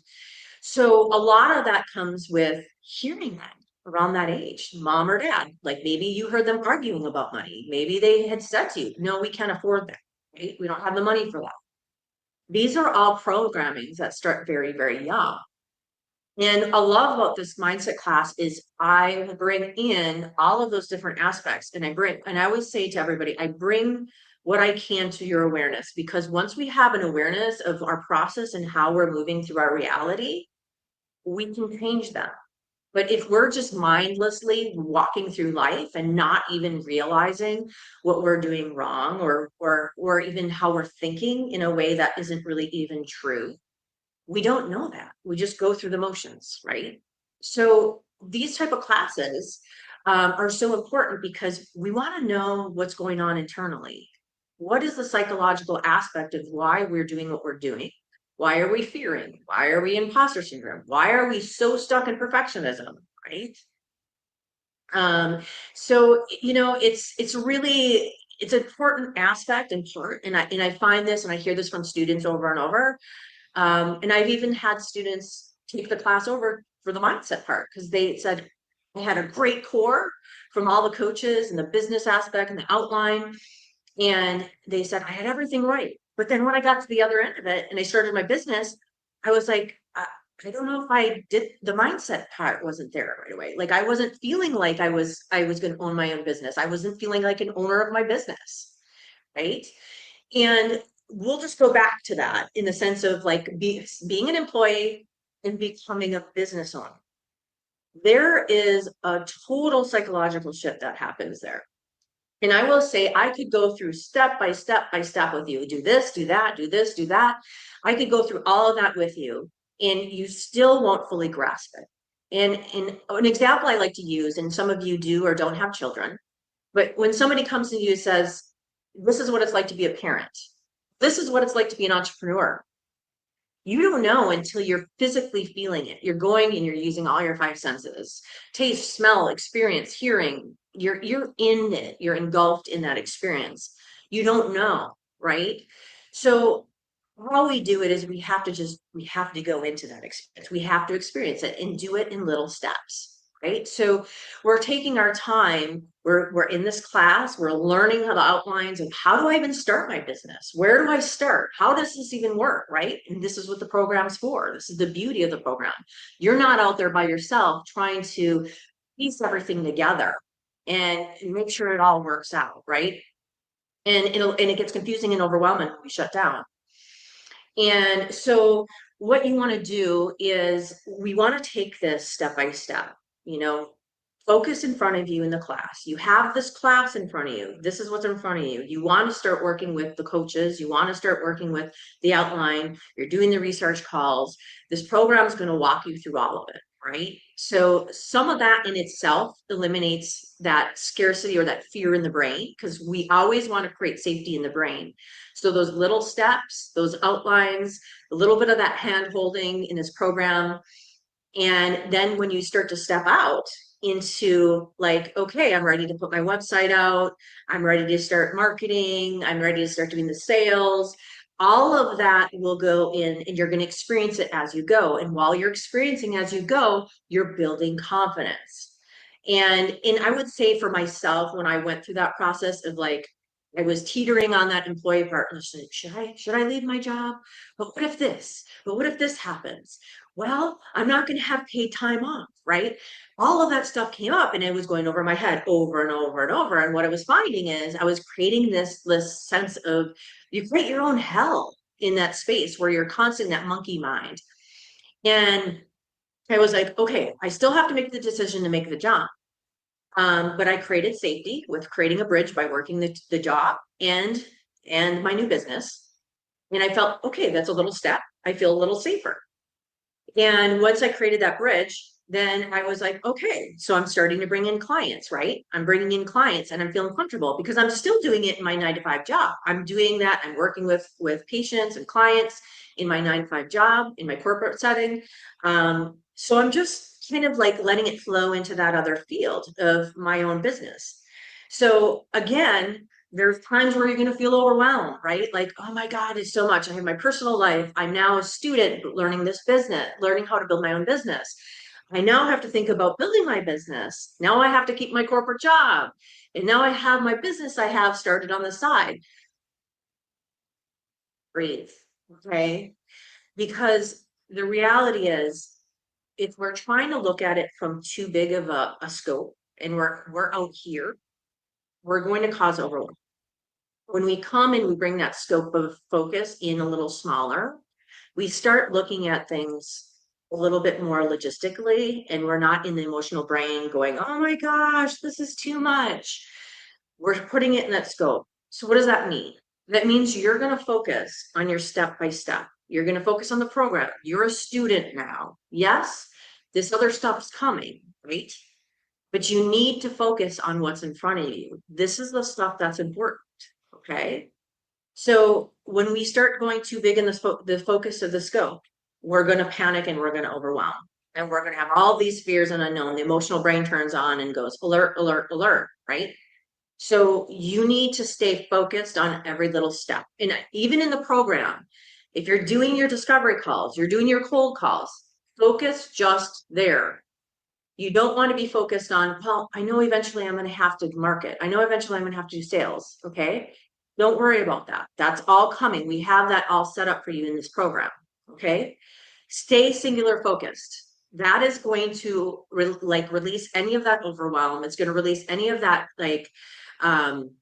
will reduce, I should say, not release, reduce some of that fear. And you're going to feel a sense of safety. Okay. And that's what you want to build in this process. So, everybody's experience is a little different during this process, but we all have a lot of the common core issues. Okay. So I don't want you to ever feel like you're alone. And the good thing is you can go on to Basecamp, you can go on the message boards, you can ask questions, you can have people view some of your information and say, hey, what do you think of this? Don't forget to utilize these things, guys, because like I said, this is the time to play, be messy, learn as much as you can, and because they're in a safe spot. The coaches here are amazing. Caleb's great at this. Everybody is open to allowing you to, maneuver through this process with whatever fears come up, with what other imposter syndrome, perfectionism, whatever it may be that we all deal with at some point in this journey. We hold space for you to be able to do that, right? And not to feel silly or stupid. There are no dumb questions. And again, and I will say this over and over, have fun, okay? Don't forget to laugh if you screw up on something, okay? Laughter can be the most powerful tool you can have. Because if we sit and say we make a call and we sound really silly, and the response we get from the person on the other line, we feel like we almost come to go to the place where we shame ourselves over it. We'd say stuck in that, right? We're more in that fixed mindset. Where if we look at that situation and we giggle, we laugh and like, oh my gosh, yeah, that didn't go great, but that's okay. I have like 10 more calls to do, right? It's okay. You feel the different shift. There's more of a growth if we're saying, oh, well, that call went not the way I wanted, but I'm going to do something a little bit different this time. I'm going to shift that around a little bit. I'm going to say it a little bit different, right? Because there are no mistakes. It's all about learning, right? It's important to know that we don't make mistakes, we learn.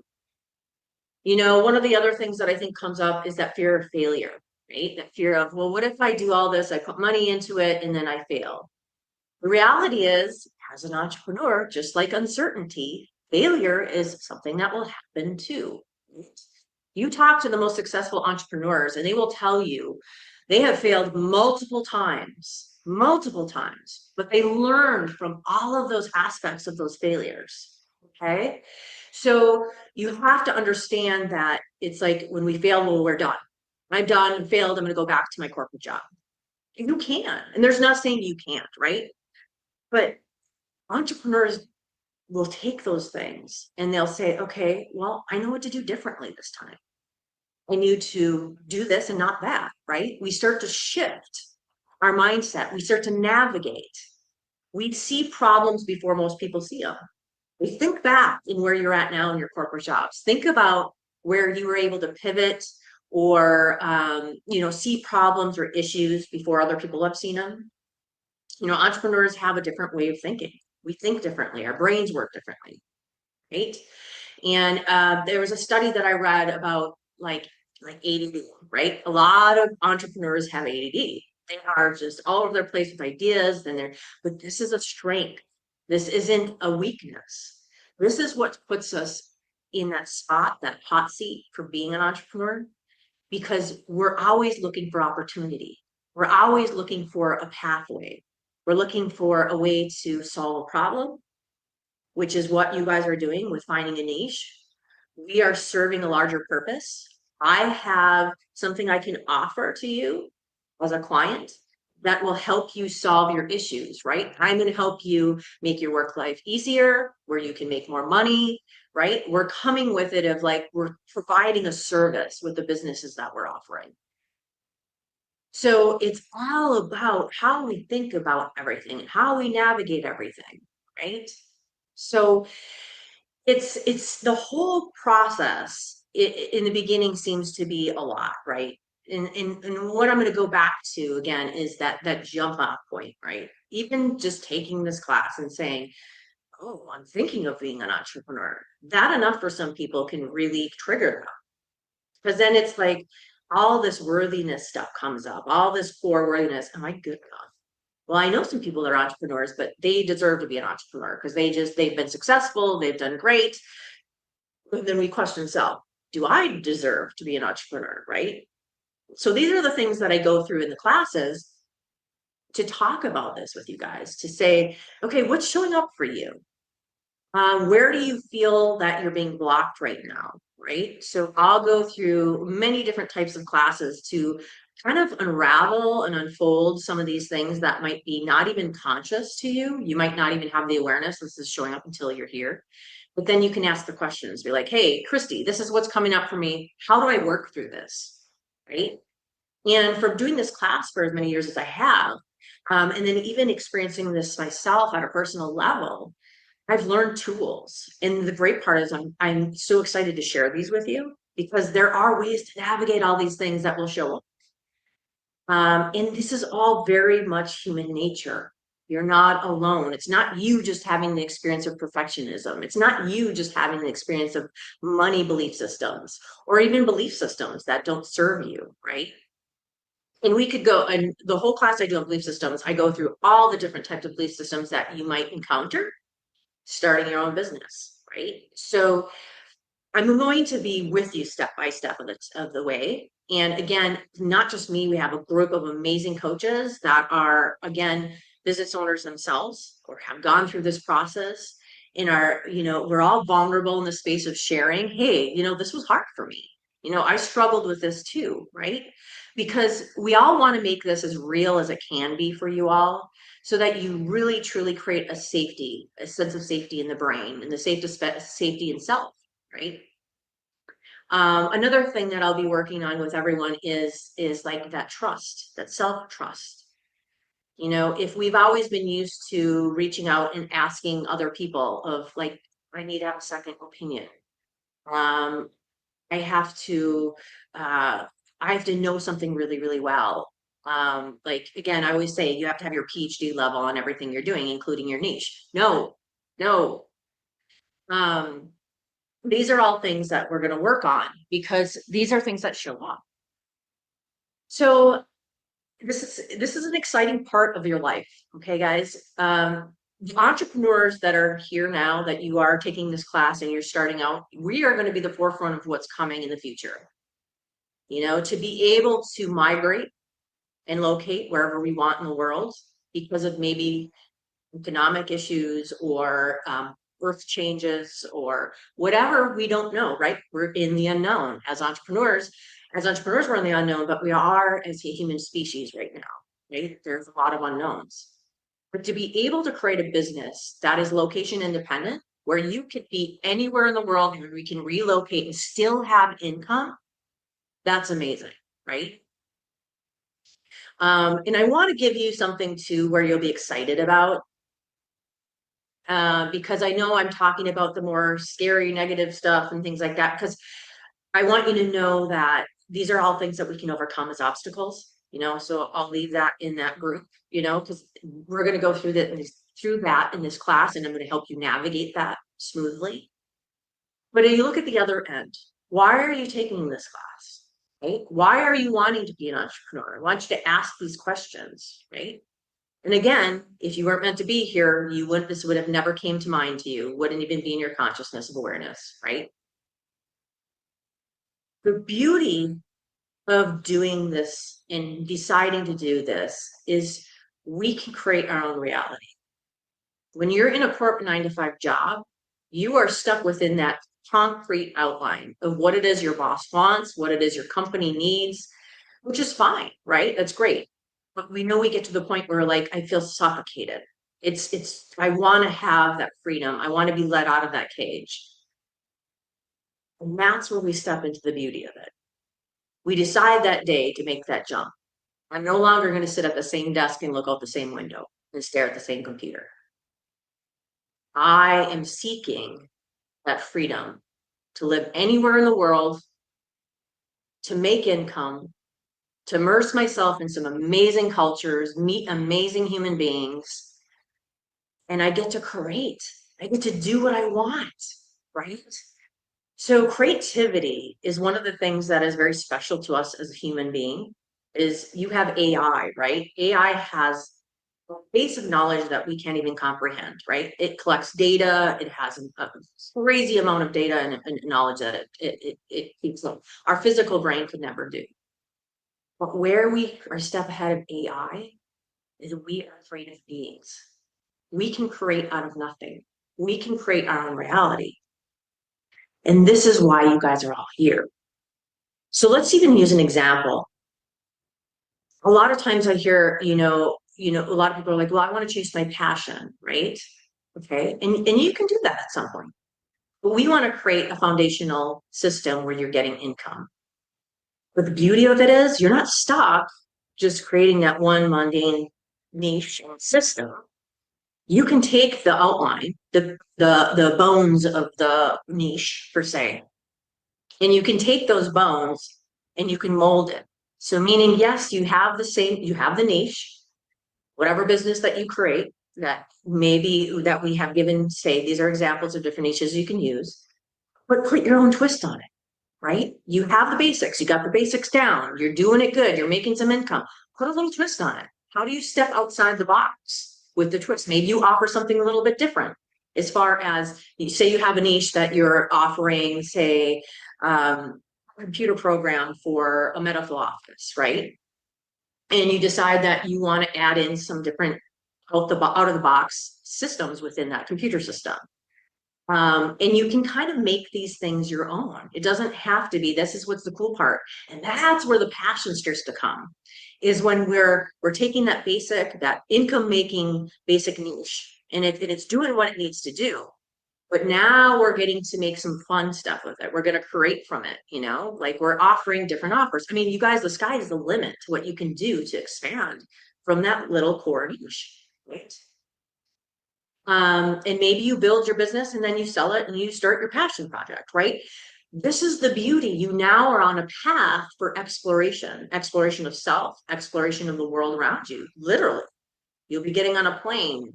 You'll be living in different areas around the world. This is exactly why you're here, and we are the builders of what's coming. These entrepreneurs today are building what's coming. You're going to see more and more people going onto the entrepreneurial path. And some people might say, oh gosh, well then the market's going to be flooded. Because the reality is, when we take something of our own and we use, again, the backbones, we can create something from that, right? We can create it into what resonates with us. It becomes ours. And I always tell people too, because people are like, well, what if I don't get clients? What if clients don't, I don't get enough people? What if they don't like me? The people who are meant to come to you will come to you. If you're offering somebody, there's always somebody needing your services. Always. There's billions of people on this planet. There are going to be people that need your services. Okay. I share the story because it's mine, in the sense of I built my business. Majority of my business wasn't even from marketing. Now I have a physical business that I have grown to the point where I no longer take clients. Okay. My online business is a little bit different. Okay. So which you guys will all be doing. But from my experience as working in my physical business, I marketed word of mouth. And the interesting part is I marketed word of mouth and I grew myself again to I now am at my capacity. But interesting enough, now that I've been starting my online business, because like you all and like myself, I want to be location independent in about 3.5 years, because I want to be doing the same thing I'm talking to you guys about. And what I found is, even doing my online business, a lot of it so far has been word of mouth, because I am still doing my permanent job that I'm working full time. And I'm trying to bring this in. And again, little steps to bring in security, to feel safe. And what I'm doing is now I'm being seen, right? I'm doing videos, I'm teaching, I'm doing one-on-ones with clients in coaching.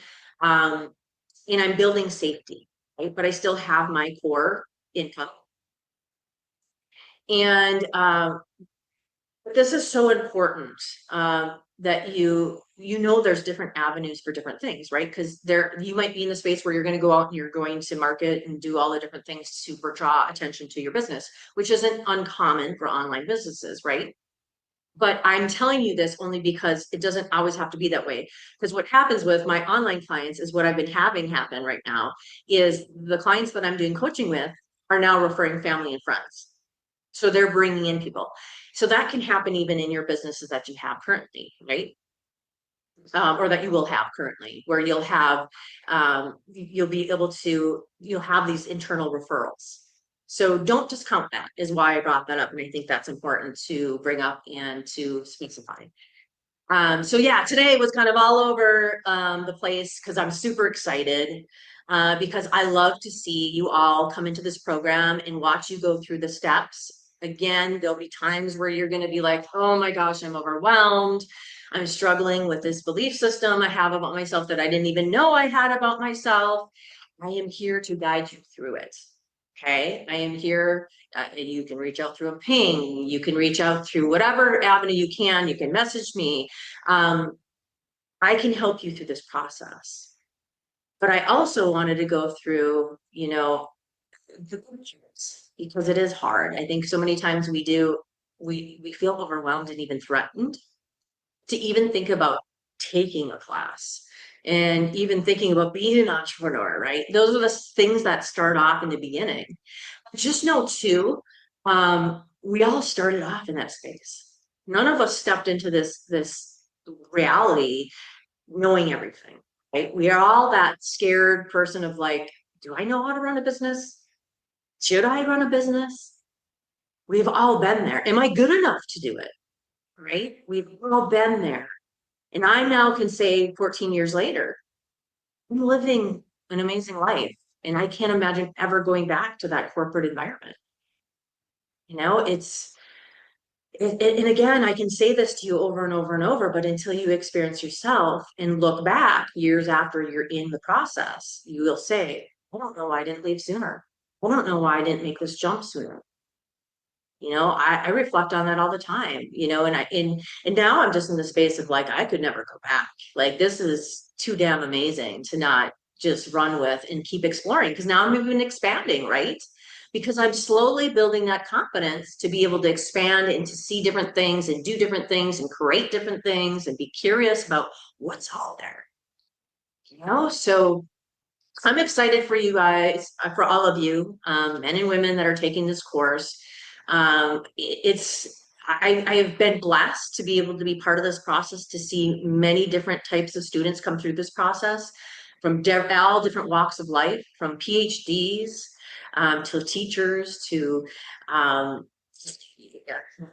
law enforcement to, I mean, just everything, like every types of people with different, you know, backgrounds, and watch them go and evolve through this process and to build confidence during this process and to know you're here for a reason. You are here to create, you're here to build your own business, you are here to have the freedom, you're here to travel, you're all these things. You deserve to be here. And I'm excited to watch all of your journey. I'm excited to see you grow and expand internally and externally, because that's what brings me joy as a coach, you know, is to be able to watch that process and to cheer you all on, because I'm here to guide you, to answer any questions you might have. You're going to enjoy this process, I'm telling you. Again, I've watched this over and over and over. I've seen a lot in this process, but I've also seen some amazing people do some amazing things, and to see them step over that line to freedom is worth every moment. So with that, I'm excited for you to go through this weekend's class and to see, you know, what's all involved with the business builder and how it works. And I'm excited to meet you all. So thank you for spending the time with me today and listening to me go over all this fun stuff of things that you might encounter and things that you will encounter as you get in the further path of the entrepreneurship. And I look forward to meeting you all and hearing your stories and helping you through any kind of obstacles or difficulties that you might have, because it's an exciting journey.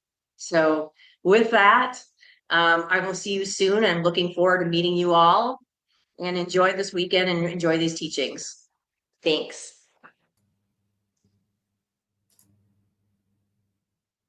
All righty. Once again, those of you live, if you could put a number 2 in the chat to make sure you can both see me and hear me, you should be able to, but now I'm paranoid because a live stream's. I'm going to answer a few more questions and then I'm going to wrap this up. We have been going for 4 hours and 30 minutes. I was planning on 4 hours. Hang on, my camera got skewy here. 4 hours. It's the longest live stream I've ever done in my life. This is not the longest video. I used to do gigantic Q&A videos, but I recorded them, and they would go like 6-7 hours. I used to do that when I had a little more time. This is the longest live stream I've ever done. So cool. I don't know if I ever do this again. So you better enjoy it. Anyway, what was I saying? I'll answer some questions, and then I'll wrap this up. And what we will do is, you guys are asking a lot of good questions about Business Builder. We'll put an FAQ on the Business Builder webpage. We'll do that tomorrow before I go to Paraguay, because I leave for Paraguay on Wednesday. I leave for during the deadline of this thing. I will be in the air. I'll be in the air, so I won't even know what the hell's going on until I land in Paraguay and get some sleep. So yeah, all right. Last minute questions. Go for it in the chat. Let's see here. What are the dates of the Zoom calls and live meetings during the program? I have another coach. Okay. They are Mondays, Wednesdays, Fridays, and Saturdays, but you can watch the recordings. You get an instant recording. You can watch the recording whenever you want. You don't have to be live. You don't want to. They are the Wednesdays, Fridays, and Saturday ones are, I think, 11 a.m. EST. Is that right? I think that's right. I could be wrong. I'm pretty sure. And the Monday one is 1 p.m. EST. I think that's correct. So it's the most compatible for the most amount of people in North America, South America, Europe. It's the best we could do. I know if you're in Australia, you get screwed. I'm sorry. There's no way I can do that. But again, if you miss them, don't worry about it. It's insane how true what Christy is saying. I told you, man, we got the best coaches in the world, dude. They're fucking awesome. On average, how much do your students make monthly after the program in USD? This is a 90-day program. This is not a 3-year program, so we don't follow up with them after a year or two, so we don't know. If you join Business Builder, get a bunch of clients, and then leave our program and then do nothing, well, that's on you. We have no control over that, so the answer is I don't have no idea. I know how much money they make in the program 90 days. The goal of 90-Day Business Builder is for you to have the skill sets to get clients that pay you multi-$1,000 amounts. And so when you leave the program, you just keep doing what we told you how to do. If you don't, okay, that's on you. Or you can join 90-Day Business Builder VIP. You can join the Unchained Action Table. You can get coaching from Billy, maybe me, depending on other factors. You have other options, but this is a 90-day program. If it was a year or two program, it'd be a fuckload more than $2,000. I promise you that. And then no one would buy it because it'd be too expensive. Okay, you're commenting on this. This is cool. Can I still do 90-Day Business Builder if I work a 9-to-5 job during the day? It is exactly designed for you who work a 9-to-5 job. The answer is yes. You need 15 hours a week, 15, but they can be whenever you like. Monday night, Tuesday night, Thursday night, Saturday, Sundays. The answer is yes. It is designed for people who have 9-to-5 jobs and need to be there and want to start a business on the side so they can quit the fucking job. That is exactly, you are literally who we have designed the program for. Yeah, someone's already answered you. Yeah, that's the whole point. Let's see here. Glad to see another live stream for you. Again, if you're interested in the comic book live stream I did for the graphic novels, you go to a2heroes.com and click video. And I'm going to be doing a live stream a week for those of you on the comic book graphic novel list. You need to opt into that list because I don't want to mix the brands. So if you want to see me talk about fantasy and plot and character and world building and hot girls and things like that, go over there, a2heroes.com. There's a link over there you can opt in. Because I'm going to be doing the next live stream for that will be a week from today. And then another one, we're going to do one a month. It's going to be one a week until we launch in May. It's very exciting. I'm real pumped with this. I'm excited about this. I'm excited about the graphic novels. You have no idea how excited I've been in the last 2-3 weeks. I can't even sleep. It's so great.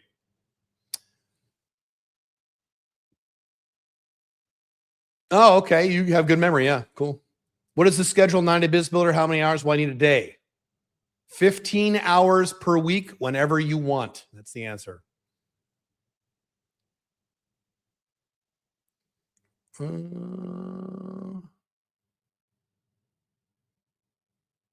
Your first business, Drax Computers. Yep, it was computer consulting for lumber companies. That was only after I'm in business for many years. I did not niche when I started my first company because I was stupid. I could have made a lot more money if I had niched. I was a dumbass, though. I didn't know. The computer consulting is the niche part of the business. That is the solution. So that would be lumber companies.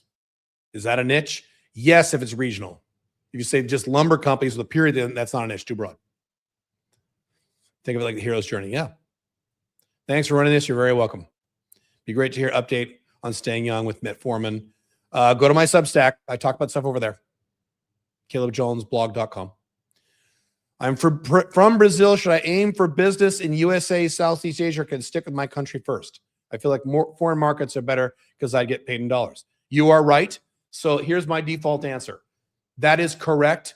You're right in that you'll get paid in dollars. However, it's a little more complicated to start a business outside of your country. You can do it if you want, if you speak fluent English and you don't have a super thick accent.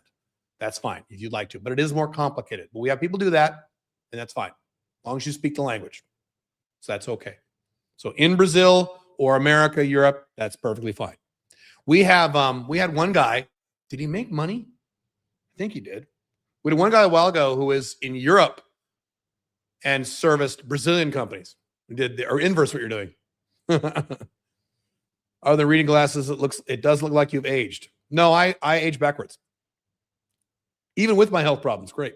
After 90 Day Business Builder, do you have a program that can help us scale to 7 figures? That would be one-on-one coaching with me, which is extraordinarily expensive. And I have the Unchained Action Table. If you're interested in that, caleb.top/UAT. And it says we're full now. We got to take that off the website. You can join it now. Okay. What else? Earlier you said I can purchase 90 Day Business Builder and start in a few months because I'm busy now. When will the exact cycle happen? I don't think you listened to my answer. We don't know when the exact cycle will occur, and we'll just tell you when we're ready. So you won't be able to choose it if you want to do that. So you can do that, but we're going to tell you. We don't know right now. Do you have any Brazilians in 90 Day Business Builder before? Yes, we've had Brazilians in that program before. Yes, absolutely we've had.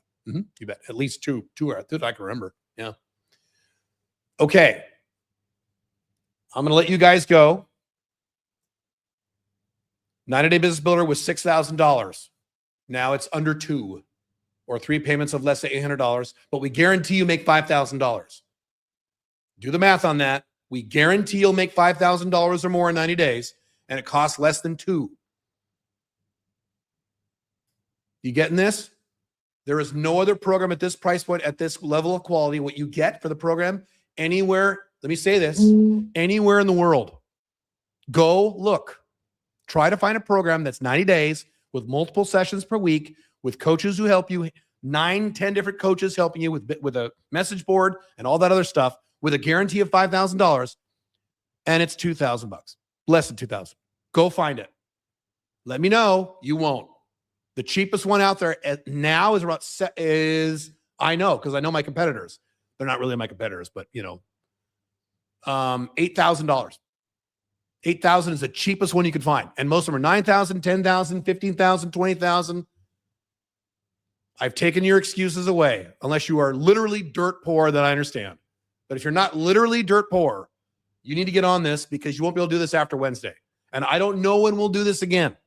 We'll do it again, sure, months from now, and you will not get the bonuses I enumerated earlier, including the coaching with me. You won't get that. You will not get those bonuses. Those are gone forever, forever, forever after Wednesday. And let me repeat, after Wednesday, you cannot sign up for this at all. It's not like the price goes up or you have to wait another month. No, we're done. We have to manage capacity at these price points. We've already sold during this live stream, I think 6. I closed that screen. I think we sold 6 of them already. That's more than I was expecting for 4 hours. Shit.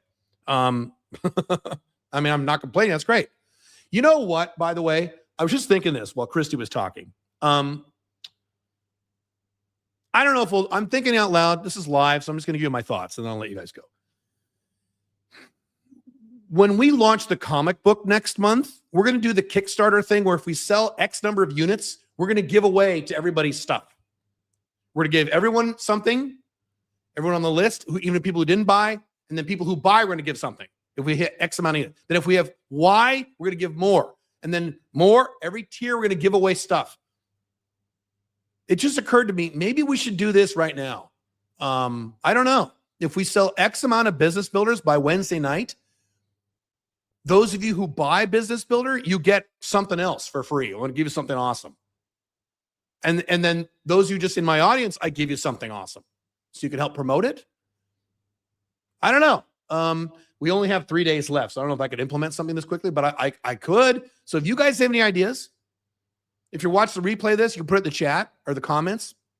If you have an idea for how we could make that work, I was just thinking this, like maybe we should do a thing where we publish the number we sell. And if we sell over X, everyone who buys Business Builder gets this on top of all of everything else you're getting for free. Then if we sell even more, everyone gets this.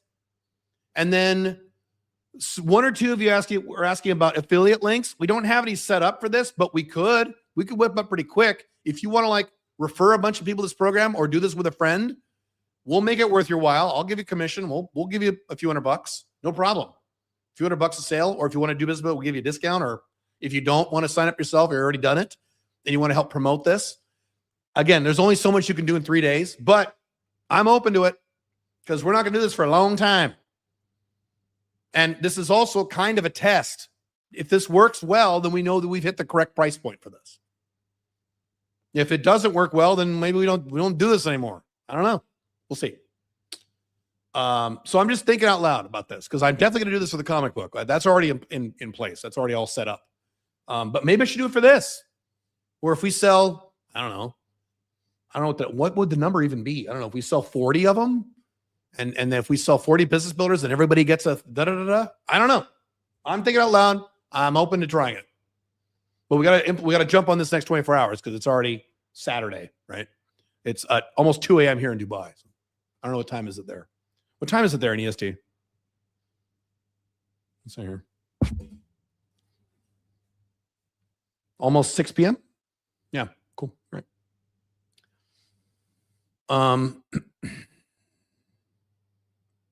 We shouldn't be scared about the choosing niche because we can pivot as soon as we get the research. Correct.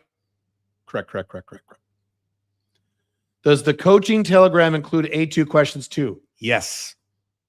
Because that's part of the Unchained Action Table program. You can actually ask me anything. So the answer is yes, it does. So you actually get some Alpha Male 2.0 stuff in there as your bonus.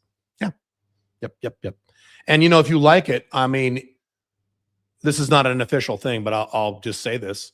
If you join up for Business Builder, you get the Telegram questions with me for 2 Mondays in a row, and you really like it. You want to sign up for an Unchained Action Table after that?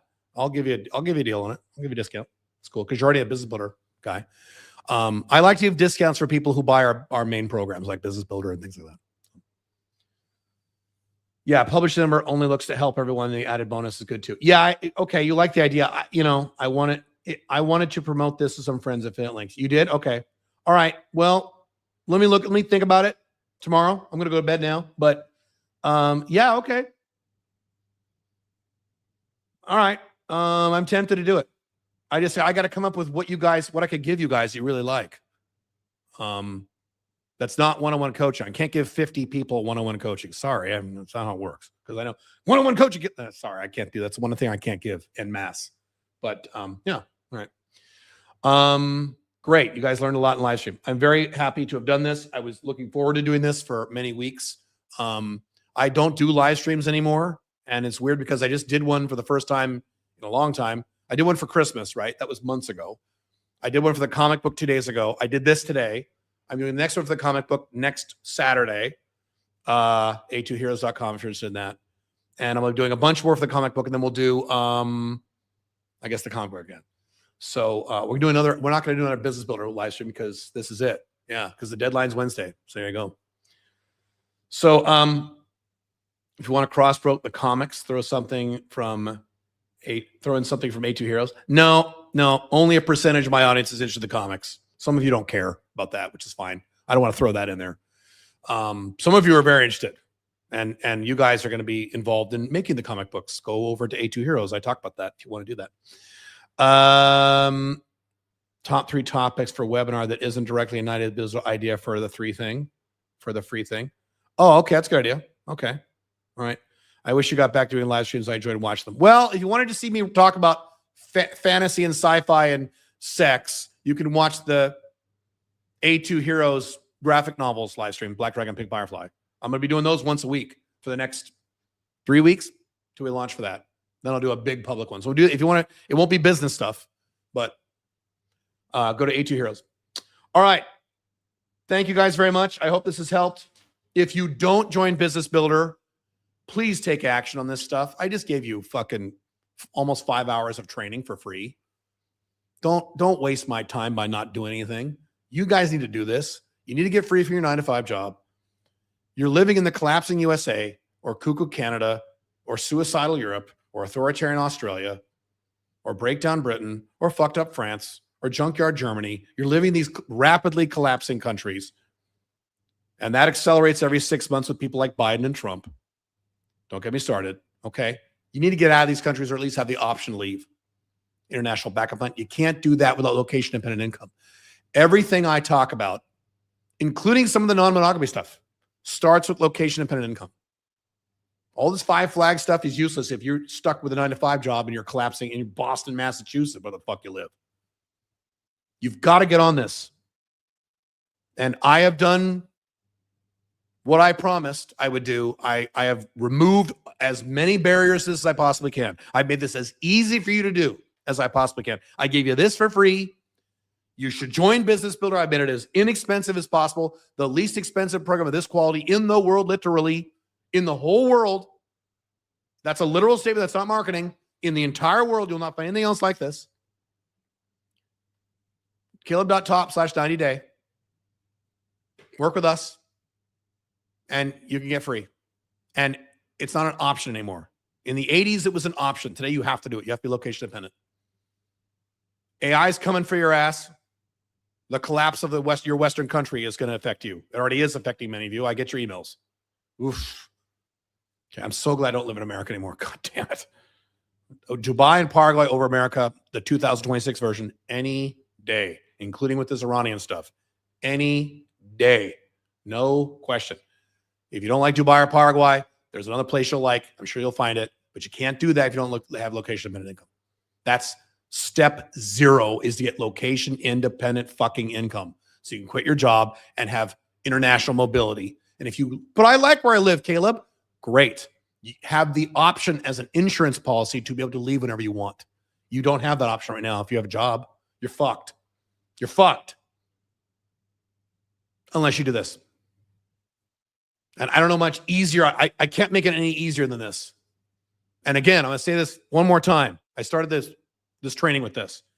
It is my mission. I teach mission over at Alpha Male 2.0. It is my mission to help you, those of you who have the balls and the courage, which is a percentage of you, not all of you. I wish it was all of you. It's not.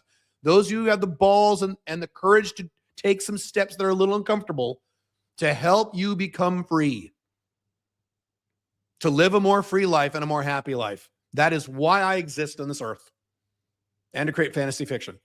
That's why I'm here. I don't need to do this financially. I don't.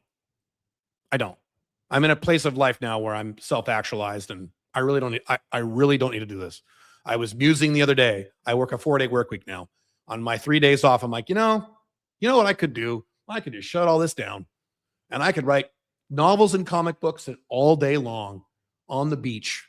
I could do that right now. And I could, but I'm not. I'm here helping you. So you can say, wow, what a great training, and then not do anything. And then you're fucked. Or you can join us at 90 Day Business Builder. We can help you. And you'll be making $5,000 in 90 days. We guarantee it. Guaranteed. So I've done my part. I've done my job. Now it's time to do your part. Because I can't do anymore. This is all I can do. What else can I fucking do? Give it to you for free? No, I'm not doing that. Sorry. I have to pay these people. These people don't do it for free. That'd be nice. They don't. They need to be paid. And they should be paid. They're the best people in the world. All right.